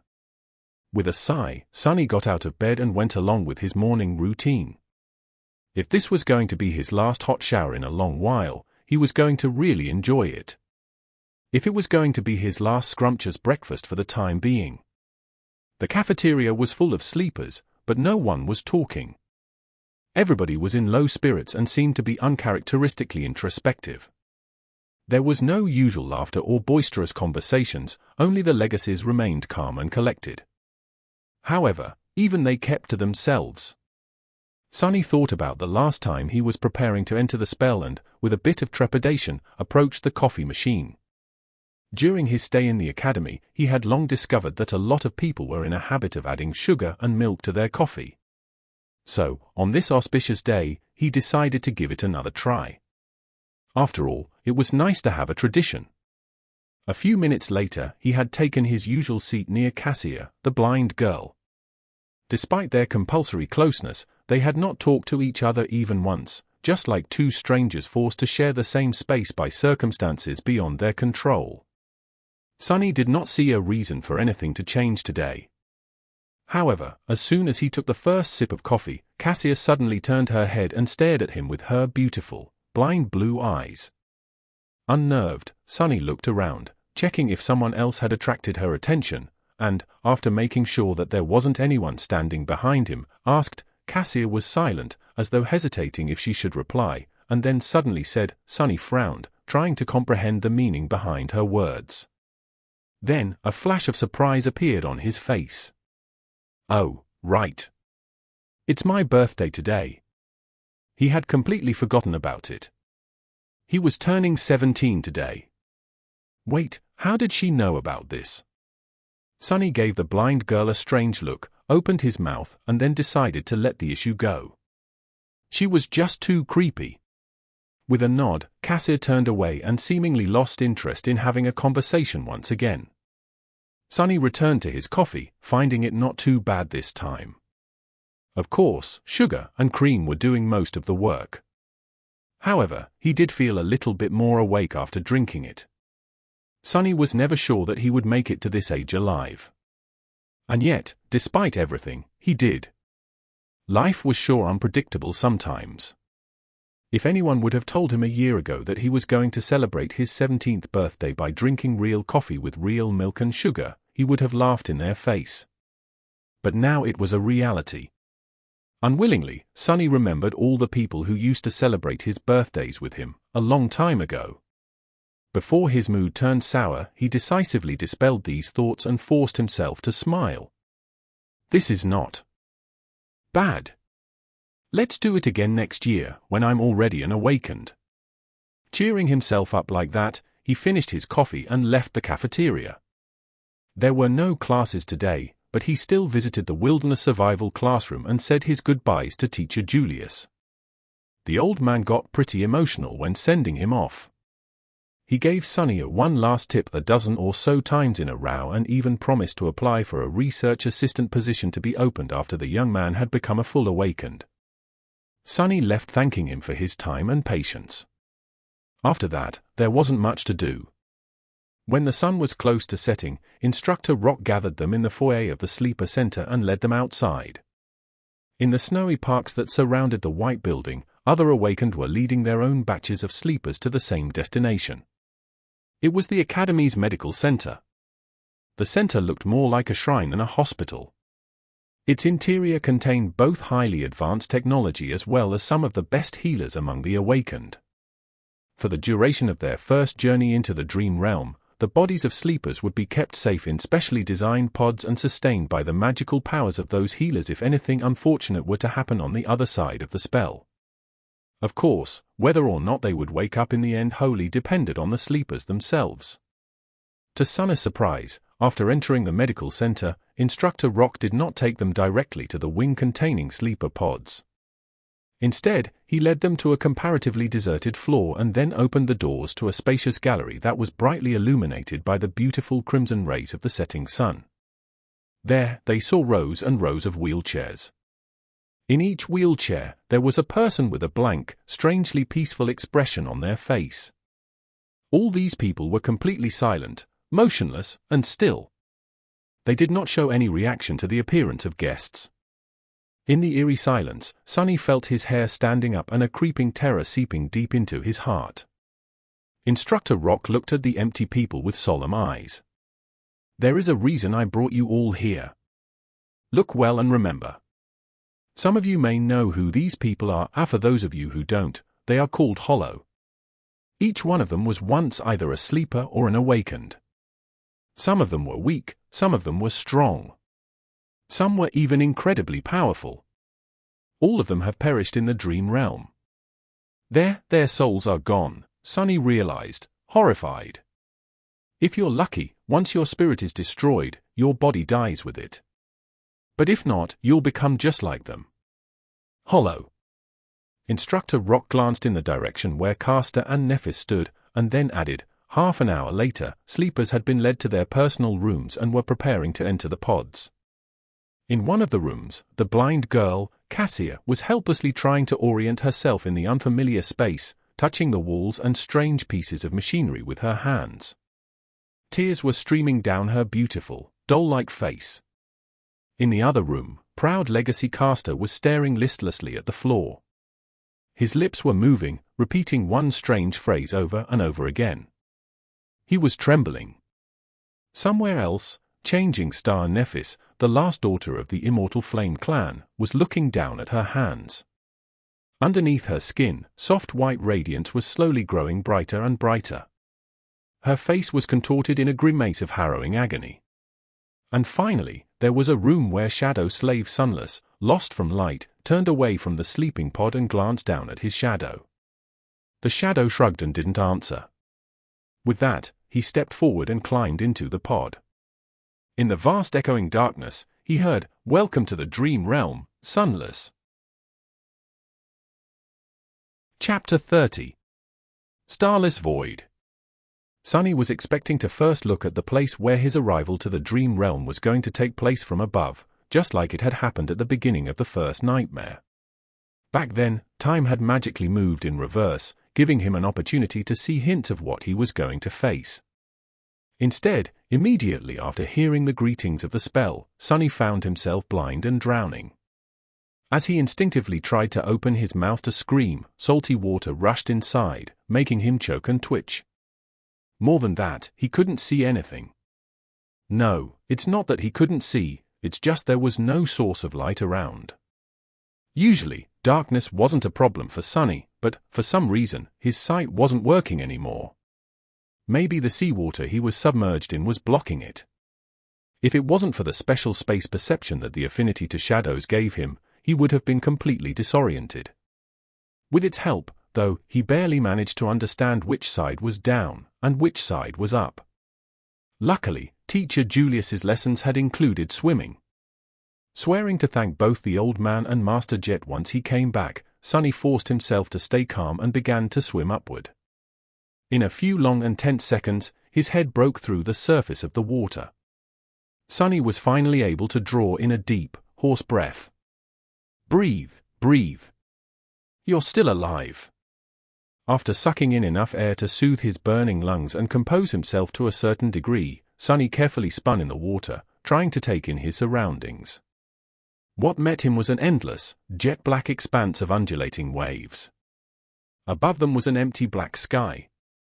There was no moon, no stars, just a dark vastness of repressive nothingness. Sunny blinked a few times, cold dread taking hold of his heart. This is a sea? An ocean? Was I dropped in the middle of an ocean? No, it couldn't be. There had to be solid ground somewhere nearby. As he was gripped by a momentary panic, a remote sound suddenly drew his attention. Sonny turned around and saw a triangular dorsal fin moving in his direction. Luckily, it was still hundreds and hundreds of meters away. Wait, if it's so far away, then how come I can see it so clearly? Despite being submerged in water, Sonny still felt like there was suddenly cold sweat all over his body.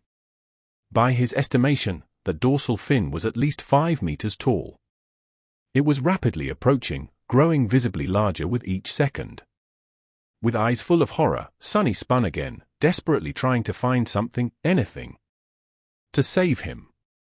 And there, a short distance away, he finally noticed a black mass protruding slightly above the water. Not wasting even a second on thinking, he started to swing his arms and legs, swimming in the direction of the black mass with a considerable speed. However, no matter how fast he swam, the giant shadow of the unknown creature was closing the distance between them much faster. A small part of Sonny's mind managed to preserve its rationality even when faced with this boundless, primal fear. Not allowing himself to slip entirely into panic, Sonny tried to think, and then silently commanded his own shadow to wrap itself around his body. Instantly, his speed increased twofold. Just seconds before the unknown colossus got to him, Sonny reached the black mass, stretched out his hands, and pulled himself out of the water. He rolled away from the edge, scratching his skin on the uneven rocks, and jumped in fright when the whole surface underneath him shuddered, as though something massive had collided with it. As Sonny backed out, terrifying jaws appeared from the water, with rows and rows of giant teeth, each one as long as he was tall. He opened his eyes wide, understanding that the rock he had climbed on was not tall enough to save him from the monster. Why is it even trying to eat me? I'm too small to be considered a filling snack for something this enormous.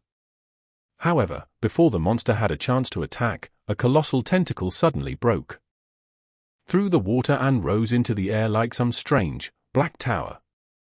Before too long, it fell down, entangling the owner of the giant maw and pulling it back under the water.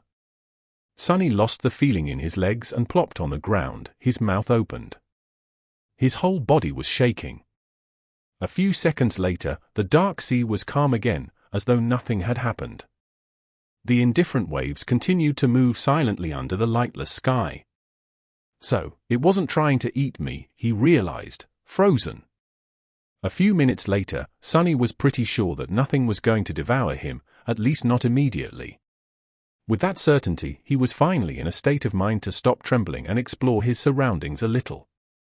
The black mass he climbed onto turned out to be a single stone platform of around 12 meters in diameter. Its surface was mostly flat, covered with grooves, and somewhat dry.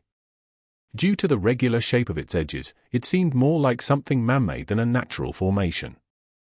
But then again, here in the dream realm, it was hard to be sure that something man-made was actually made by humans, as opposed to.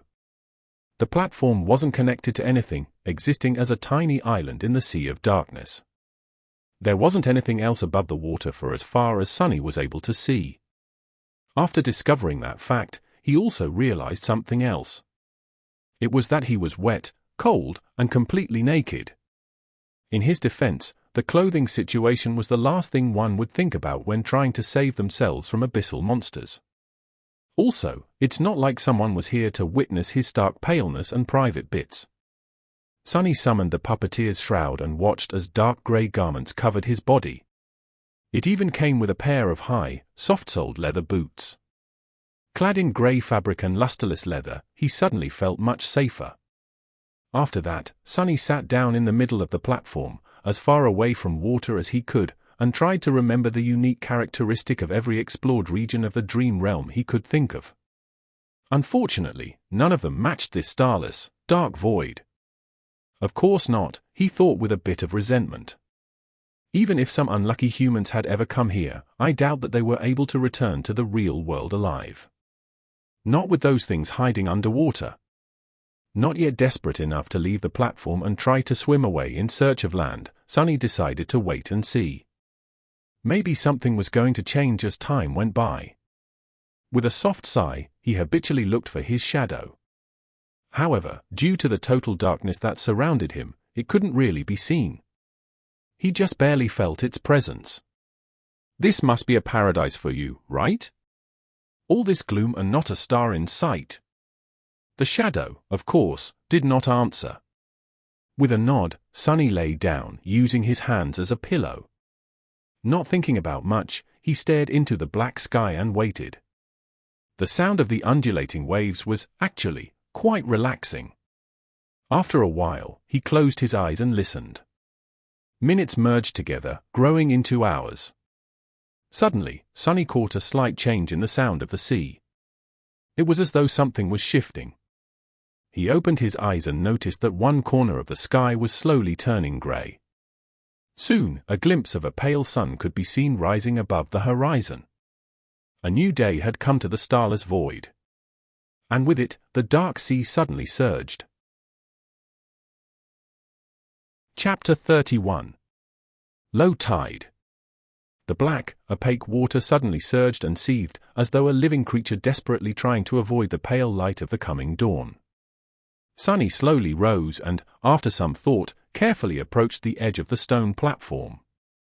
Looking down, he blinked and then kneeled to make sure that what he saw wasn't an illusion. Slowly at first, and then faster and faster, the water level was dropping. The circular stone formation he had been taking shelter on used to barely protrude out of the waves, but now there were meters and meters of wet rock between him and the restless surface of the sea. As the sun climbed up, the monstrous ebb tide continued. Soon, Sonny found himself standing on the edge of a tall cliff, with 100-meter drop separating him from the churning waters. Beneath him, the rock formation broadened and changed shape. However, from his vantage point, it was hard to determine what that shape was, exactly. At that time, the dark surface of the water began to be punctured here and there by sharp crimson blades. As it dropped even further, it was as though a crimson forest was slowly rising from the black depths. The trees were made of something resembling coral, growing chaotically into each other and stretching toward the sky. They were colossal in size, with irregular protrusions entwining and merging together, looking monumental and eerie in the black and red reality of the sunlit void. The labyrinth formed by this strange reef stretched as far as Sonny could see, broken here and there by protruding cliffs, sudden chasms, and distant natural features. Half an hour later, utterly shocked, Sonny stared down and realized that the sea was completely gone. If not for the black seaweed left hanging on wet rocks and scarlet pillars of coral, he would even doubt if it was ever there. His small circular island had turned into the peak of a strange, towering, irregularly shaped cliff.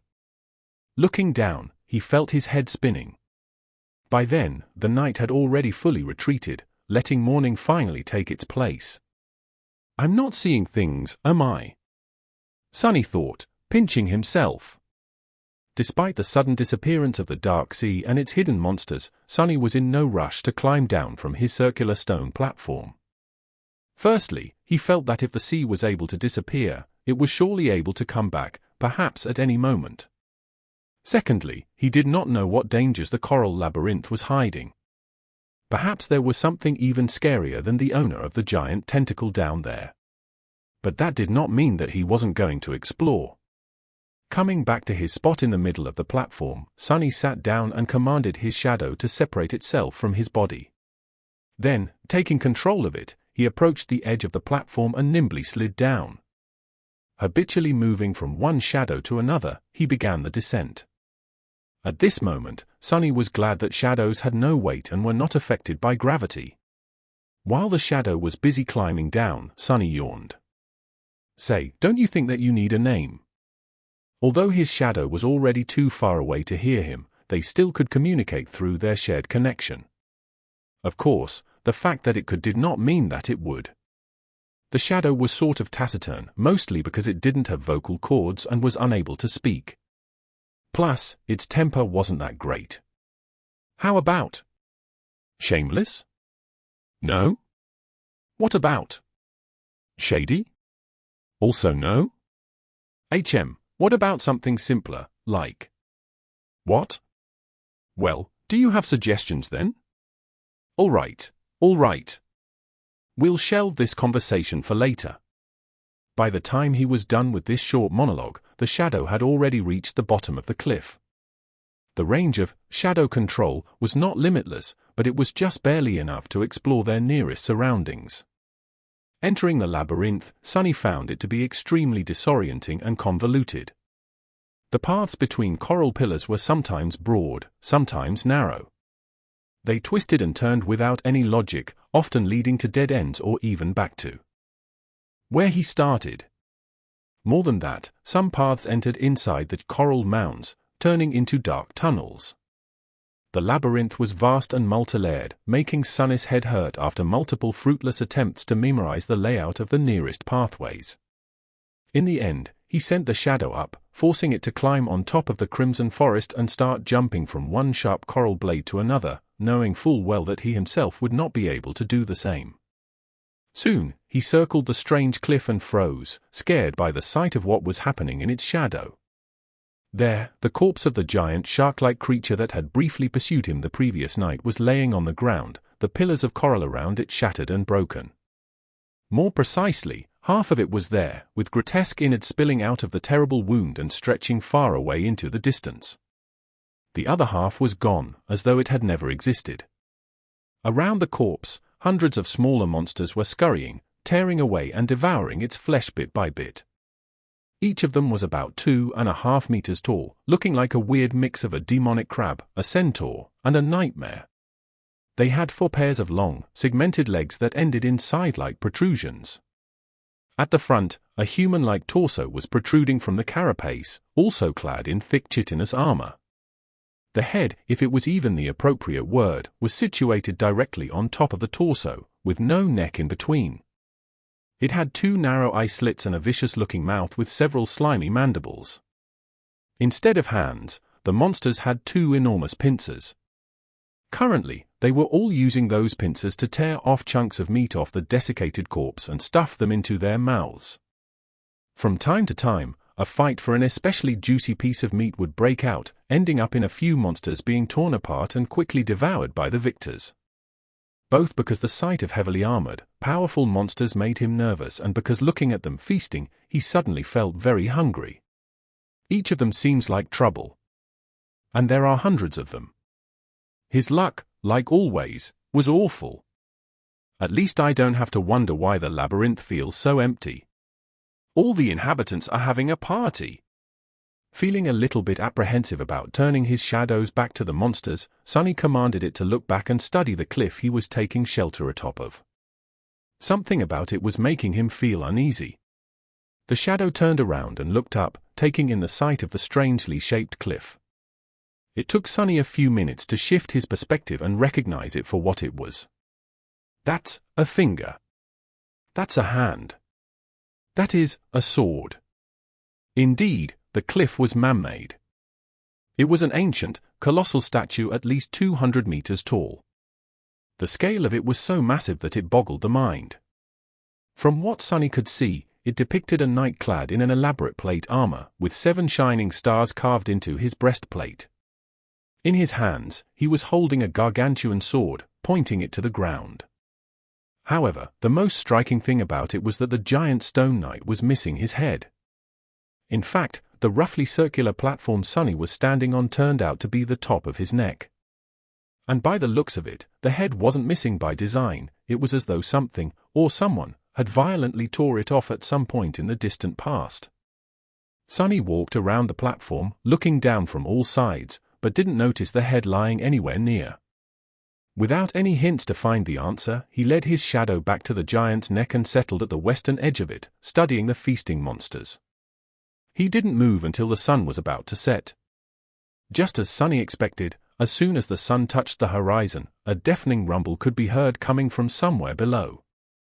The monsters instantly stopped their feast and scurried away, some hiding inside the coral pillars, some simply burying themselves in the soft soil. A few minutes later, the first streams of black water appeared in the labyrinth. Their volume quickly grew, and soon an apocalyptic flood devoured everything around. The sea was returning with the approach of the night. Sunny stared at this unimaginable process, thoughts churning in his head. In an hour, the circular platform was the only thing above the dark waters once again. Chapter 32. Making a choice. With an empty stomach and a head full of thoughts, Sonny returned to the center of the platform and sat down. After a while, he beckoned to his shadow and said, "Wake me up if anything happens." Then, he closed his eyes and tried to fall asleep. His consciousness quickly slid into the sweet embrace of darkness, giving Sonny some well-needed rest. In the middle of the night, however, a sudden impulse stirred him awake. Sonny jumped to his feet, his groggy mind full of tense apprehension. He was afraid that the owner of the giant tentacle had come back to finish the job. Or maybe some other horror from the depths had sensed him and decided to snack on human meat. However, the sea was quiet and calm. He didn't hear any abnormalities around the night statue. "What is it?" Sonny whispered, addressing the shadow. The shadow silently pointed him in a particular direction. Turning his head, Sonny squinted. He quickly understood why it was a good idea to wake up. Otherwise, he wouldn't have been able to see. Out there in the distance, a few kilometers away, a small orange light was shimmering in the darkness.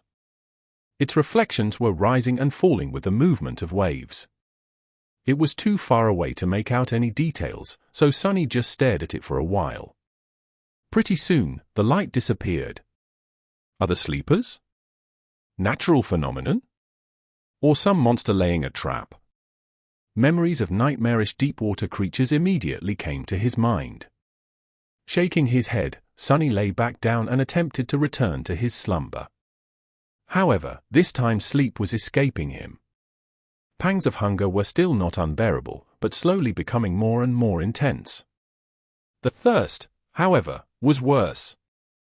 In the end, he remained awake up until the sun rose again, sending the dark sea in retreat. As soon as the morning came, the pincer monsters crawled back from their hiding spots and rushed to the giant carcass to continue their feast. Sonny watched them for some time and then walked to the opposite side of the platform to take a look in the direction where he had seen the mysterious light the previous night. At a considerable distance from the headless statue, 5 or 6 kilometers away, the ground rose naturally and formed something akin to a hill.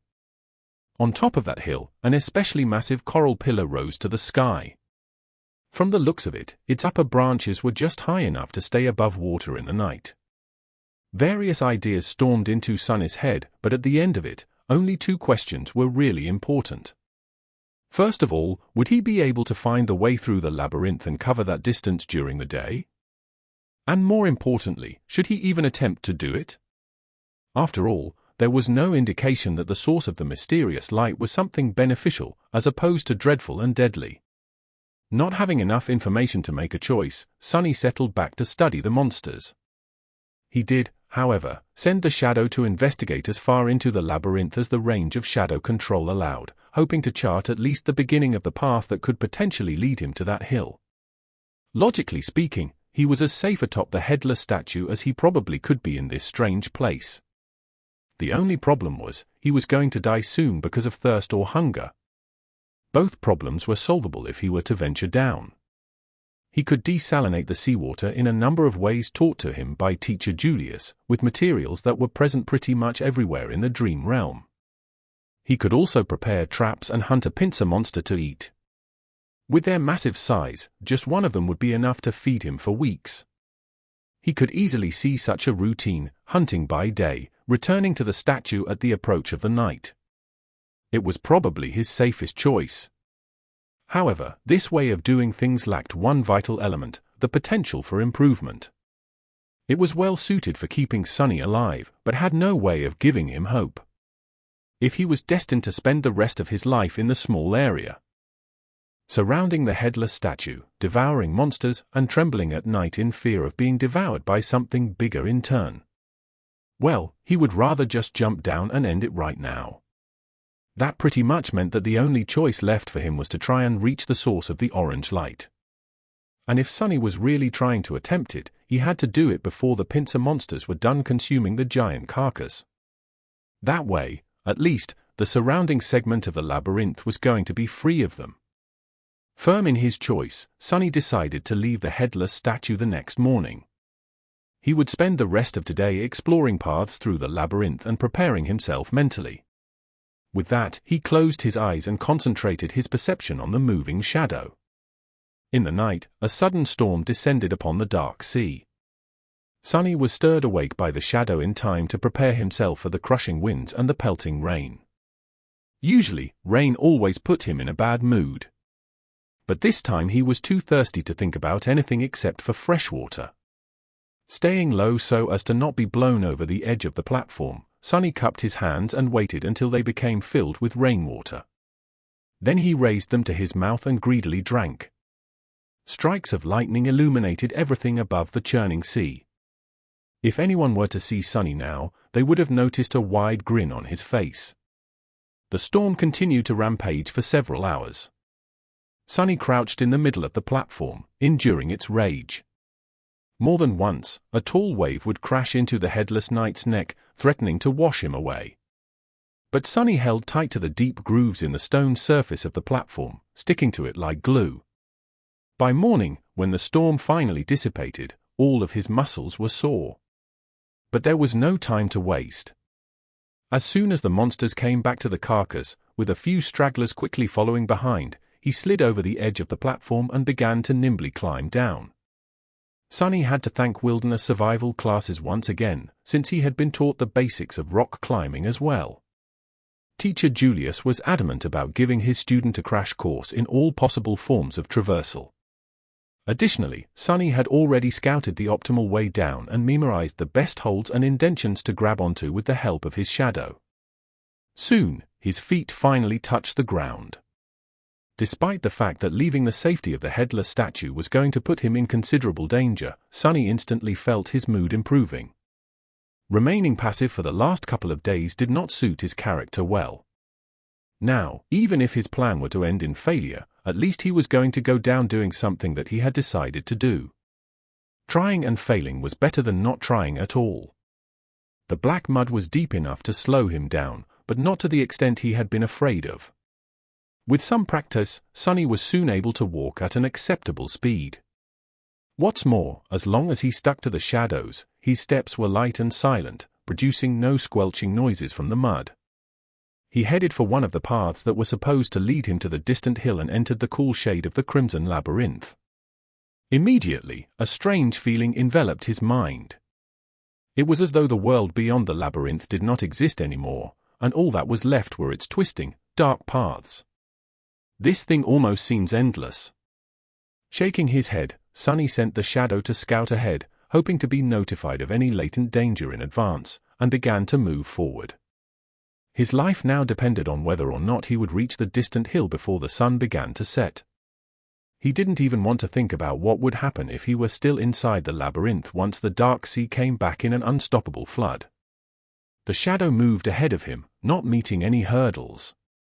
Sometimes it would climb high to scout the direction of different paths, allowing Sonny to choose the optimal route most of the time. However, he still had to backtrack a considerable distance once or twice, ending up either in a dead end or on a path leading in the wrong direction. Despite that, everything seemed to be going smoothly. Sonny even had time to carefully study the interior of the labyrinth, noticing more details of its composition, as well as a frightening amount of unrecognizable bones hiding in the mud beneath his feet.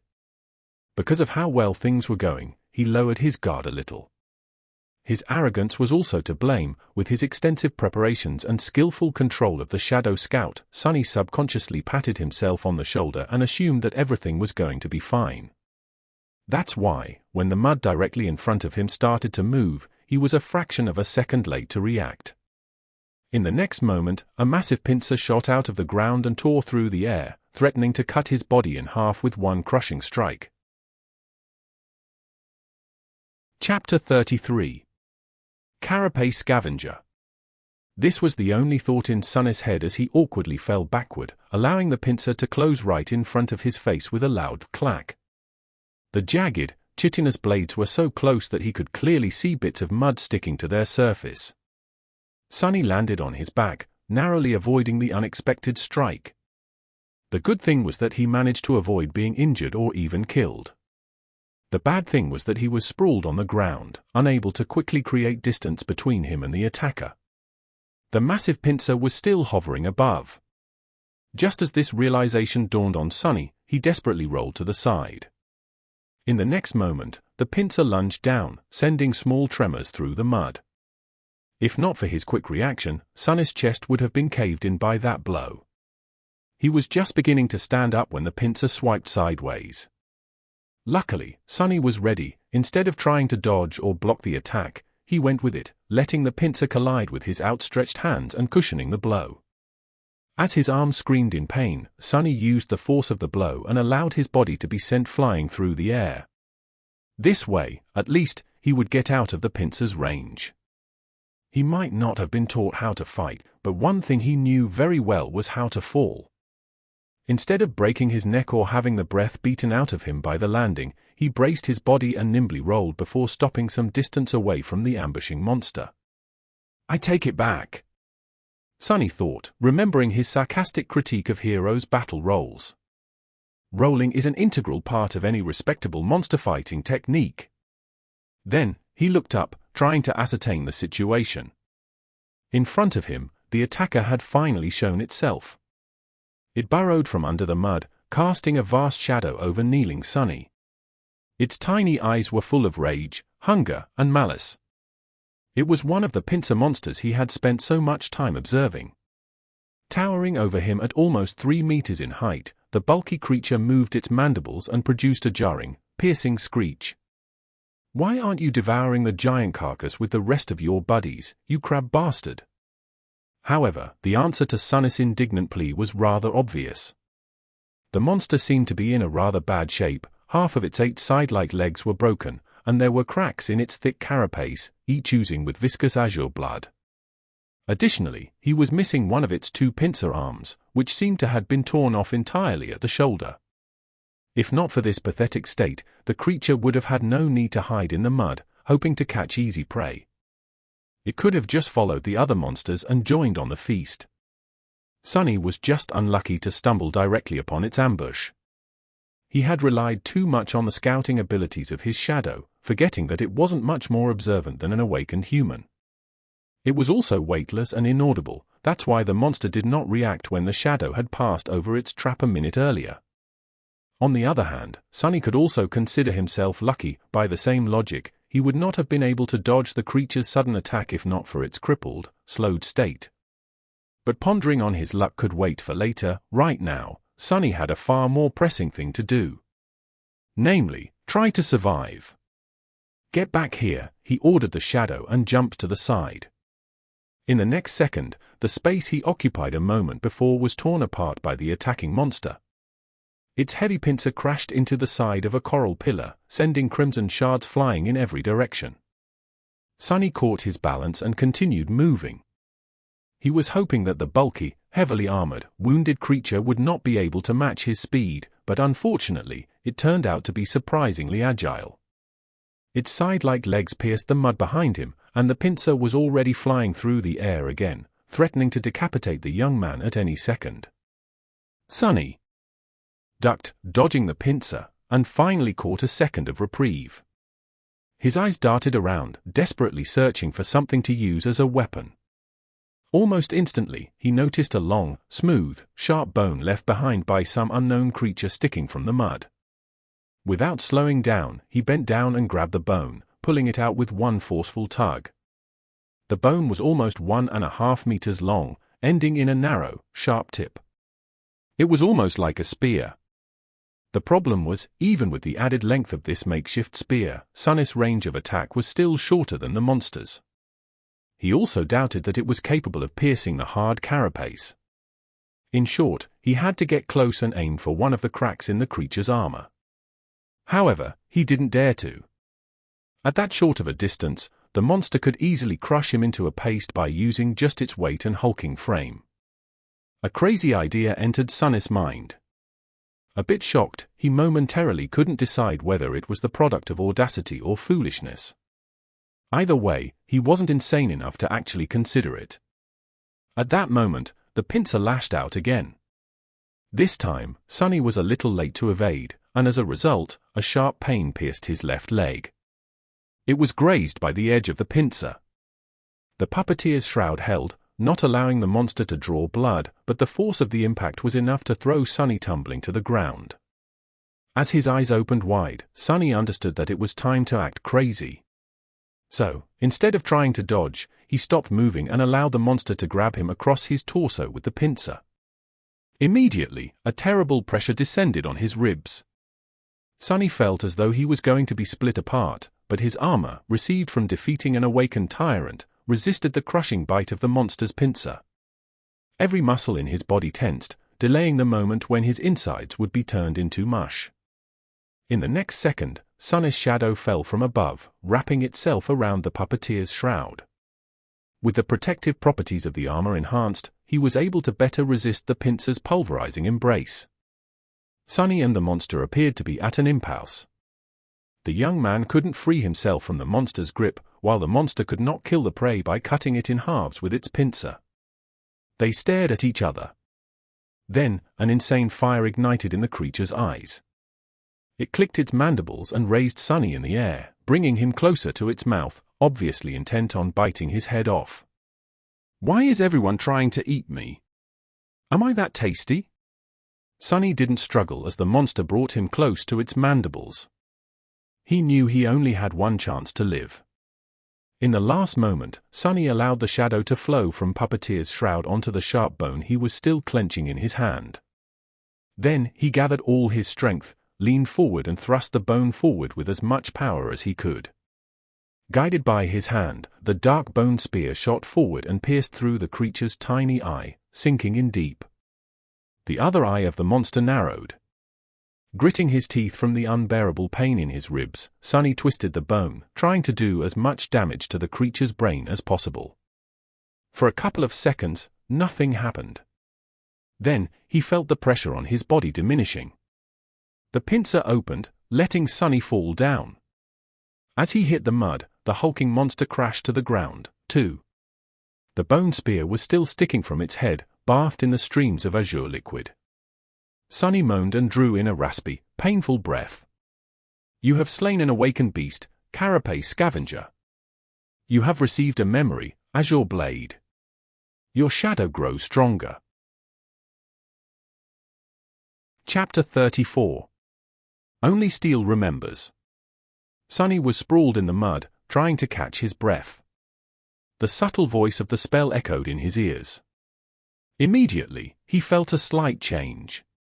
His body grew a little bit stronger, his vision a little sharper, his skin a little smoother. The change was minimal, but apparent. He had a guess, and it was easy to confirm. Sonny summoned the runes. Previously, he only had 12 of the mysterious shadow fragments, with no knowledge on how to acquire more. Now it seemed that the process was automatic. He only had to kill an enemy to absorb a part of their shadow and enhance his own core. More than that, the number of fragments he was able to receive wasn't directly correlated to the number of slain enemies. After a bit of thinking, Sonny came to a preliminary conclusion: dormant soul cores gave him 1 fragment, while awakened ones gave 2. However, only enemies he defeated directly, more or less, counted. Killing the Mountain King's larva, a dormant beast, had given him 1 shadow fragment. Finishing off the veteran slaver, a dormant human, another. Mountain King itself was an awakened tyrant, which meant that it had 5 awakened cores. With each giving Sonny 2 shadow fragments, he ended up with a total of 12. And now, after killing the Carapace Scavenger, he had 14. Interestingly, he didn't receive any fragments from the deaths of Shifty, Scholar and Hero, even though they perished as a result of his machinations. It seems he had to finish an enemy off with his own 2 hands to absorb a part of their shadow. Well, or at least by summoning an ancient dead god.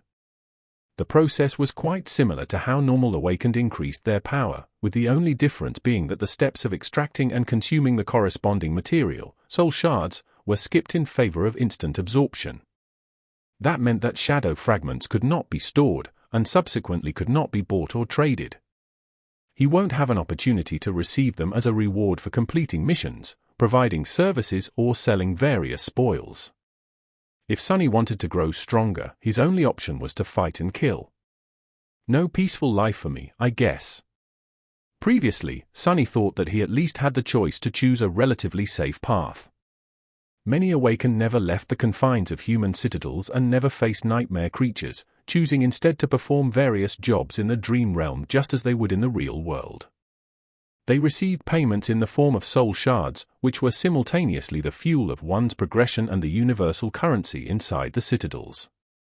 Sunny was never set on pursuing such a life, but not even having a choice was sort of irritating. Luckily, there was a bright side, too. Without the need to use soul shards to strengthen his core, he would be able to spend everything he earns freely and without concern. After all, after he kills an enemy and absorbs the shadow fragments, the soul shard would still be there, ready to be collected and exchanged for something Sunny might need in the future. That would effectively make him twice as efficient in terms of earning and spending, which was not a small advantage. Additionally, there was the matter of the shadow core. Since both Sunny and his shadow were tied to it, strengthening the core would not only increase Sunny's power, but also enhance the shadow.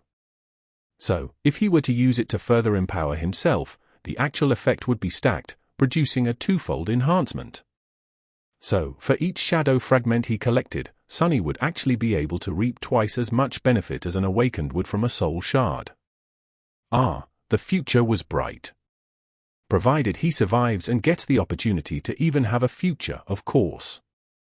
Sitting up, Sunny moved his eyes and found the cluster of runes describing his memories. Azure Blade, had he finally gotten a weapon? Memory description, on this forgotten shore, only steel remembers. Not very informative, but interesting. Sunny summoned his new weapon, an A. Sharp, light sword immediately appeared in his hand. It was about a meter long, including the handle.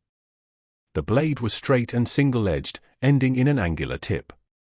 It was forged out of azure steel, with a beautiful layered pattern. Deep inside the steel, white sparks could be seen. The crossguard was minimalistic and simple, offering almost no protection to the wielder's hands. If Sunny knew his way around cold weapons, he would have called it a Tang Dao. However, he had no idea about such things. All he could gather was that the blade was single-edged, which meant that it was probably meant for slashing and cutting as opposed to piercing, and that the handle was long enough to accommodate two hands. He summoned the shadow and made it wrap itself around the azure blade. Immediately, the steel became bluish-black, with a scattering of white sparks. It looked like a starlit night sky. Sunny stood up and waved the sword a couple of times, getting accustomed to its weight. The sharp edge whistled as it cut the air. Well, now I finally look like a real awakened. After that, he cast a gaze at the corpse of the Carapace Scavenger and grimaced. This part was not going to be pleasant. After some time, he managed to break open the cracked carapace and cut away a few strips of tender, pink meat. He also did not forget to extract the radiant crystal from the beast's chest, the soul shard. Without much hope, he tried to absorb the shard, remembering how it was supposed to be done. Just as he expected, nothing happened. They're really of no direct use to me. With a shrug, Sunny placed the shard and the meat in a makeshift rucksack he weaved from black seaweed and looked at the sun. The day was still young. He still had a good chance of making it to the distant hill before the sea came back. However, his left leg was banged up in the fight with the scavenger beast, so walking wasn't as easy as it was before. He gritted his teeth and began limping. Hours passed. Due to his bruises and increased vigilance, Sunny's progress slowed down considerably. He was sweating and grinding his teeth, feeling pain with each step. What's worse, the further he reached into the labyrinth, the more confusing and entangled the paths became. Even with the shadow's help, he constantly had to backtrack and struggle to move in the right direction. If nothing changed, Sunny would not reach his goal. Which meant that he'll be crushed to death by the returning sea. Not allowing himself to think about dying, Sunny tried to walk faster. However, he couldn't be too hasty. Making a wrong turn would have taken precious minutes away from him, so he had to choose the way carefully. Additionally, failing to notice another ambush could end his life directly. Just when he was beginning to feel desperate, his shadow suddenly saw something that momentarily sent Sunny into a stupor. Some distance further down the path, beyond a few turns, the corals widened, creating a small clearing. And in the middle of that clearing, someone was walking across the mud. The first thing Sunny saw was fair skin, a lot of skin. The tall, lithe girl was only dressed in a makeshift skirt and a crude brassiere, both made out of seaweed. However, it didn't seem to bother her. With a calm expression, she stopped and looked back. The wind was playing with her short silver hair. It was Nephis, the changing star. In one hand, she was holding the end of a strange golden rope.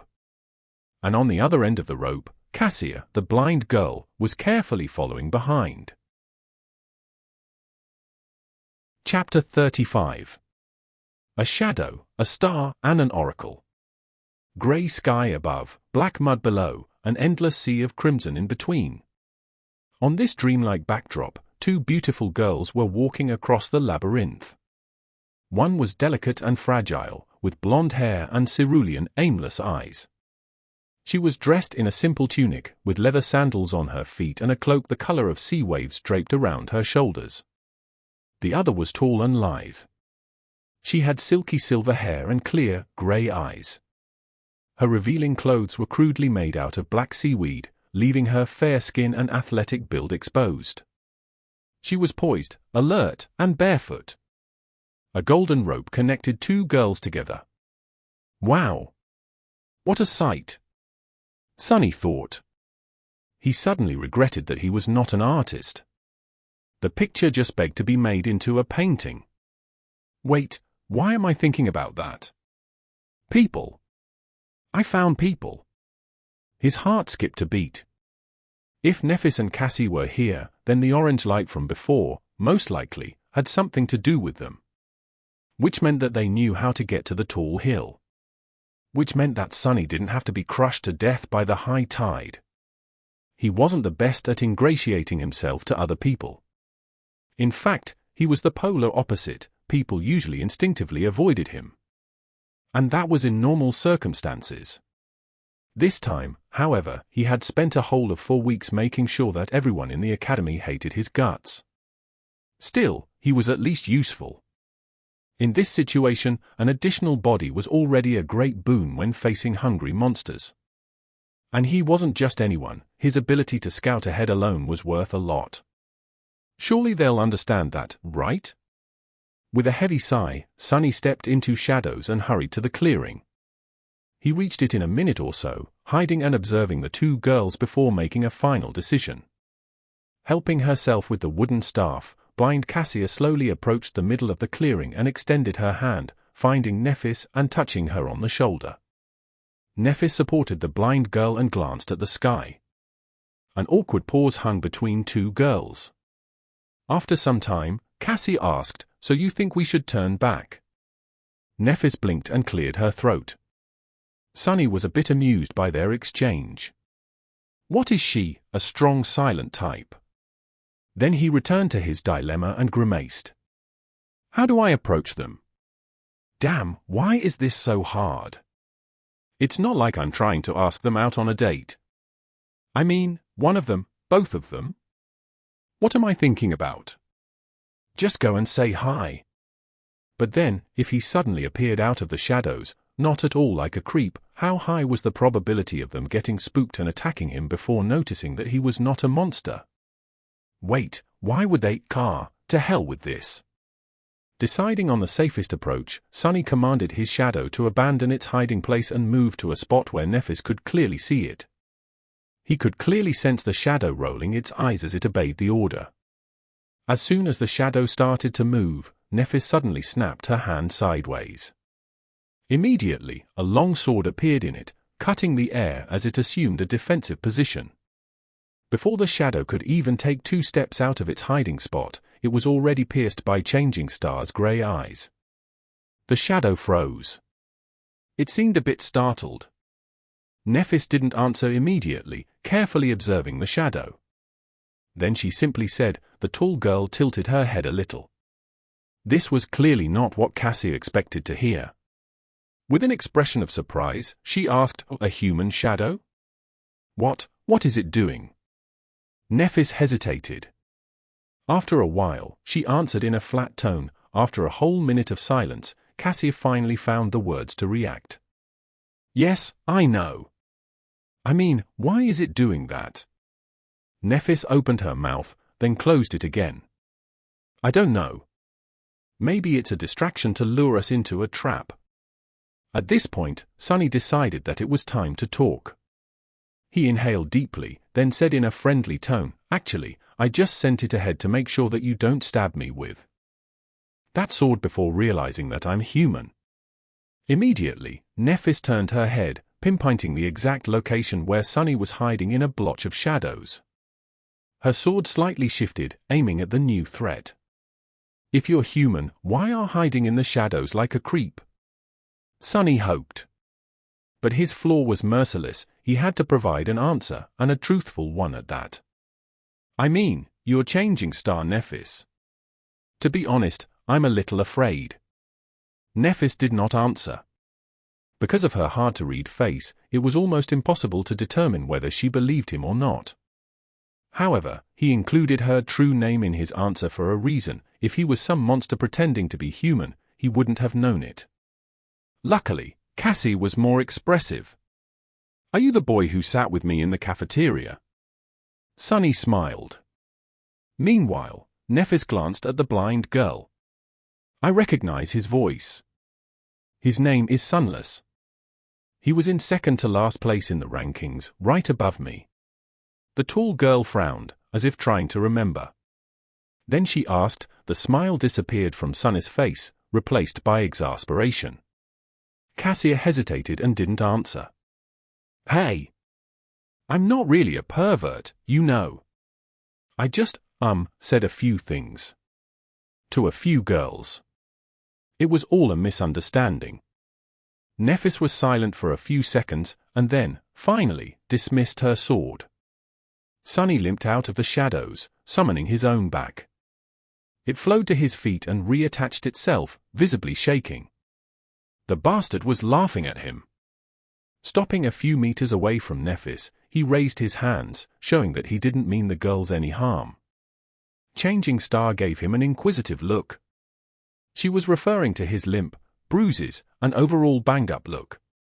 Sonny sighed. "You managed to get away alive." Sonny subconsciously straightened his back. "I didn't get away. I killed it."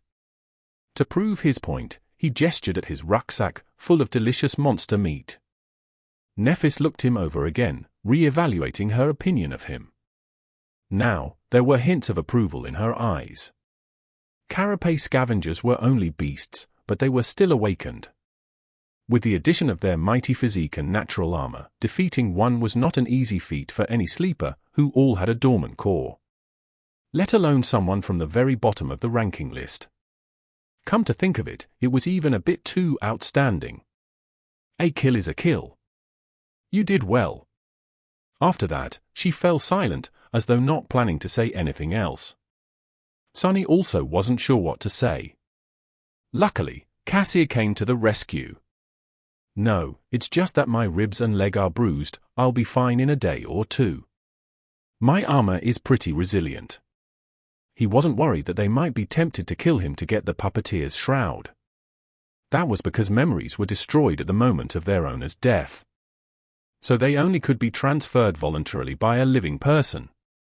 Well, there was always torture and blackmail.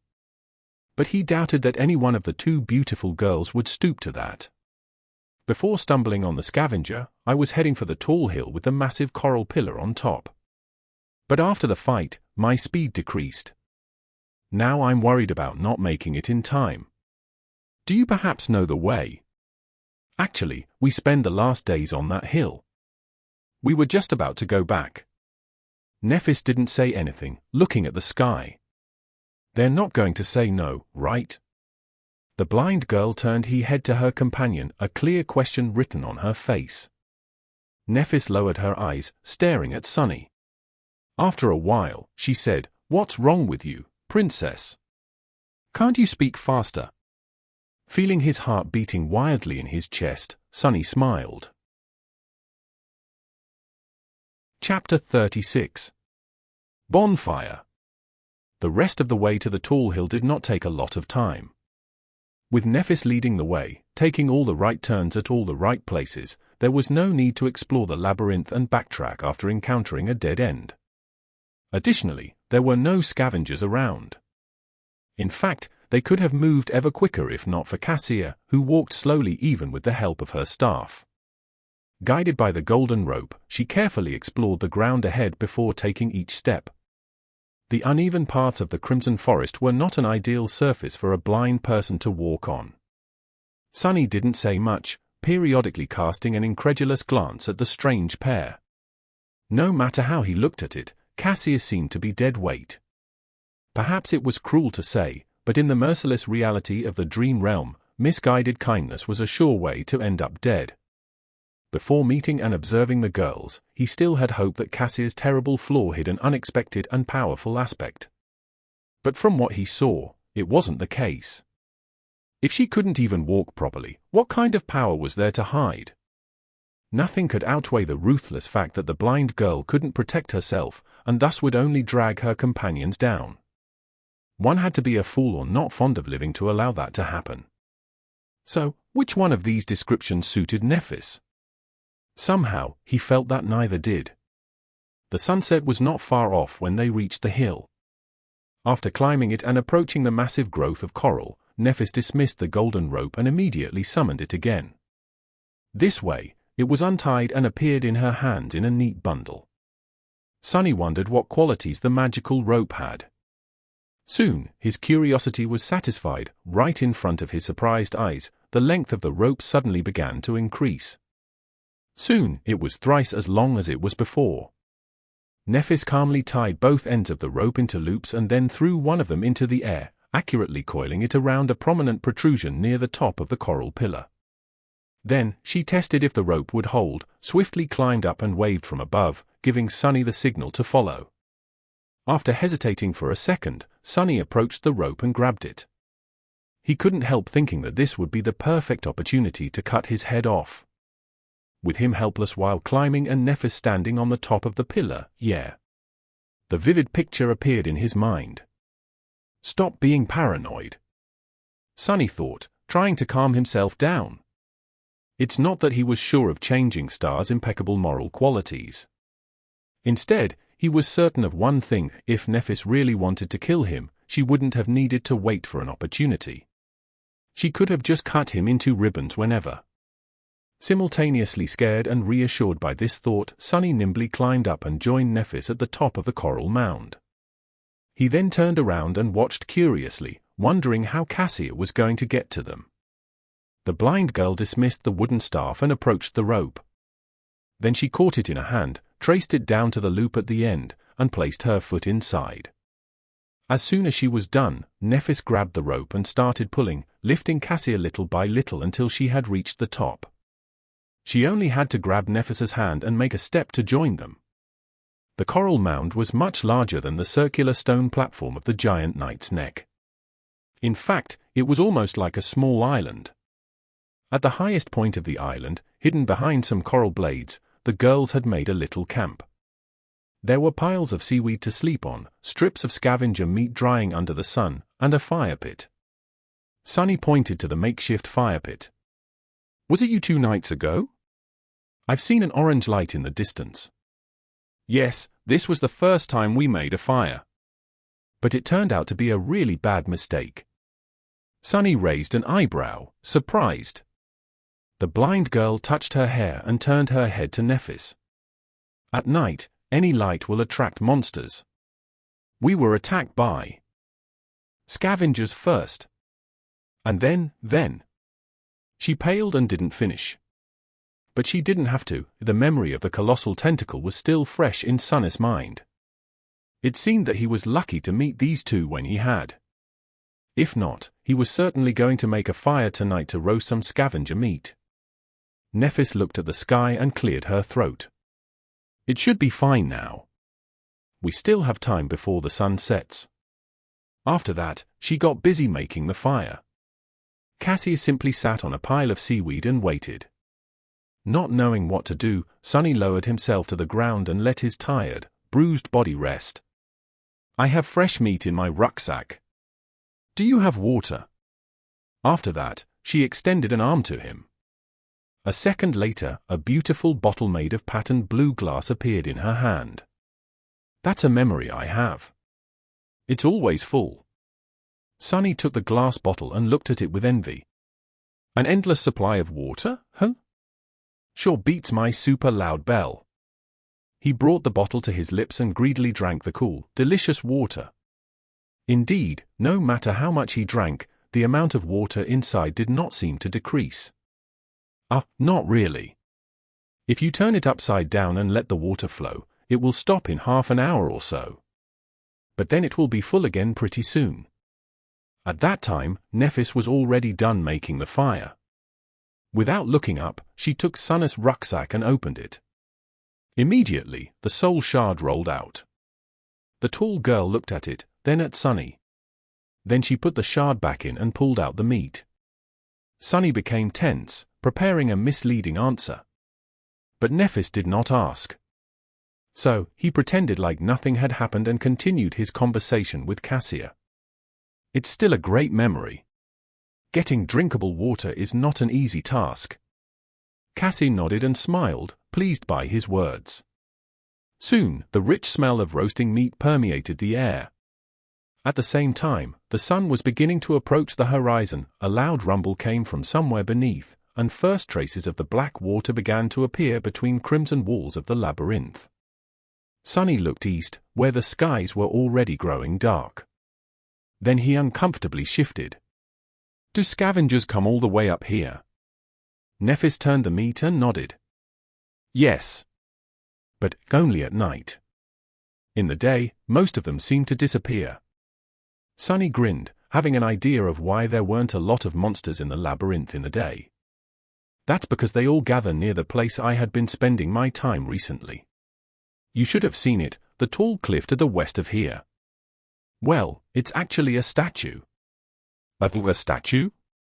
But for you to survive, it should be. Yes, it's a giant statue of a knight, at least 200 meters tall. He is missing his head, so I hid on top of the neck. Anyway, the day we were sent here, two sea creatures fought each other near that statue. When the water receded, I saw an enormous carcass lying there, with hundreds of scavengers slowly tearing it apart. That would explain the lack of nightmare creature in the day. How long? Changing Star stared at him for a few seconds, making everyone feel uncomfortable. How long, until they are done devouring the carcass? Oh. 1 day more, 2 at most. Nephis turned away, took the meat away from the fire, and then quickly extinguished it. There's definitely something wrong with that girl. The three of them ate in the dimming light of the twilight. The meat was juicy, tender and indescribably delicious. It was better than anything Sonny had ever tasted, even back in the Academy's cafeteria. Of course, his excruciating hunger played a part in that. From time to time, they would pass the glass bottle to each other. When they were finished with their meal, the dark sea was back, and the night was upon them. Everything was consumed by absolute darkness. Of course, Sonny could easily see both Nephis and Cassie. Under the cover of the night, Changing Star remained pretty much the same. The blind girl, however, allowed her true emotions to show, thinking that no one would see. She seemed much more lost, lonely and frightened than she did in the day. As if trying to resist these feelings, Cassia said in a bright voice, "How about we formally introduce ourselves? I'm Cassie." Nephis glanced in her direction and shrugged. Next, it was Sonny's turn. He exhaled, glad that they didn't ask his name directly. Most likely, he would still have been able to provide his human name, however, it also might have depended on the wording of the question. Relieved, he smiled and answered, "I'm Sunless. But you can call me Sonny." Chapter 37. Getting to know each other. Sonny was slowly growing fond of having conversations in the dark. Without the burden of light, people were more relaxed and honest. It reminded him of the frequent blackouts that used to sweep through the city when he was a little kid. His family had no choice but to huddle together and spend a few hours doing nothing but talking to each other. Now, these dark hours had become some of his most precious memories. He was silent for a few moments and then said, "Since we're going to be depending on each other, should we share what abilities and memories we have at our disposal?" This was a logical suggestion. If they were going to fight side by side, knowing each other's strengths was more or less vital. Still, he noticed Nephis glancing in his direction with a guarded look on her face. Luckily, he was obscured by darkness. "I'll start," Sonny said, both to show his sincerity and to reveal information about himself in a controlled manner. If he took the initiative to talk, he still had to tell the truth, but how much and to what extent was still for him to decide. If they were to ask and he had to answer, however, things would become unpredictable. "My attributes give me an affinity to shadows. I also have a slight affiliation to divinity. Lastly, I am prone to finding myself in unlikely situations." Cassie listened carefully, and then lowered her head, as though embarrassed. He is telling the truth. Not that we doubted your honesty." "Why not?" "I spent so much time earning the reputation of a pathological liar." Sonny cleared his throat and smiled, hiding his nervousness. "Really? That's good to know. But why are you so sure that I am being honest?" The blind girl shifted a little. "Oh. That's my ability. I can seize people's attributes. Sometimes I also receive, visions. They can be about the future or the past. I mean, that's what I think. It only happened a couple of times." Sonny swallowed, but then relaxed. "So, she is an oracle of sorts. Luckily, her insight is limited to attributes, otherwise, I'd be in real trouble. Still, I'll have to be careful around her." He finally realized how the blind girl had known about his birthday. The question was whether she had seen it in a vision of the future or in a vision of the past. If it was the former, was it safe to assume that he would certainly be able to celebrate at least one more birthday? Or did knowing the future actually affected and changed it? For example, after learning that he was definitely going to survive, Sonny might have naturally relaxed and lowered his guard. Then, he would die as the result of it. It surely seemed possible, right? That's assuming that the future could be changed. But maybe it wasn't? Feeling his head hurting, Sonny decided to avoid this line of thought for now. Instead, he hid his inner turmoil and said in a friendly tone, "That's a good ability. Speaking of abilities, you have already seen mine. My shadow can move independently and explore.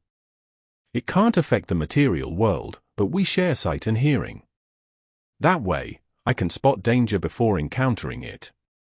The shadow is fast and stealthy, it can go anywhere and is almost impossible to notice. Oh, I can also see in the dark." He smiled, expecting the girls to understand and appreciate the utility of his shadow scout. Their reaction, however, was a bit strange. Nephis slowly turned her head in his direction, while Cassie became a bit pale and raised her hands to cover her chest. Nephis frowned and said in a flat tone, "Have you ever used your ability in the academy?" "In the academy?" "Sure, of course." "Why?" "Oh, right, they think that I'm a pervert." Before the girls could say anything, he hurriedly raised his hand and blurted, "But I have never used it to do anything improper. You have to believe me." Fortunately, it was the honest truth. However, both Nephis and Cassie looked skeptical. Sonny gritted his teeth. "I had more important things to do than whatever you're thinking about. I spent almost every waking hour learning how to survive. I haven't seen you in class, even once." "Of course, you didn't. While you were busy wiping the floor with other sleepers, I was studying wilderness survival." It was changing star's turn to blink. "Wilderness, what?" "There is such a course." "Yes, there is." It might seem like an afterthought for most people, but for an outskirts kid like me, who never went to a fancy school or saw a private tutor, learning how to survive in the wilderness is the difference between life and death. Without it, I would have drowned the moment we were sent to the dream realm. On a rare occasion, Nephis looked completely bewildered. She rubbed her wrists and stared thoughtfully in his direction. Sonny grimaced and struggled to keep the venom from seeping into his voice. When he finally spoke, his tone was light and amiable. "That's okay. It's natural for someone of your status not to know." When he mentioned her status, a strange smile appeared on the changing star's face.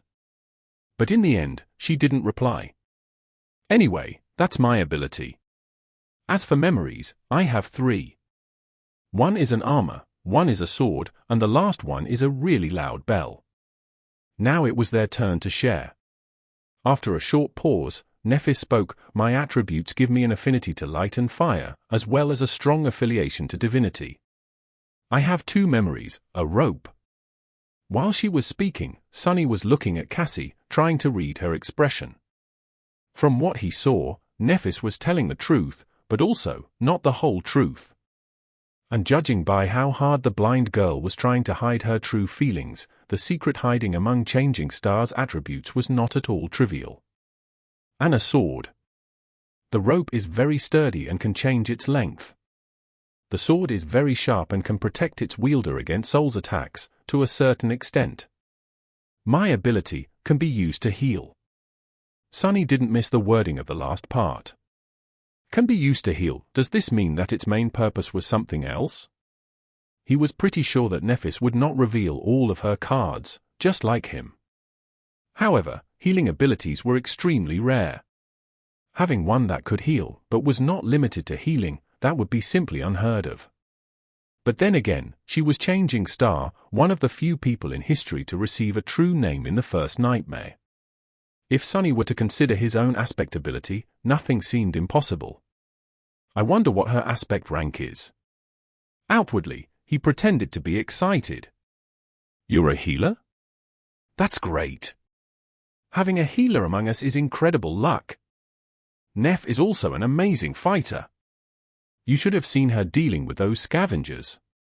Well, I also did not actually see it. But it sounded very scary. Sonny didn't need anyone to tell him how formidable of a warrior Nephis was. He had seen it with his own 2 eyes. Sort of. Actually, they were his shadow's eyes. Well, whatever it had instead of eyes. It's my turn? My attributes are nothing special. I guess I have an affinity to revelations and fate. My ability is like I told you before. It's not very useful. About my memories, I have 3, the bottle, the wooden staff and this armor. You already know about the bottle. The staff can create wind. The armor is actually of the awakened rank. Neph gave it to me when we met. It has a very powerful protective charm.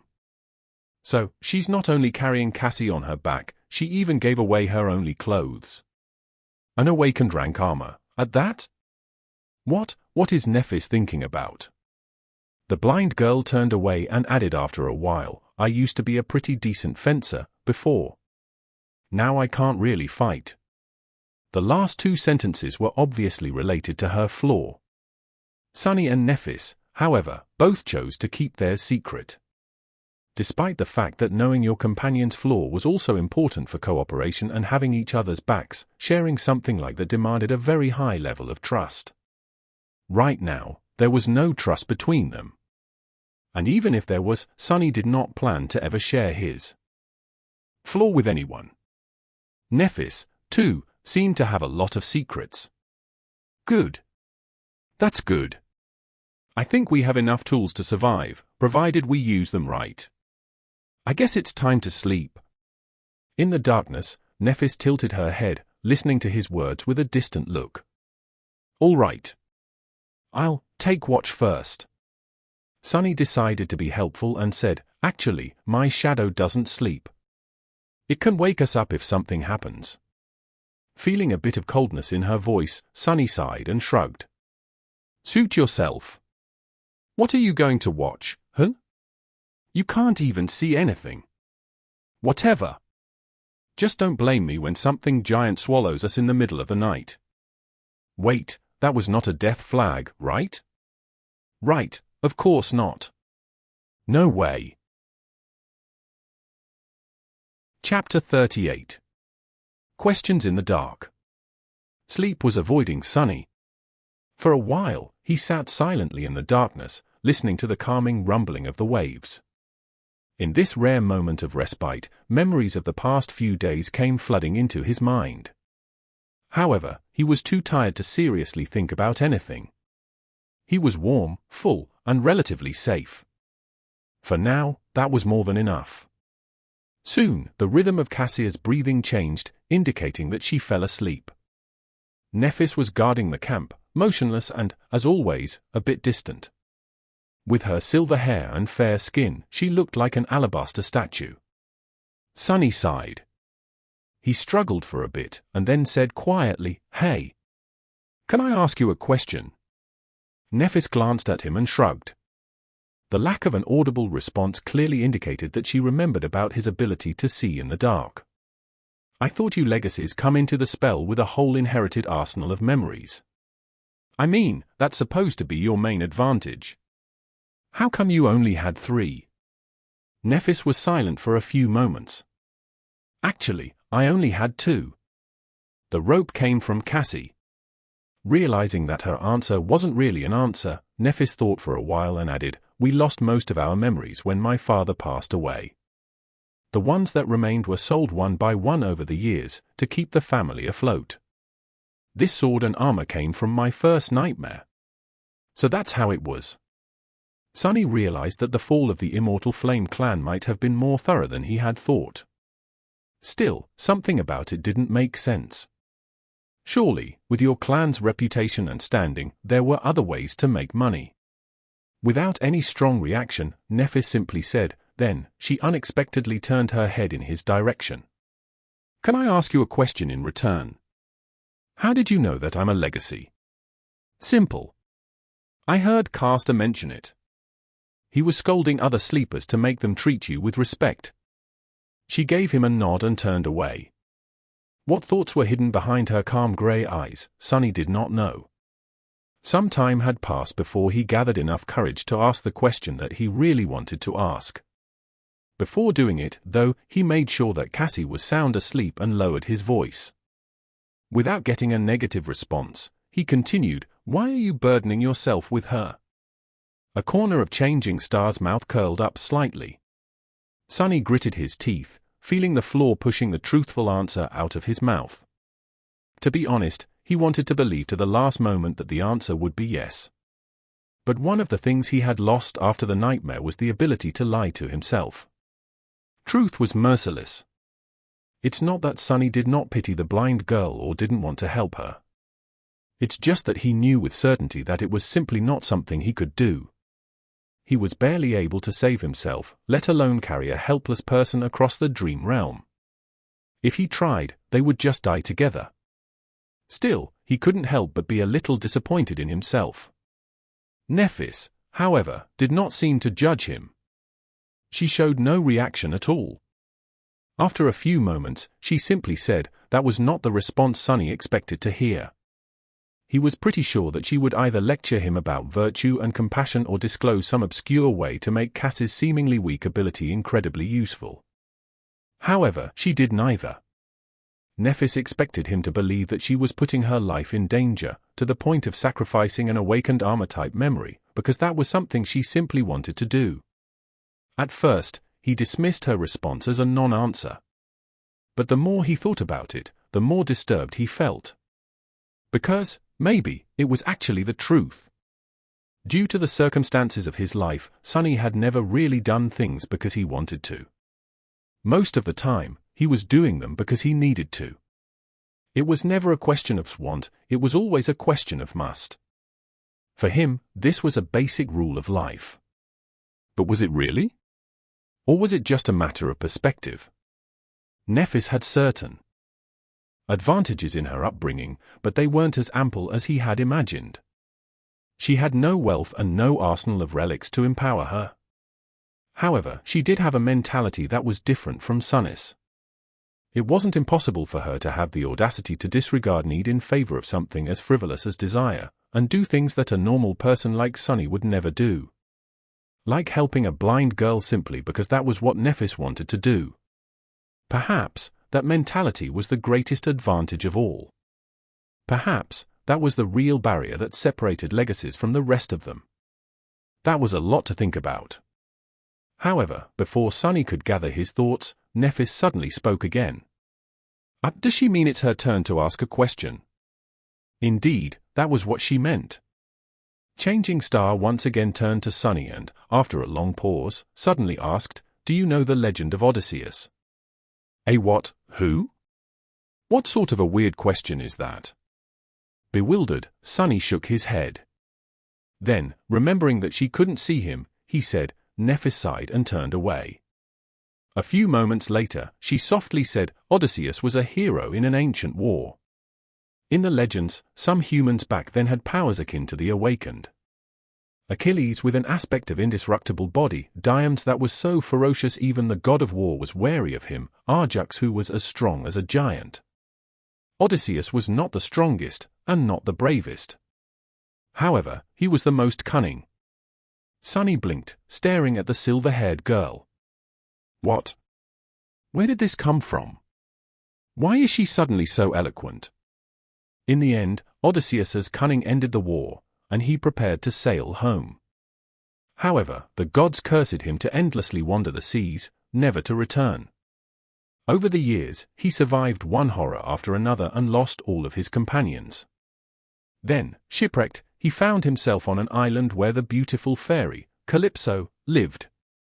Changing Star's ethereal, strangely wistful voice resounded in the darkness, creating an enthralling atmosphere. Sunny couldn't help but listen with the utmost attention. Calypso fell in love with Odysseus and invited him to her palace. For many years, they lived together in harmony. The island was like a paradise, filled with all kinds of wonders, delicacies, and delights. As long as loving Calypso was by his side, Odysseus was even immortal. But the longer he stayed, the more time he spent sitting on the shore, looking at the sea with bleak eyes. In the end, Odysseus built a makeshift boat and abandoned the island, leaving all its delights, the beautiful fairy, and even his immortality behind. So, my question is, why did he leave? What kind of a mind game was that? He even considered that Nephis was mocking him, but it didn't seem to be the case. It looked like she was sincerely interested in the answer. He thought for a bit and then said without too much conviction, maybe it was because he was far away from home. A fleeting smile appeared on Nephis's face. Far away from home. All right. After that, she turned away and lowered her head, becoming like a statue again. It seemed like their conversation was over. Grumbling internally, Sunny lay down and tried to fall asleep. However, the image of bleak-eyed Odysseus kept appearing in his mind. After a while, he whispered, "Well? Did he make it back home?" "Yes." He returned to his wife and son, and they lived happily ever after. Satisfied, Sunny smiled and turned on his side. When he was already half asleep, he heard Changing Star's quiet voice once again. This time, it was barely audible and aimless, as though not directed at anyone. Odysseus was the first human to break the will of gods. In the morning, Sunny and Nephis were the first to get up. While the sun was rising and the sea was retreating, they made a fire and began preparing a simple breakfast. With Cassie still asleep, they did not talk to each other much. It was like the last night's conversation did not happen. However, after some time, they somehow ended up discussing the plan for the next few days. Nephis had some ideas. With what you told us about scavengers crowding to the west, the logical step would be to start moving east as soon as we can. Of course, north and south are also acceptable, but that won't put as much space between us and the enemy.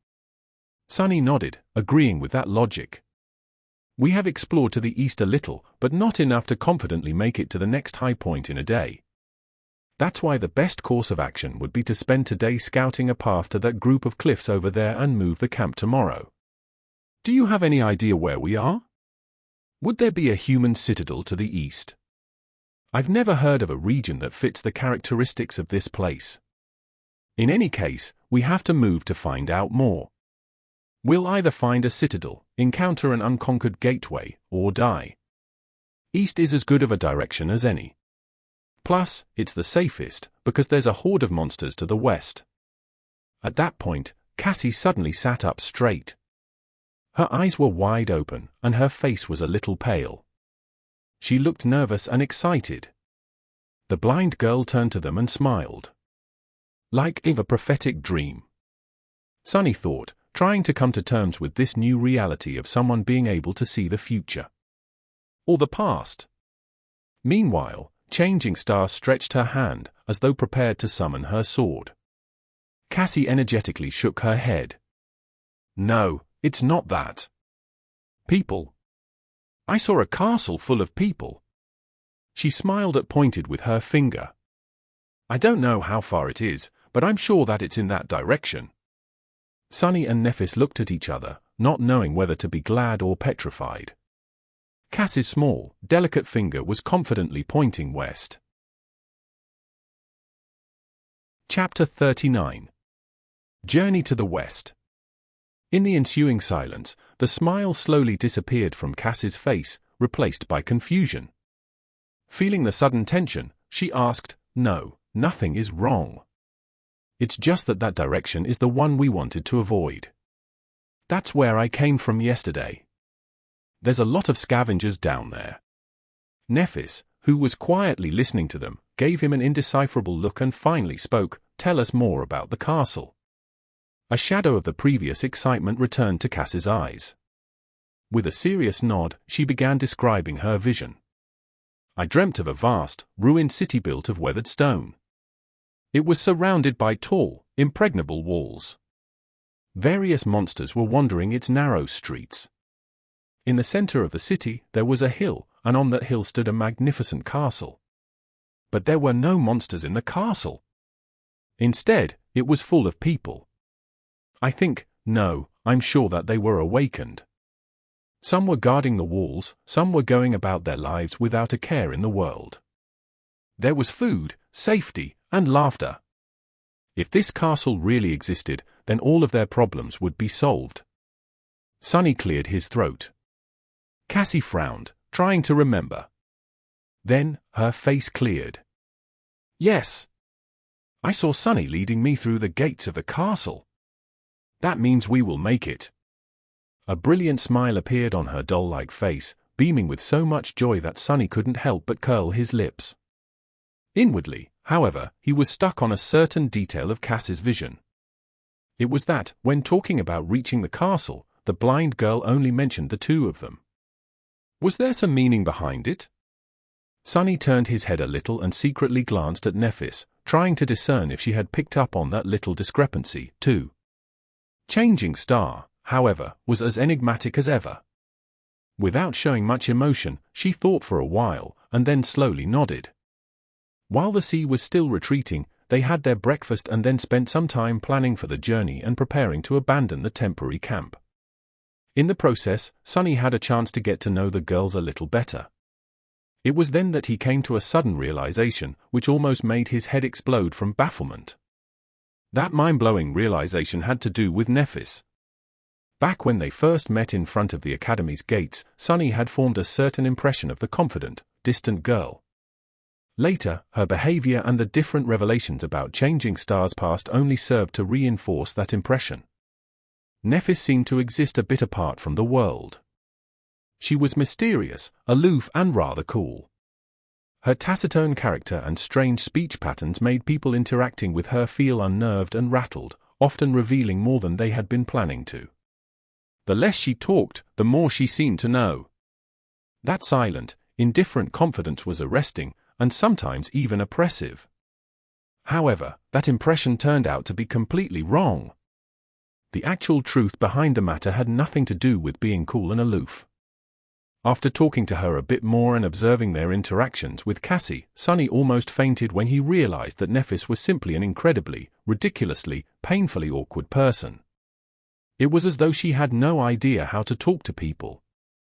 Every time she tried to convey something, she would either use the wrong words or stumble in the middle of the sentence and fall silent. Her tone never matched what she was trying to say. Often, she would forget to put correct intonations in her speech, making questions sound like statements or vice versa. Added to that was the fact that, like many introverted people, Nephis was not in a habit of openly showing her emotions. It's not that she didn't have feelings, it's just that she was really bad at emoting them. As a result, her face always looked cold and neutral. That's why, most of the time, she simply chose to talk as little as possible or not to talk at all. All of that added up together, then multiplied by her general weirdness, was ultimately responsible for creating the false image of a mysterious, unapproachable ice princess. When in fact, she was just shy and completely inept in communicating with people. After coming to that realization, Sunny tried with all his might but still failed to stop himself from staring at Nephis with wide eyes. He just barely managed to not let his jaw hang open. What the hell? That's not in line with how a protagonist should be. In his mind, Nephis had definitely been the type of person to be the main character of any event. At the center stage, there were always confident, strong people like her and Castor. People like himself and Cassie, on the other hand, were relegated to exist far away in the background. Now, however, no, that line of thought was also wrong. The fact that Changing Star had problems with expressing herself and lacked social skills did not mean that she was not strong. In fact, it might have meant the opposite. She still achieved everything that she had achieved, but with the added layer of adversity. At that moment, Nephis finally noticed that Sunny was staring at her. She looked at him and, after a long pause, asked in an emotionless tone. He blinked, extricating himself from this sudden flood of thoughts, and cleared his throat. Nothing. I was just going to ask, when are we setting off? Nephis appeared to be thinking. After a while, she turned away and said, You really can't manage more than one word, can you? Utterly bewildered, Sunny hid his emotions and smiled.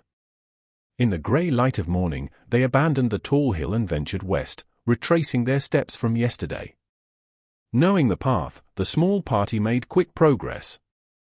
Nephis was walking in front, her sword arm ready to strike at any moment. A bit behind her was Sunny. This time, the responsibility of holding the golden rope and guiding Cassie along was entrusted to him. Of course, the actual creature leading them was his shadow. It scouted ahead, carefully observing the labyrinth for signs of danger. The labyrinth was just as it was before, confusing and seemingly endless. Crimson blades of coral protruded from the black mud, creating a vast, tangled forest. However, today something about it felt different. It wasn't long before the shadow stumbled onto a mass of hulking, hungry scavengers. Chapter 40. Weak point. Halt! Sunny whispered, observing the group of scavengers through his shadow. As soon as the word left his lips, Nephis immediately summoned her sword. After studying the surroundings for a second, she turned her head and glanced at him with a question in her eyes. Cassia, meanwhile, froze in place and hesitantly raised her staff. Sunny counted the monsters. 1, 2, 3, 5. The hulking beasts seemed like the losers of the pack, similar to the one he had killed. However, their wounds were not as pronounced and terrible. Each of them was much more of a threat than the mangled one from before, and there were half a dozen of them at least. There are scavengers on the path ahead, 6 of them. They're slowly moving in our direction. Nephis cast a gaze forward. There was a calculating look on her face. They're done with the carcass. Sunny thought for a moment and then shook his head. No, I don't think so. But maybe there's not enough meat for everyone anymore, so some stragglers had no choice but to leave with an empty stomach. Nephis nodded and gestured to a nearby branching path. The 3 sleepers hastily moved forward and changed paths, giving a wide berth to the group of monsters. Tense and grim, they continued walking, trying to stay on course and not get lost in the labyrinth. However, in the next hour, they had to turn in a random direction again and again, avoiding other scavengers, The distance between them and the giant statue was not shortening at all. At some point, they were catching their breath near one of the numerous dead ends of the Crimson Labyrinth. They had no choice but to wait, since a large number of creatures was moving past their hiding spot, separated from them by a long length of a twisting coral passage. Sonny sighed and shook his head. "We can't go on like that. At this rate, we'll never make it to safety before sunset." Cassie was the first one to react. Maybe we should turn back." That was a reasonable suggestion. However, Sonny felt reluctant to agree. Nephis shared his thoughts. With a blank expression, she said, "It will only get harder tomorrow." She was right. By tomorrow, there would be even more scavengers flooding the labyrinth. Changing Star tilted her head, thinking. After a while, she turned to Sonny. "Fight? Fight against dozens of those monstrosities?" Was she crazy? Sonny tried to hide his derision as he spoke. "I know that you are skilled with the sword, but have you forgotten that each of those things is a whole rank above us? We won't survive in a fight against many. We avoid large groups. Cut down smaller ones. If there's one or two of them, there's a chance." Sonny wanted to retort, but couldn't find a good reason. In the end, he gave up. Nephis stared at him for a while. Then, she suddenly asked, "Have you studied the corpse of the scavenger you had killed?" What was that supposed to mean? A bit surprised, Sonny shook his head. He was too busy being in pain and trying to make it to safety before the sea returned. And why would he study a corpse? Wait. I think Teacher Julius mentioned something. After a short pause, Nephis spoke. "Scavengers have 3 weak points on their bodies. The first one is obvious, it's their joints. Anything that has to be flexible can't be too rigid. So, there's gaps in the armor above the joints. By targeting the joints, you can diminish their mobility and attack capacity. So, by studying a dead monster, one could better understand their strengths and vulnerabilities." This idea was so obvious that Sonny admonished himself for not realizing sooner. The second one is the same. It's where their torso connects to the carapace. If you manage to accurately hit that spot, you can heavily injure a scavenger and deal serious damage to its body. However, unless you succeed in severing its spine, the wound won't be fatal. It'll still be able to fight for a while. Sonny couldn't help but notice that Changing Star's awkwardness seemed to disappear whenever she talked about things that she felt confident about, like ancient heroes. Or killing things? The last weak point is on their back, approximately at the level where the eyes are. There's a slightly concave, discolored cavity in their armor. It is where several armor plates connect. The chitin there is comparatively thin. If you can pierce through it, you can destroy the brain directly. That will be a killing blow. That is good to know. However, that weak point was too high to be hit by a human. After all, scavengers were more than 2 meters tall. As though reading his thoughts, Nephis added, "That weak point is very hard to target. Circling around a scavenger is almost impossible due to their size, speed, and the attack range of their pincers." She looked at him and calmly said, "If we stumble on a single scavenger, I'll be the bait. My task will be to make it turn around and then restrain it, exposing the third weak point. Your task will be to kill it." As usual, Nephis paused before answering. It wasn't long before they were left with no choice but to attempt to fight against a scavenger. Behind them, there was a long stretch of the labyrinth with no suitable branching paths for them to turn onto. Ahead of them, there was a small clearing with only one other passage leading out of it. Not far into that passage, a massive scavenger was moving slowly in their direction. Sonny quickly described the situation and waited for Changing Star's feedback. Without much delay, she gave him a nod. After that, Nephis gently guided Cassie to the wall of the labyrinth and helped her find a place to sit. As Nephis moved to walk away, Cassie grabbed her hand. Her face was pale and tense. Nephis blinked and tilted her head a little. Then, she smiled. With that, she and Sonny hastily headed for the clearing. By the time they got there, the Scavenger was seconds from appearing. Sunny's shadow flew out of the passage and reattached itself to his feet. Without having to discuss things with Nephis, he quickly hid in the shadows and waited there, hoping for a chance to attack. Nephis, on the other hand, strolled to the center of the clearing and calmly stood there, her shoulders relaxed and her back straight. An elegant longsword appeared in her hands, carelessly pointed to the ground. Not knowing what else to do, Sunny silently repeated her words. A second later, the Scavenger walked into the clearing. When his tiny eye spotted Nephis, an evil light ignited in them. Without wasting even a second, the massive monster screeched and rushed forward to attack. Its huge pincer shot forward with terrifying speed, tearing the air in its path.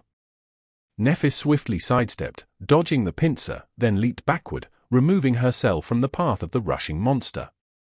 Simultaneously, her sword flashed in the air, cutting deep into the joint of one of the Scavenger's front legs. Azure blood spattered on the ground.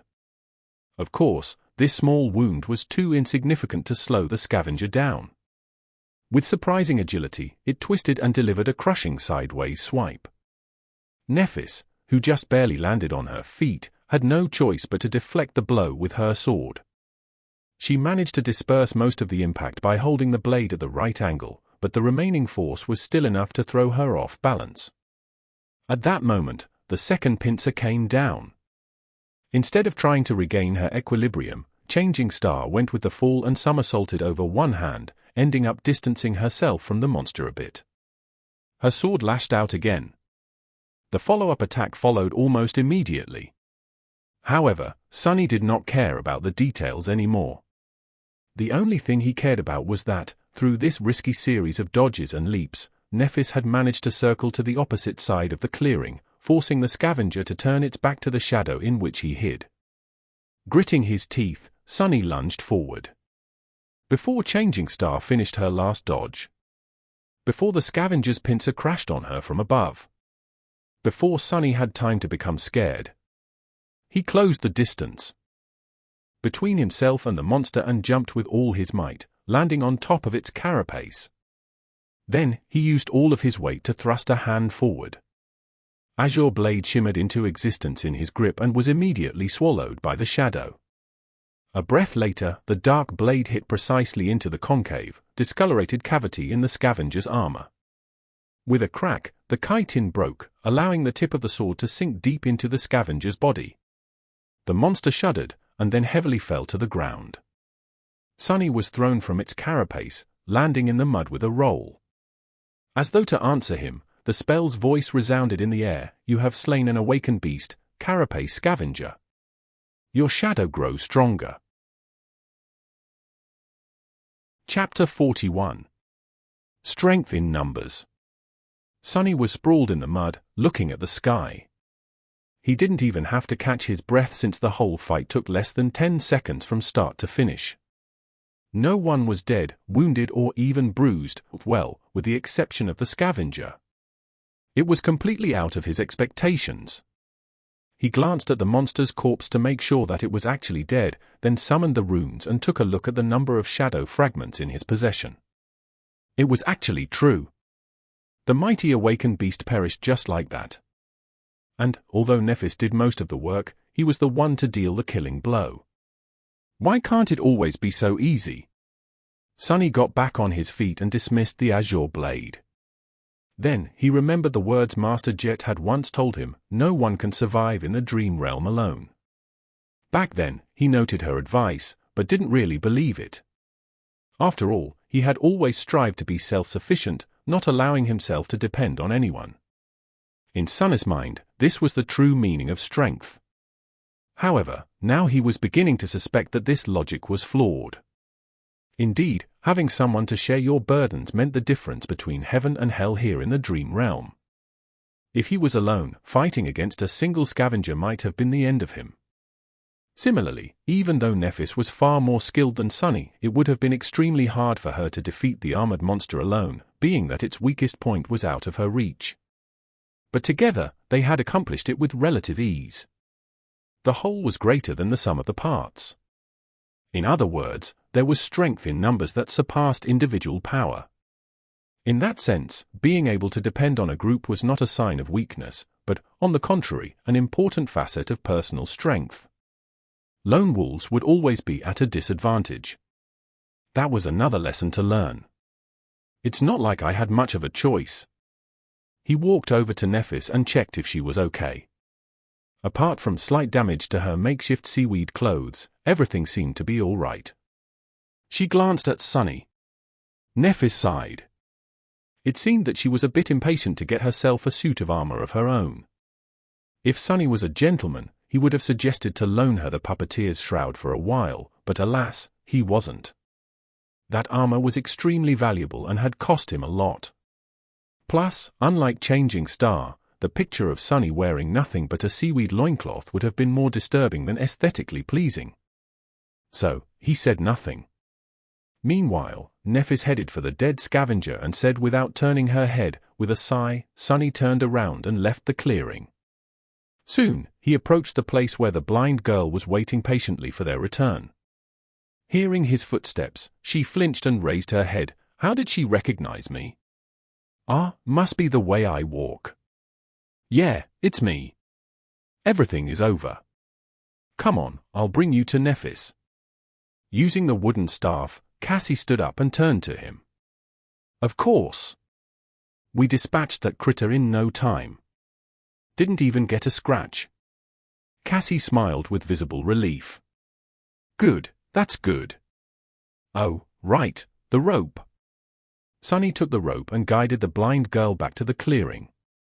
On the way, he felt a bit weird. With the delicate girl walking behind him, he couldn't help but think of his little sister. As a toddler, she used to follow him around too, as though they were glued together. As the familiar pain stabbed him in the heart, Sunny gritted his teeth and tried to think about something else. It was all in the past anyway. Back in the clearing, Nephis was done breaking apart the scavenger's carapace. The shimmering soul shard was already in her hand. Without saying anything, she tossed it to Sunny. He caught the crystal and looked at her with surprise. Nephis blinked and stayed quiet for a few seconds. Then she said as a matter of fact, still a bit bewildered, Sunny put the soul shard into his rucksack. But why wouldn't she just absorb it? He opened his mouth to ask the question, but she seemed to realize something and added, we'll divide the spoils later. Nephis, meanwhile, turned to Cassie and said after some deliberation, Sunny was feeling somewhere in between of being ecstatic and peeved. Throughout the day, they managed to kill 3 more scavengers, each time with not much risk to anyone except for Nephis. The process was largely the same. After discovering the monster, he would hide in the shadows, while Nephis would act as bait. Then, when the time was right, Sunny would stealthily approach and finish the fight with a precise strike of the azure blade. He was wondering if that was what being in the main hero's party felt like. To anyone else, maybe with the exception of Caster, dancing around a deadly awakened beast would have been a tall task, most likely ending with the dancer's death. Nephis, however, had managed to do it over and over again seemingly without too much strain. What's more, her performance was based solely on skill, with no aspect ability involved. In that regard, even Caster couldn't have done better. She was swift, calm and precise. Every move she made was calculated and perfectly timed. She seemed to innately understand the flow and logic of combat, which gave her the ability to roughly predict what actions the mindless beasts would perform in the next seconds. Then it was just the question of physical prowess to evade and even manipulate them to a certain degree. Sunny had always known that skill and experience were more important than raw power, but by watching Nephis, he vividly understood just how vast the difference between them was. Even though his divine aspect allowed Sunny to exert more strength and speed than Changing Star, in an actual fight, he would never stand a chance. Of course, he was also an important part of every encounter. His role as the finisher was not trivial, and not just anybody would have been able to accomplish 4 kills with 4 strikes.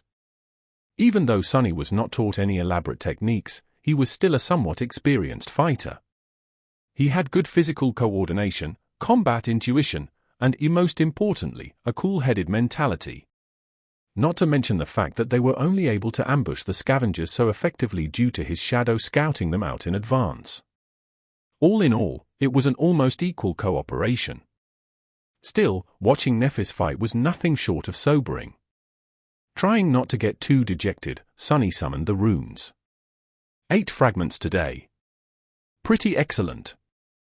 Currently, they were waiting on the edge of the labyrinth path leading directly to the giant statue of the Headless Knight. There was a group of scavengers between them and the statue, moving past without any haste. The sunset was near, but they still had time. Slowly, minutes flowed by. At some point, Nephis gave the command to move. Helping Cassie along, Sunny followed Changing Star and quickly traversed the open space between the labyrinth and the statue. Now, they only had to get on top of it. However, it wasn't that easy. Scaling the 200-meter-tall monument would have been hard in normal circumstances, but now, they also had to somehow pull Cassie up. Leaving her behind until they were at the top would not have been safe. In the end, Nephis and Sunny took turns pulling the rope every 20 meters or so. Cassie would hold onto the rocks and wait until they climbed higher, and then the process would repeat. It was slow and torturous, and by the end, Sunny's muscles were sore and almost on fire. But they managed to get to safety before the dark waters washed them away. As the night began to descend, the 3 sleepers sat in the center of the circular stone platform and rested. As they did not bring any materials to make a fire and it was already too late, there was no way to cook food. They ended up chewing on the strips of dried meat, passing the bottle of limitless water around. After some time, Nephis gave Sunny a sign to take out the spoils of today's journey. He took out the 4 shimmering soul shards and put them on the ground. Without any discussion, Changing Star moved 2 crystals in his direction and took 2 for herself. Then, she gave one of hers to Cassie. Sunny watched it in silence. By the time Nephis and Cassie had absorbed their soul shards, he still didn't make a move to take his. After a while, he took another crystal out of the rucksack and moved all 3 to Nephis. The silver-haired girl looked at him with surprise. "Don't you want to grow stronger?" "Of course, I do. But these won't do me much good right now. It's no secret that you are the main fighting force of our group. The stronger you are, the better our chances of survival will get. Plus, it's not a gift. It's a trade." Sunny deliberated for a few seconds before answering. "It's rather simple. I will give you these soul shards, and all other soul shards I earn on the way to that castle." Then, he looked her in the eyes and said, "In return, you will teach me how to fight." Chapter 42.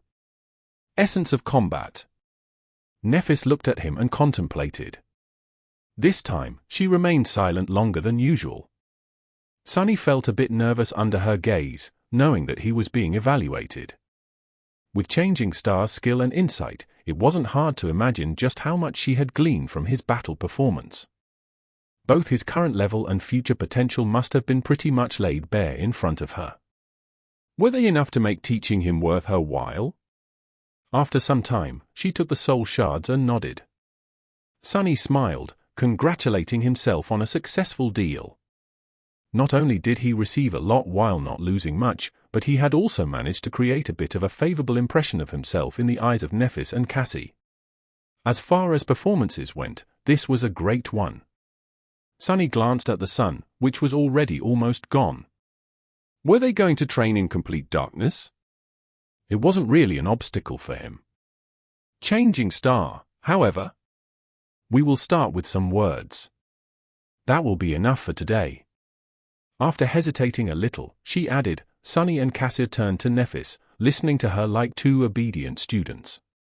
Despite the fact that their age was more or less similar, both knew that, in terms of martial prowess, their companion had authority that was as beyond theirs as a dragon's might was beyond that of a worm. Nephis thought for a while and then said, "Mastery of combat can be divided into 2 aspects. One is body, and the other one is mind. Training the body is not easy, but it is rather simple. All you need is repetition and experience. In a fight, things happen too fast to consider every detail in the moment. That's why your technique must exist in your muscles and bones, so much so that it almost becomes an instinct. You can achieve initial results through repetition. Then, it must be cemented through experience. The more battle experience you have, the deeper a technique will be assimilated into your body. There is no other way.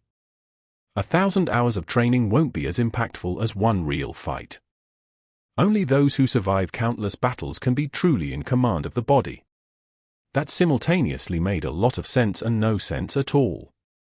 On the one hand, the principle of improving through practice was quite logical.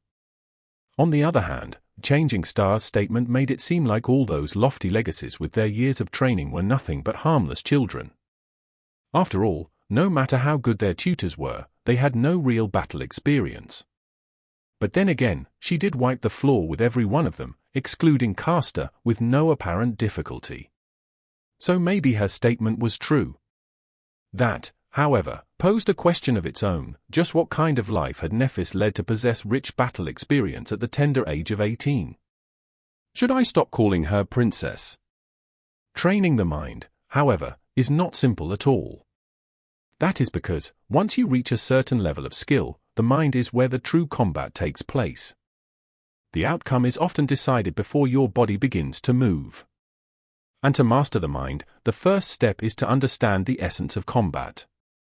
However, very few people truly do. What do you think that essence is? Sunny hesitated. The essence of combat? What might it be? If it was some other legacy, he would have been tempted to say something stupid like honor, valor, or duty. But he already knew that Nephis did not fit into the image of a noble aristocrat he had in his mind. She wasn't someone who followed empty words. After a minute or so, Cassie finally answered, and almost at the same time, Sunny said, then she rubbed her neck and pierced them with a cold, fierce gaze. The essence of combat is murder. Cassie flinched and opened her eyes wide. Sunny frowned a little. Nephis, however, did not seem to care. In the same calm tone, she continued, at the core of it, there is only this: you are trying to kill your opponent, and they are trying to kill you. In the end, one of you will be killed, and the other one will be the killer. Everything else is just noise. Her words sank deep into Sunny's heart and reverberated there, causing something inside of him to resonate and awaken. Style doesn't matter. Weapons don't matter. Reason and intent do not matter. The only thing that matters is to be the last one standing. In this way, anything you do in combat must be viewed as only serving one of two purposes, either to kill your enemy or to prevent the enemy from killing you. If you can understand that, you will have enough clarity to master the mind. After that, Sunny couldn't fall asleep for a long while. He lay on the cold stone, looking into the darkness and thinking about what Nephis had taught them. Repetition, experience, clarity. These were the three keys to becoming a fearsome warrior. All three were important, but the last one was the most vexing. Was it really how Changing Star had said? Was there nothing at the core of being a warrior than a cold will to kill? Intuitively, he felt that it was indeed so. This ruthless truth was, in a sense, an amalgamation of all his life experiences. After all, for someone like him, life was nothing but a constant battle for survival. Someone always won, and someone always lost. The former got to live for a few more days, the latter, no one cared what happened to them. Of course, life was life, and combat was combat. To most people, they weren't one and the same. But what about the awakened? The sole purpose of their existence was to fight against the nightmare creatures. Very few could escape that fate. After coming to the academy, Sunny allowed himself to think that he had escaped the fate of always having to struggle at the edge of survival. But now, it seemed like he had just exchanged one battle for another. This was an uncomfortable thought. However, if he looked at it from a different perspective, did it actually mean that he always had a crucial advantage? Most of those chosen by the spell were forced to somehow adjust to this merciless way of life. But he had always lived like this. Was he actually one of the few perfectly suited to be an awakened? With this thought, Sunny fell asleep. In the early morning, he was awakened by a piercing scream. Chapter 43. Repetition. Sonny was on his feet even before fully waking up. Somehow, Azure Blade was already in his hand. His shadow was hovering beside him, ready to either wrap itself around the sword in case he needed to attack or around his body, in case it was already too late for that. He tried to understand what was going on. Nephis was nearby, her longsword raised in a defensive stance. Cassie. Fearing what he might see, giant tentacles reaching for them from the darkness, he looked around. The eastern horizon was just beginning to show the first hints of dawn, adding a tiny shade of grey to the blackness of the world. In that blackness, there were no signs of danger. The blind girl was stumbling at the edge of the platform with a horrified expression on her face. With her blonde hair in a mess, she was stretching her hands out, clearly lost in space. Of course, there were no walls for her to find. The platform was open to the elements, and the only thing waiting for Cassie was a plunge into the dark, tumultuous waters. Before Sonny knew what he was doing, he was already running. That wasn't a very smart thing to do. After all, he did not know what had caused Cassie to scream and if there was some hidden danger nearby. Plus, it was still too dark for Nephis to see. His sudden lunge could have caused her to lash out with the sword before asking questions.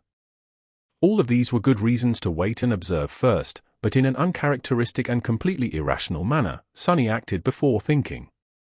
He caught Cassie moments before she took a step off the platform and, holding her tightly in his arms, dragged the blind girl back. "I got her!" Sonny yelled, letting Changing Star know that there was no need to stab him with a sword. And then, in a quiet voice, he said to Cassie, "I got you. It's all right. Everything is fine. Calm down." He felt the girl's body trembling and looked around again, trying to understand what had scared her so much. But there was nothing. Nephis was listening to the sea for the same reason. After a few seconds, she asked. Sonny helplessly shook his head. He helped Cassie sit down in the center of the platform. While Nephis stood guard above them, he looked the blind girl over to make sure that there were no wounds on her body. Everything seemed to be fine. Changing Star looked down. Although her face remained indifferent, he could tell that she was a bit flustered.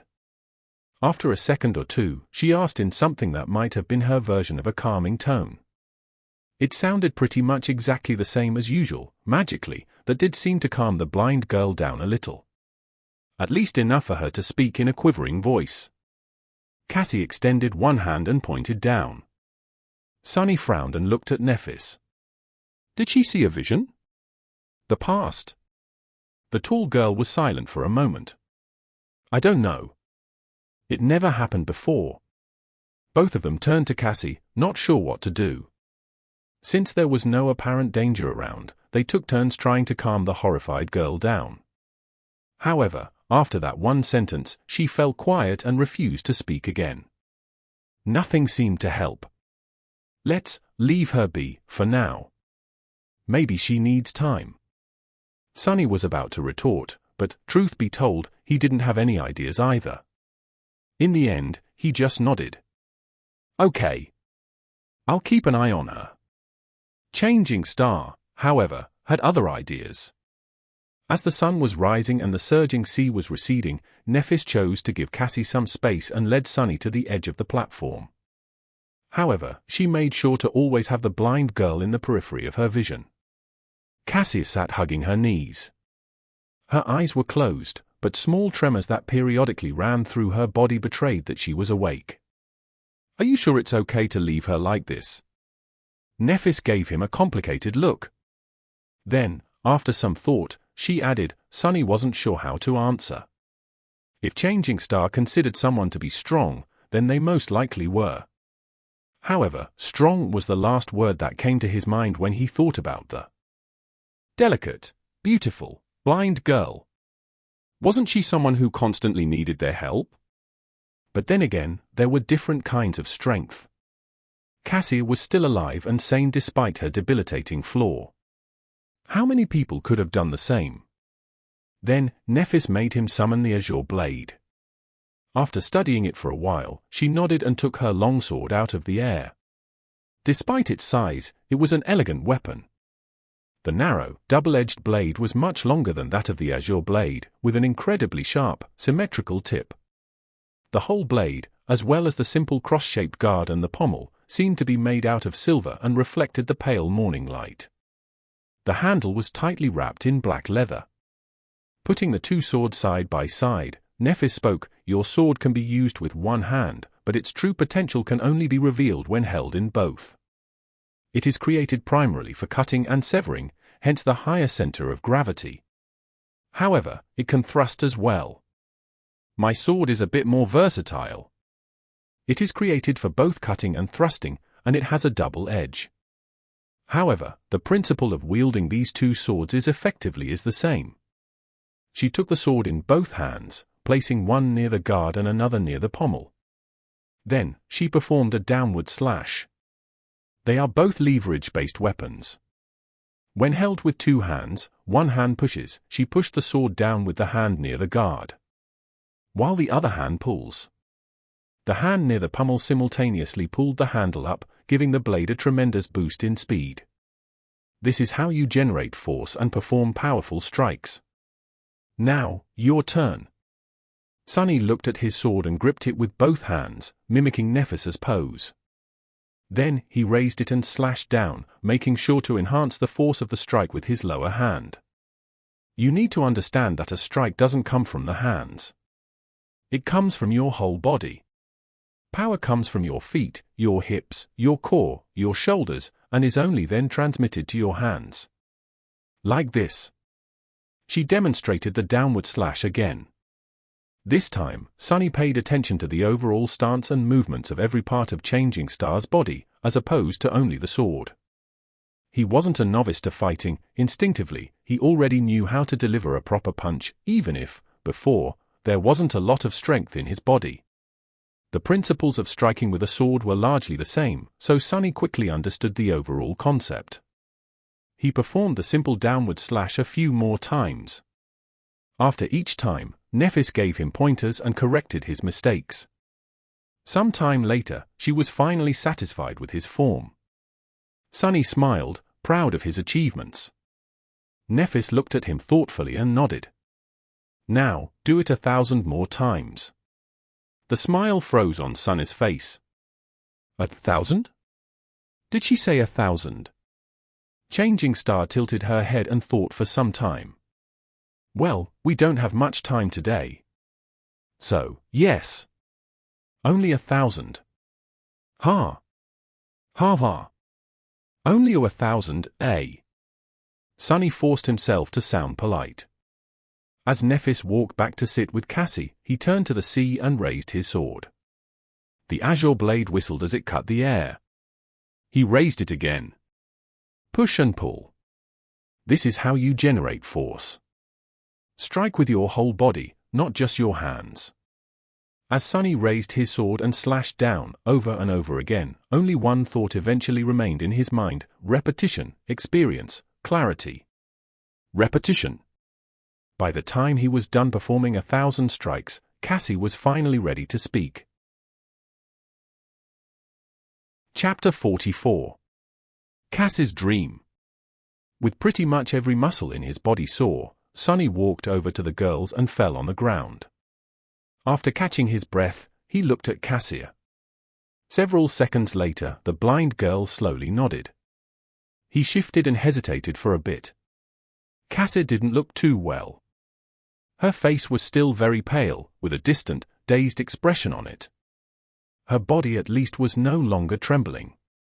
Sunny wasn't very good at talking to people, let alone placating them. He wasn't sure what to say.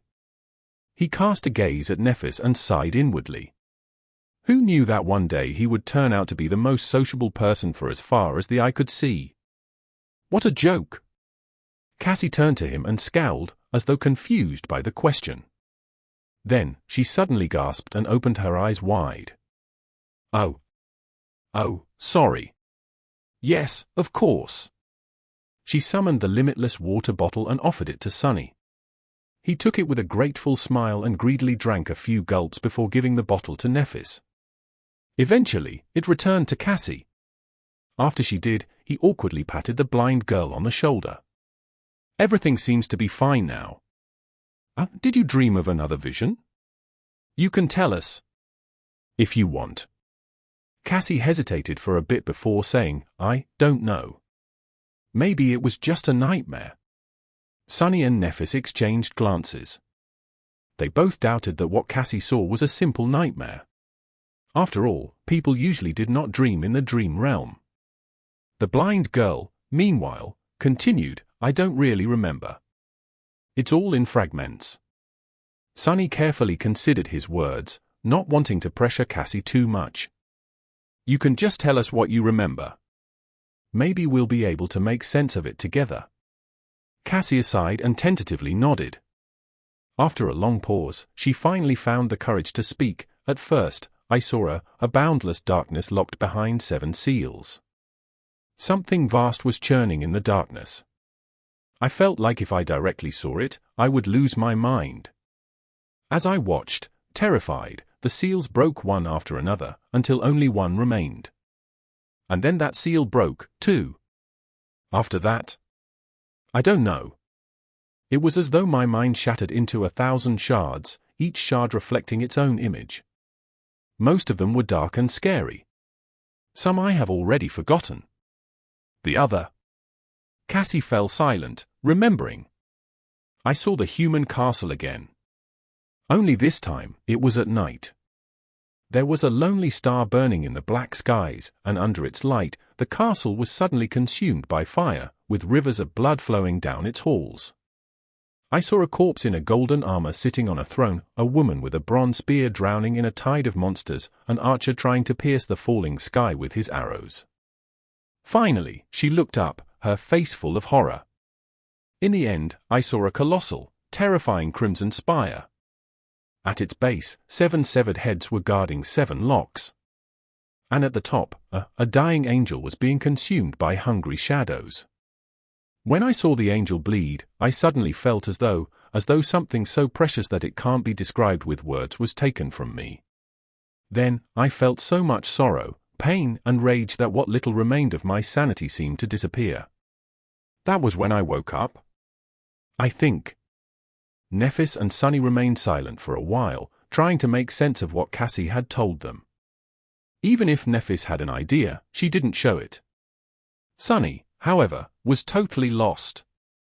He couldn't even begin to decipher the hidden meaning behind the vision, if it even was one. Previously, Cassie's vision about the castle was pretty much straightforward. It showed her a human fortress and even the direction in which it was situated. This time, however, her dream was disjointed, full of weird symbolism and vague, uncertain images, much more like a charlatan's prophecy than a vision gained through an aspect ability. Maybe it actually was just a nightmare. Your previous visions weren't like this, right? Cassie silently shook her head. Sunny scratched the back of his head.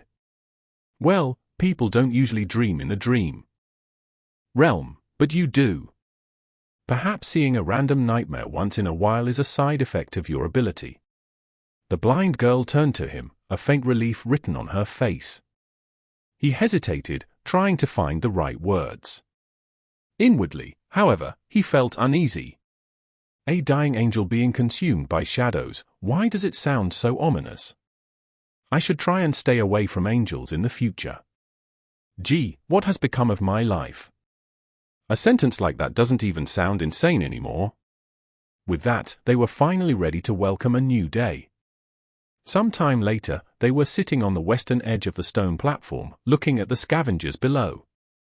Sunny's shadow was busy scouting a path to the next high landmark. Sunny glanced at Nephis and shook his head. No, there were much more. They seem to be almost done with the carcass. I doubt it will last until nightfall. Which meant that, by tomorrow, all these beasts would be roaming the labyrinth, making it hard for the 3 sleepers to make any progress. It would be best to leave today and put some distance between themselves and the horde before the scavengers were done with their feast. However, without scouting a path in advance, there was a chance of not making it to safety in time. Both options were risky. Nephis frowned, seemingly thinking the same. I don't want Cassie to spend another night near this statue. Let's leave now. Sonny thought for a while, then opened his mouth to offer his own opinion. However, a sudden commotion below prevented him from speaking. Down at the bottom of the disappearing sea, amidst mounds of broken coral, the carcass of the giant shark-like monster, the remaining half of it, to be precise, was almost stripped of meat. And between its white bones, something was shimmering in the mud. Two extremely large, luminescent crystals. Yes. Shards of two transcendent soul cores. Suddenly, he was simultaneously filled with greed and fear. Greed because of how rare and precious transcendent soul shards were, fear because the giant shark turned to be a corrupted devil, at least. One corrupted devil, if not stopped by a saint or a large number of awakened, could potentially destroy an entire city. Sonny belatedly realized that he was much closer to death on that first night than he had previously thought. He stared at Nephis and then obediently listened to the distant, barely audible clamor of the scavengers. After a while, he noticed some disharmony in it. She pointed in the direction of the labyrinth. After concentrating on it, Sonny was finally able to notice two massive shadows stepping out of a particularly wide passage. A second later, the creatures casting those shadows appeared in sight. Sonny gulped. The monsters looked like the scavengers, but not quite.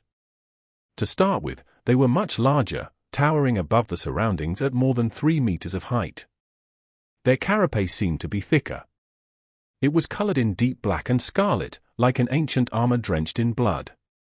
Here and there, vicious-looking spikes were growing out of the carapace, making their every move much more dangerous.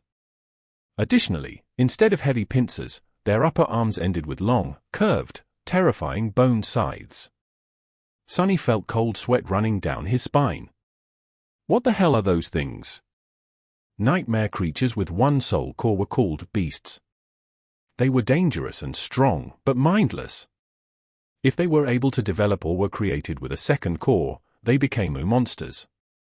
Monsters were much more devastating and possessed some rudimentary, warped form of intelligence. They were the next step in a nightmare beast's evolution. And these two seemed to be bigger, deadlier versions of Carapace scavengers. Sonny and Nephis watched as the two monsters approached the carcass. The scavengers were visibly afraid of them, rushing to get out of the way. Those who were too slow were mercilessly thrown to the side or cut apart by the bone scythes. Rivers of azure blood were flowing into the mud. What are they doing?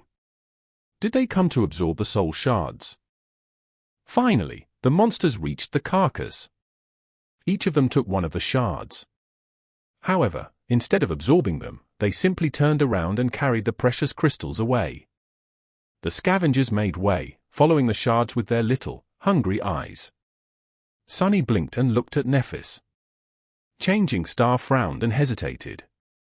A few moments later, she shook her head. Then, she turned west and observed the retreating monsters. Get your shadow to follow these two back. Chapter 45. Sound of laughter. Because of the shadow fragment Sonny had absorbed in the last few days, the range of shadow control has increased a little. However, it was still far from being enough to explore deep into the labyrinth. He only got the general direction in which the two large monsters were moving. After telling this to Nephis, there was pretty much nothing else for him to do. In the end, Sonny decided to simply rest. The next day was promising to be full of hardships and danger, so it was in his best interest to let his body recover as much as it could. Some time later, Sonny was lying on his back, staring at the grey sky. Cassie was sitting beside him, lost in her thoughts. Nephis was meditating. At least, that's what it looked like. She might as well have been asleep, for all Sonny knew. After a while, Cassie turned to him. He tilted his head to look at her. Do you think we'll be able to return home? Sonny glanced at her and furrowed his brow. A few seconds later, he turned away and looked at the sky again. What's with all these questions? He sighed and tried to find the right words. He pointed at Nephis, knowing that Cassie won't see it. There was no one else on the stone platform, though, so it was pretty obvious who he was referring to. I'm also not someone to die easily. In fact, I'm willing to bet that you couldn't have found a better duo of sleepers to escort you across the dream realm. If anyone can survive this, it's us. So, yeah. I think that our chances of making it back are pretty high. Aren't you a little too full of yourself? You were in the second to last place. That's only because someone smart told me to keep a low profile. Otherwise, I would have ranked higher. Much higher. Third to last, at least. The blind girl couldn't help but laugh. The melodic sound of her laughter made Sonny feel much better. He had not heard anything like that ever since coming to the dream realm. It was nice to see that people were still able to preserve a bit of mirth even in this hellish place. Come to think of it, this was the first time he heard Cassie laugh at all. Back in the academy, she was always dull and bleak. After this sudden outburst, Cassie's expression slowly turned wistful. A few seconds later, she asked, "What do you miss the most about home?" Sonny tried to think of something, but failed. He wasn't sure that he even had a home in the real world. The tiny room he had been renting previously was nothing but a temporary shelter from the rain. As for the real world as a whole, his life there wasn't that pleasant either. "I don't particularly miss anything." "Really? Don't you miss your family?" "I don't have a family." "Well, I guess I have a sister somewhere. But we haven't seen each other in many years." The blind girl fell silent. Several seconds later, she said quietly, there was longing and sadness in her voice. Sonny didn't know what to say, so he stayed silent. "Mom and Dad must be really worried about me right now." No, actually, they wouldn't be worried. They would be heartbroken. They must think that I'm as well as dead already. Sonny glanced at her and sighed. "You seem to care about them a lot." Cassie turned to him in confusion. Sonny stared at the grey sky. The wind smelled of rain. In the evening, Nephis made Sonny perform the 1,000 strikes again. After that, they ate the last strips of dried scavenger meat and took turns sleeping, so that one of them could always keep an eye on Cassie. Thankfully, nothing happened during the night. When the morning came and the dark sea retreated, they prepared to leave the giant statue. Nephis was the first one to climb down. Before that, she had a few words to say. Today will be different from before. There will be much more scavengers roaming in the labyrinth. We might not be able to create an ambush or avoid fighting several of them at once. If anything happens, your job is to bring Cassie away. We can retreat by using passages that are too narrow for the scavengers. If we get separated, proceed to the high point by yourselves. Don't wait for me. Do you understand?" With a somber expression, he gave her a nod. Nephis returned it. "Good. Time is of the essence, so let's go." With that, she began the descent. After Nephis reached a point 20 or so meters below them, she found purchase and waited. Using the golden rope, Sonny lowered Cassie down. Just like while climbing up, they took turns helping the blind girl.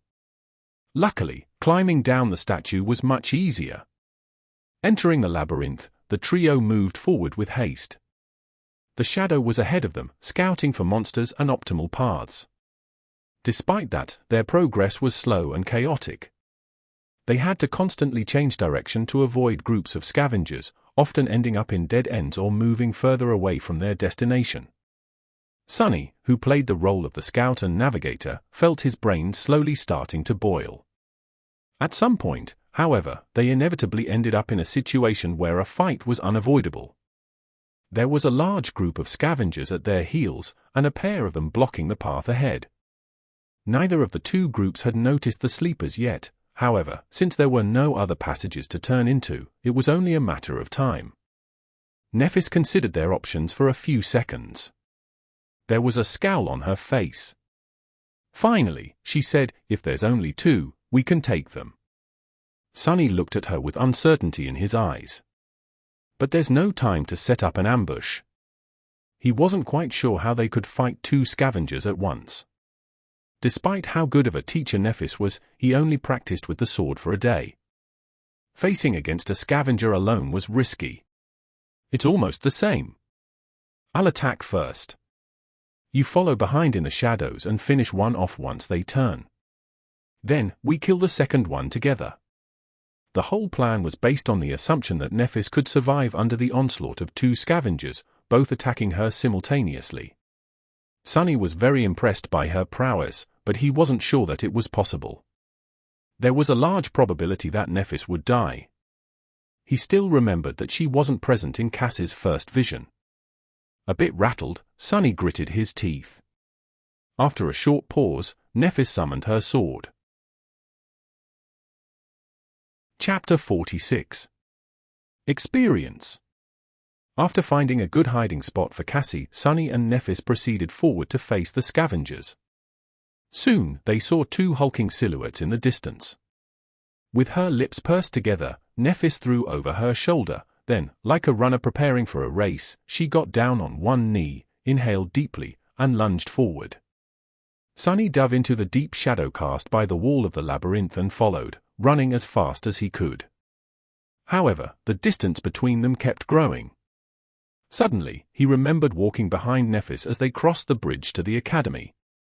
Was it his fate to always follow behind her? Changing Star's running speed was incredibly fast. She was practically flying through the air, like an arrow let loose from a bow. One of her arms was stretched backward, holding the sword with its point to the ground. The other was cutting the air with each stride. It took the two scavengers a couple of seconds to realize what was happening after noticing her. By that time, she was almost upon them. With madness burning in their eyes and viscous saliva dripping from their mandibles, the monsters screeched and charged forward. Nephis did not slow down, as though planning to ram them with her body. Sunny's heart skipped a bit. For terrifying pincers shot through the air.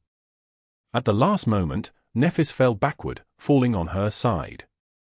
The inertia carried her forward as she slid through the mud, passing between the scavengers. Then, she twisted her body and stopped herself by plunging the sword into the ground.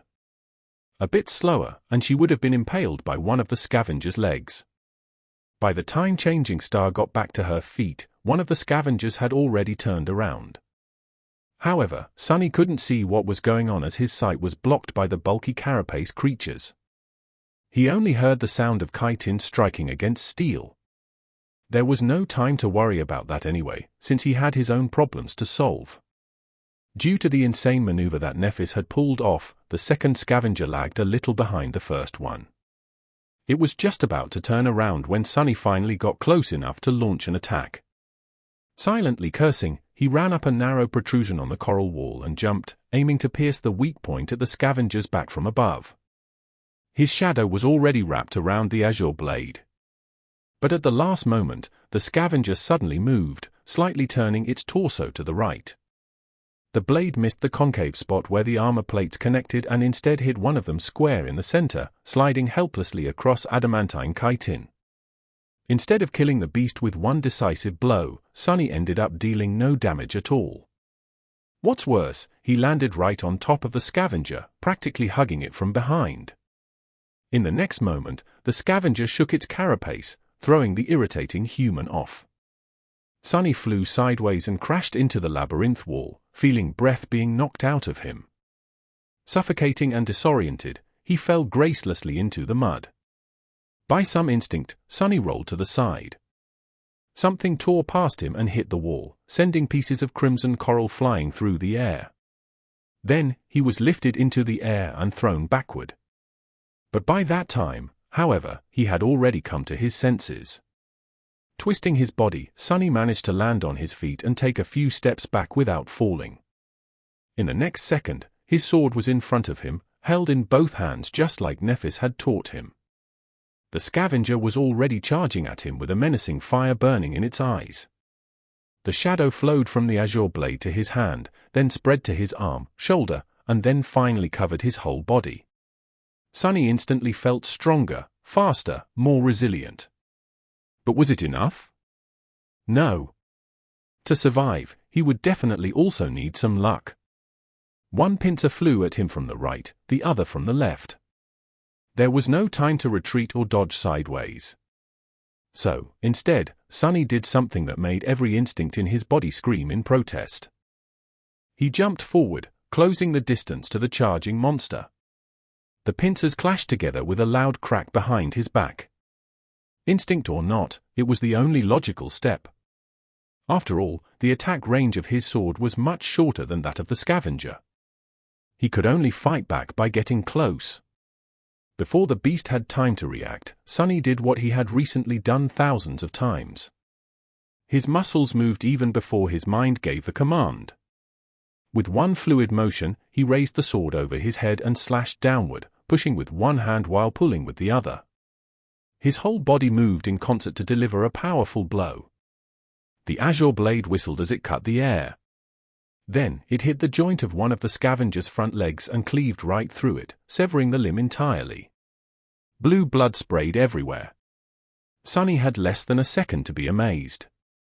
But there was no time to be distracted.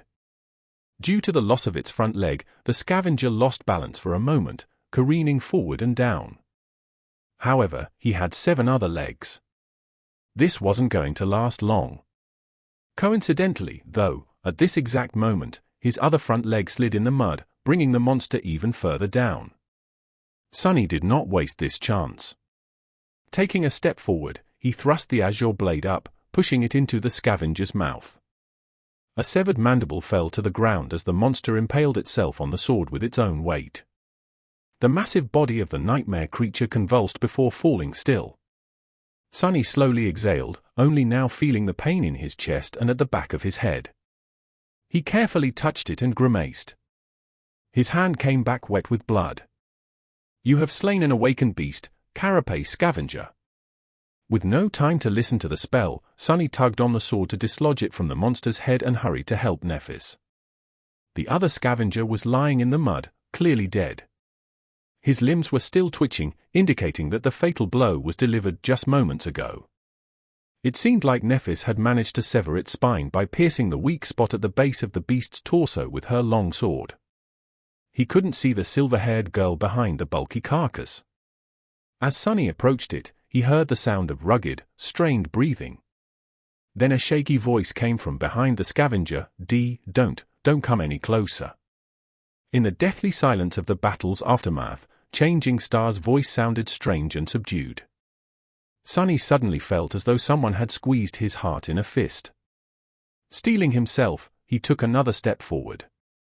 Nephis was standing in front of the dead Scavenger, trying to catch her breath after the intense fight.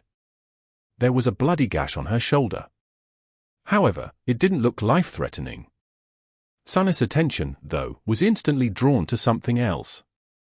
It seemed that at some point during the fight, the tall girl's makeshift seaweed top came apart, leaving her naked above the waist. She was covering her chest with one arm. Behind the arm, squished, the supple fullness of her. Sonny flinched as though someone had stung him and hurriedly turned around. His face was burning.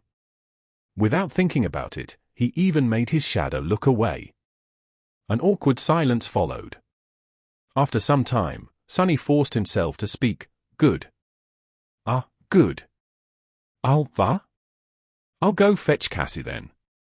Feeling as though an army of monsters was chasing him, he walked forward on stiff legs and then quickened his step, barely holding himself from running. Her fault. It's her fault. She should have communicated things clearer. Trying to get the vivid image out of his head, Sonny hurried to the place where Cassie was waiting for them. By the time they returned, Nephis had already fixed her top and was wearing it as though nothing had happened. However, Sonny couldn't help but feel that the look she gave him was somewhat weird. After checking the wound on his head, Changing Star said, "It's just a bleeder, nothing serious. Tell me if you feel dizzy and nauseous or have a strong headache, though." Since Sonny had none of these symptoms, he kept quiet. Nephis looked down at his clothes and sighed. He opened his mouth to say no, but then fell silent. Come to think of it, when he killed the Scavenger, the spell did say something else after informing him about the absorbed shadow fragments. At the time, he was too busy to pay it any attention. He summoned the runes and quickly found the cluster representing his memories. Memories, Silver Bell, Puppeteer's Shroud, Azure Blade. Then what was the spell talking about?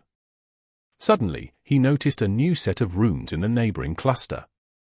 His eyes widened. Chapter 47. Echo. Sunny couldn't believe his eyes.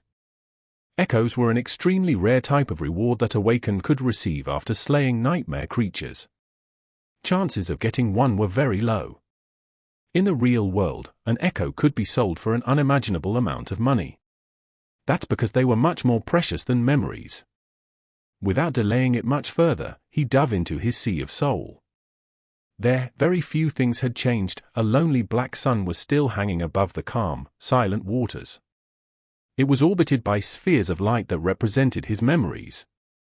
This time, there were 3 of them. Just like before, Sunny couldn't get rid of the feeling that something was stealthily moving just beyond the periphery of his vision. However, this time, he didn't pay it any attention. He wanted to see his echo. It, too, was represented by a sphere of light. However, this sphere was much larger and hovered further away from the shadow core. With a thought, he commanded it to descend. The sphere slowly floated down and touched the dark water. As Sunny came closer, walking on the surface of the sea, its radiance slowly faded away, revealing the monster contained within. A hulking, menacing Carapace Scavenger was calmly standing in front of him. There was no madness in its eyes, or any feeling at all, for that matter. After all, it wasn't really alive. It was just an echo. Shining runes appeared in the air around the Scavenger. Echo attributes: strong, armored. Echo description: a cursed soldier of the Fallen Legion. Before Sunny knew it, a wide grin appeared on his face. That Scavenger was now his. It could be summoned and used to fight against his enemies, carry heavy cargo, or perform other tasks. What's more, it was a whole rank above its master, which meant that it was much stronger, more resilient and fearsome than a dreamer with a dormant core should normally possess. With this echo by their side, many things would become easier. However, the moment his palm touched the Scavenger, a strange thing happened. The soul of sea suddenly surged a little, and a new set of runes appeared, transform Echo into a shadow. Sunny flinched and snatched his hand back. He had never heard anything about transforming echoes into something else, let alone shadows. Then again, he had never heard about shadow cores and fragments, too.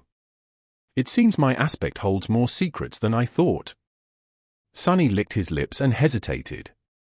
Then, he cautiously said, however, nothing happened. A moment later, the runes changed, not enough shadow fragments to perform a transformation. Shadow fragments required, 24,100. I see. So there is another use for the fragments. They can either enhance my own core or do something weird to echoes. How do I know which use is more beneficial without knowing what a transformation actually does? An echo was plenty useful by itself. Sunny felt that it would be wiser to concentrate on strengthening himself, at least for now.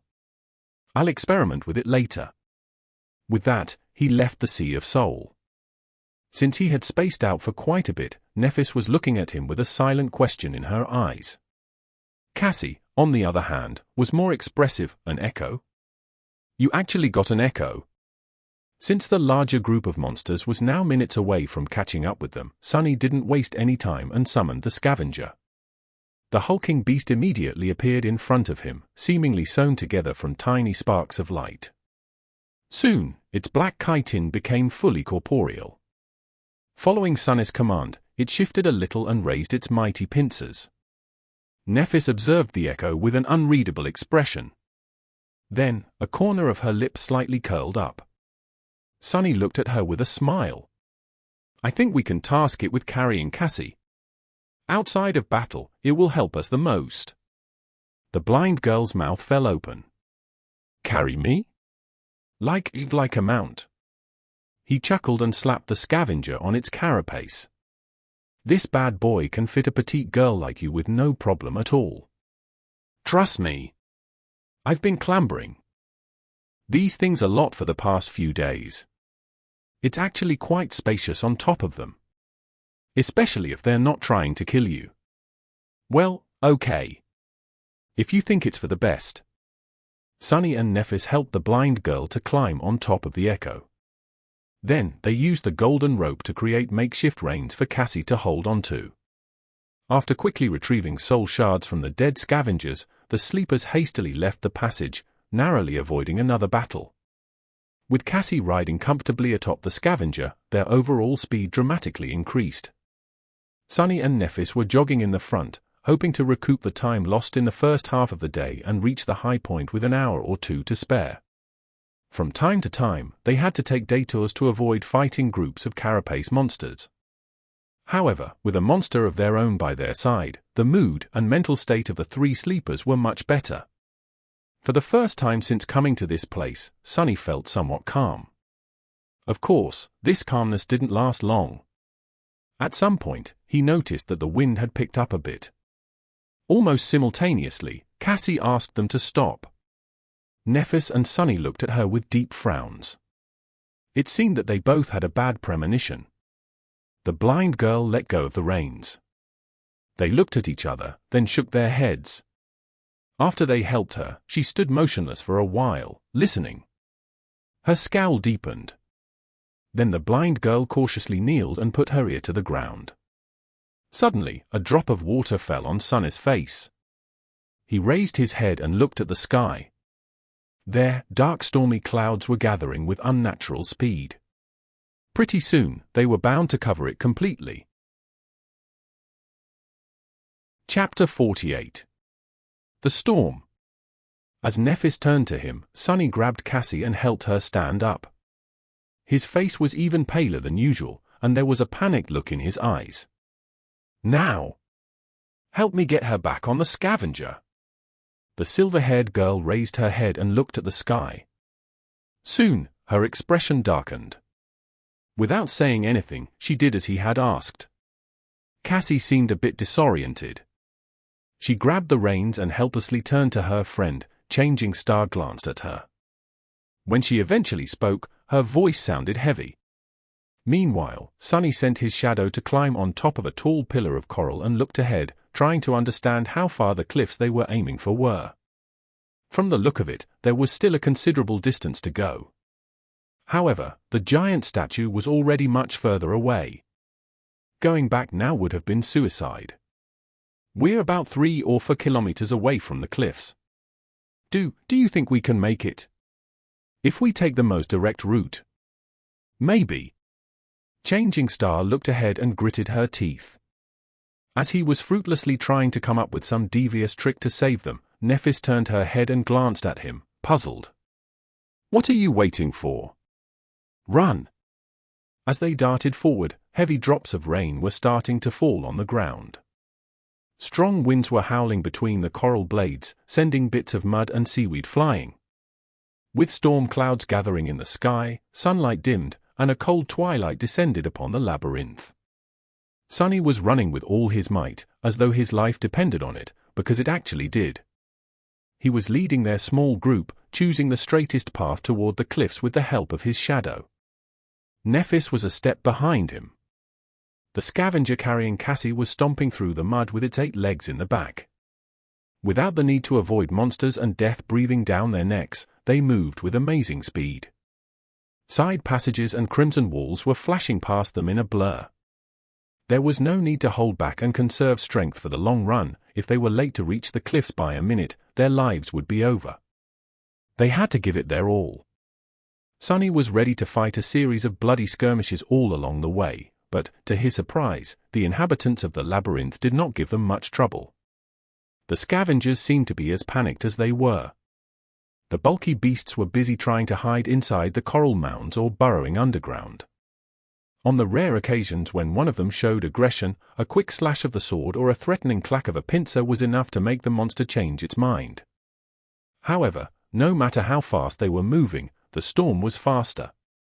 The rain quickly turned into a pelting downpour, each drop becoming a torrent.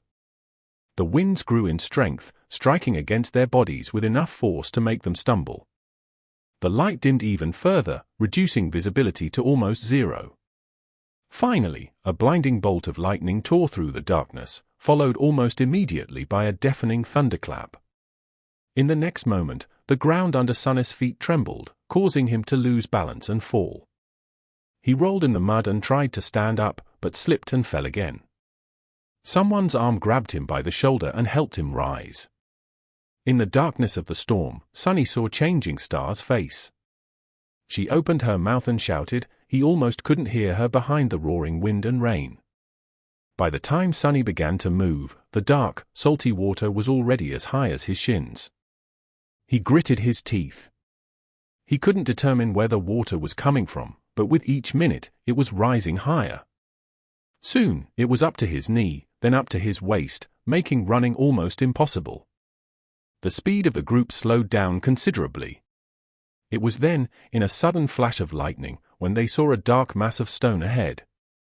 They had made it to the cliffs. Almost at the same time, a terrible rumbling sound came from the depths of the labyrinth.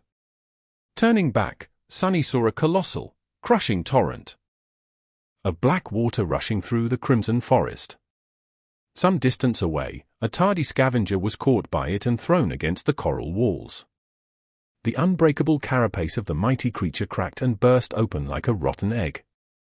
Sonny didn't know whether the scavenger could scale the cliff. In any case, Cassie wouldn't have been able to hold on if it did. He helped the blind girl get down and then sent the monster back to the Sea of Soul. Nephis lowered herself to let Cassie climb on her back, then tied them together with the golden rope. Not wasting any time, she gritted her teeth and stepped forward to grab onto the wet rocks of the cliff wall. They began the ascent, rushing to get as high as possible before the black torrent hit. Some time later, Sonny screamed. In the next moment, a wall of dark water hit the rocks mere meters beneath their feet. As Sonny held for dear life, the whole cliff shuddered. A few boulders fell from somewhere high above, missing his head only by chance. Somehow, all three of them were still alive. However, things were far from being over.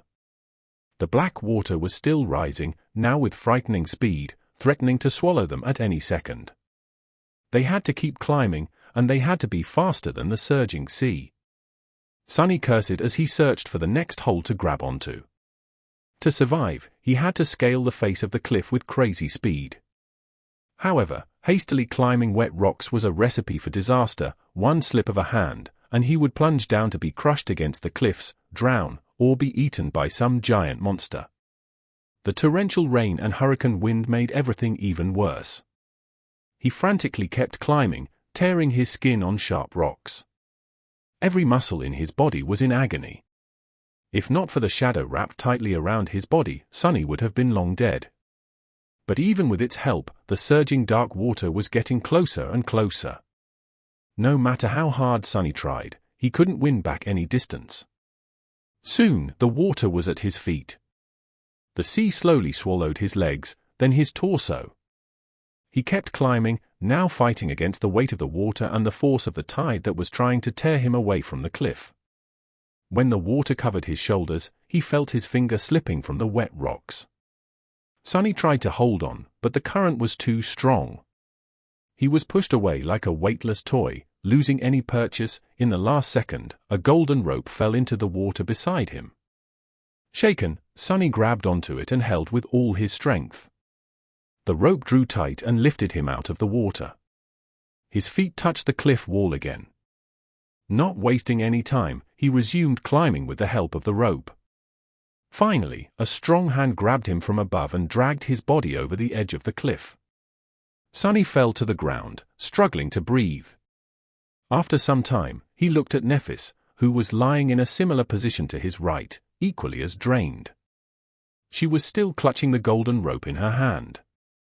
Cassie was sitting a few steps away from them. He wanted to laugh, but had no strength for it. Chapter 49. Natural Element. For a few minutes, Sonny simply lay on the ground, letting the rain hit his face. From time to time, a bolt of lightning arced through the skies, drowning everything in blinding light. Other than that, it was almost completely dark. If not for his attribute, he would have had trouble discerning the shapes of Nephis and Cassie, who were resting nearby. After some time, however, a feeling of uneasiness entered his mind. Something was off. Sonny scowled, trying to understand where that feeling was coming from. Finally, he realized that it was his shadow. It was trying to draw his attention to something. "Please, let me rest. I just want to rest." He was too tired to do anything. Both his body and mind were exhausted. However, the shadow was very persistent. It remained adamant. In the end, Sonny moaned and rolled over on his stomach, then slowly stood up. Nephis turned her head and looked at him. "I don't know yet. Something feels wrong." Cassie shivered and got closer to Neph. Following his shadow's warning, Sonny looked around, trying to find any sign of danger in their surroundings. Even with his vision, he couldn't see anything out of place. The upper part of the cliffs was well above the stormy sea, forming a small island. Its surface was rugged and uneven, with several protruding ridges breaking the line of sight. There was a large space between their group and the nearest ridge. That space was littered, seemingly at random, with piles of dirt and tall boulders. Nephis got up and summoned her sword. At that moment, another lightning flashed, briefly illuminating the small island. His eyes widened. The tall boulders surrounding them were massive and irregularly shaped. They were black in color and motionless, that's why Sonny had not recognized them for what they were at first glance. All around them, scavengers were silently lying on the ground. Sonny froze, suddenly consumed by terror. The hairs on the back of his neck bristled and stood up on ends. 1, 2, 3, he lost count because of panic and gritted his teeth. 7, no, 8 of them. It seemed the 3 humans were not the only ones who thought of taking shelter from the dark sea on these cliffs. He trembled. These cliffs were a death trap. Noticing something on his face, Nephis tensed. He slowly turned his head to her and whispered, "Don't speak. Don't move. Just stay where you are." She followed his instructions without asking for the reason. However, a silent question appeared on her face. Sonny closed his eyes and breathed in, trying to calm his panicking mind down. There were no hopeless situations. Every problem had a solution. He just had to think of one. The scavengers did not attack yet. Maybe they were asleep or patiently waiting out the storm, trying not to move in fear of attracting more terrifying monsters. Maybe they simply did not notice the humans. After all, it was unknown how well these creatures could see. Were they able to see in the dark? Probably not, or at least not as well as he could. Sonny opened his eyes and looked at the small island again. But this time, his perspective was different. He saw the deep darkness, the clamor of the storm that drowned out most of the sounds, the large distance between the scavengers. This was his territory. It was perfectly suited for a murderous shadow. Didn't he dream of becoming a silent assassin? Well, here was his chance. He just had to execute each step perfectly, crawl through the darkness, strike without alerting the enemy, kill each of them with one precise blow. Rinse and repeat. He already knew their strengths and weaknesses, all that was left was to put that knowledge to practice. And even if he makes a mistake, there were other means to fall back onto. Echo and Nephis could do their part if he were to land himself in danger. Yes, that could work. It had to. Sonny looked at Changing Star and Cassie. Before they could react, he seemed to dissolve into the shadows. Under the cover of darkness, Sonny sneaked forward.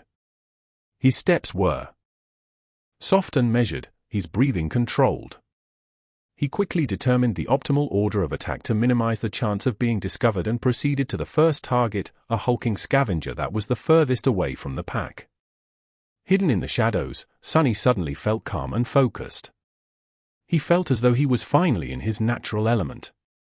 As the looming silhouette of the scavenger approached, he slowed down and circled around his target. The monster did not move, oblivious to the lurking threat that was drawing closer with each second. Sonny held his breath and prepared to attack. With that thought, he silently lunged forward. 1 step, 2.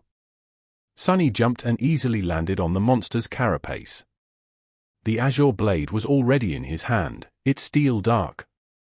A moment later, it plunged into the weak point on the scavenger's back, piercing the chitin and destroying its brain. The quiet crack of the breaking carapace was quickly washed away by the rain. Sonny felt a sense of triumph appear in his heart and quickly suppressed it. This wasn't the right time to celebrate. 7 targets were still waiting for him in the darkness. He retrieved his sword and jumped down from the scavenger's corpse. It didn't announce his kill, nor the absorption of the shadow fragments. Feeling his skin crawl, Sonny turned around and looked at the scavenger. At first, he was afraid that the beast was still alive, but that wasn't the case. However, on closer inspection, Sonny noticed something that he had missed before. And when he did, his face paled. Chapter 50. Death Trap. The scavenger was dead. However, it wasn't Sonny's blade that killed it. While circling the target, he was focused on staying unnoticed and not alerting the enemy to his presence before reaching the optimal position for an attack. After that, he only saw the monster's back. That's why he didn't notice the terrible wound that ran from the top of the creature's torso to its segmented legs, obscured by the rain. The unbreakable carapace was cut open like a tin can. The scavenger's flesh and mangled organs could be easily seen through the large gap, oozing azure blood. It streamed down only to be washed away by the storm. He might have felt awkward about performing a perfect ambush on a long-dead monster if not for the fear of whatever had killed it in the first place. Looking around, he hesitated and summoned the azure blade back, then wrapped himself in the shadow. The small island was silent except for the howling of the wind. The rain was still falling down, forming a constant veil that hid away all details and distant objects. A rare flash of lightning sometimes flooded this bleak world with stark whiteness. Then, a thunderclap would come, making the skies tremble. With cold fright settling deep into his bones, Sonny cautiously moved to the next scavenger. He could tell from some distance that it was also dead, but had to come closer and make sure. Indeed, he was right, the creature was almost severed in half by the unknown assailant. Its wet innards were lying on the ground in a messy pile. The darkness had long ago stopped being comforting, becoming terrifying and oppressive instead.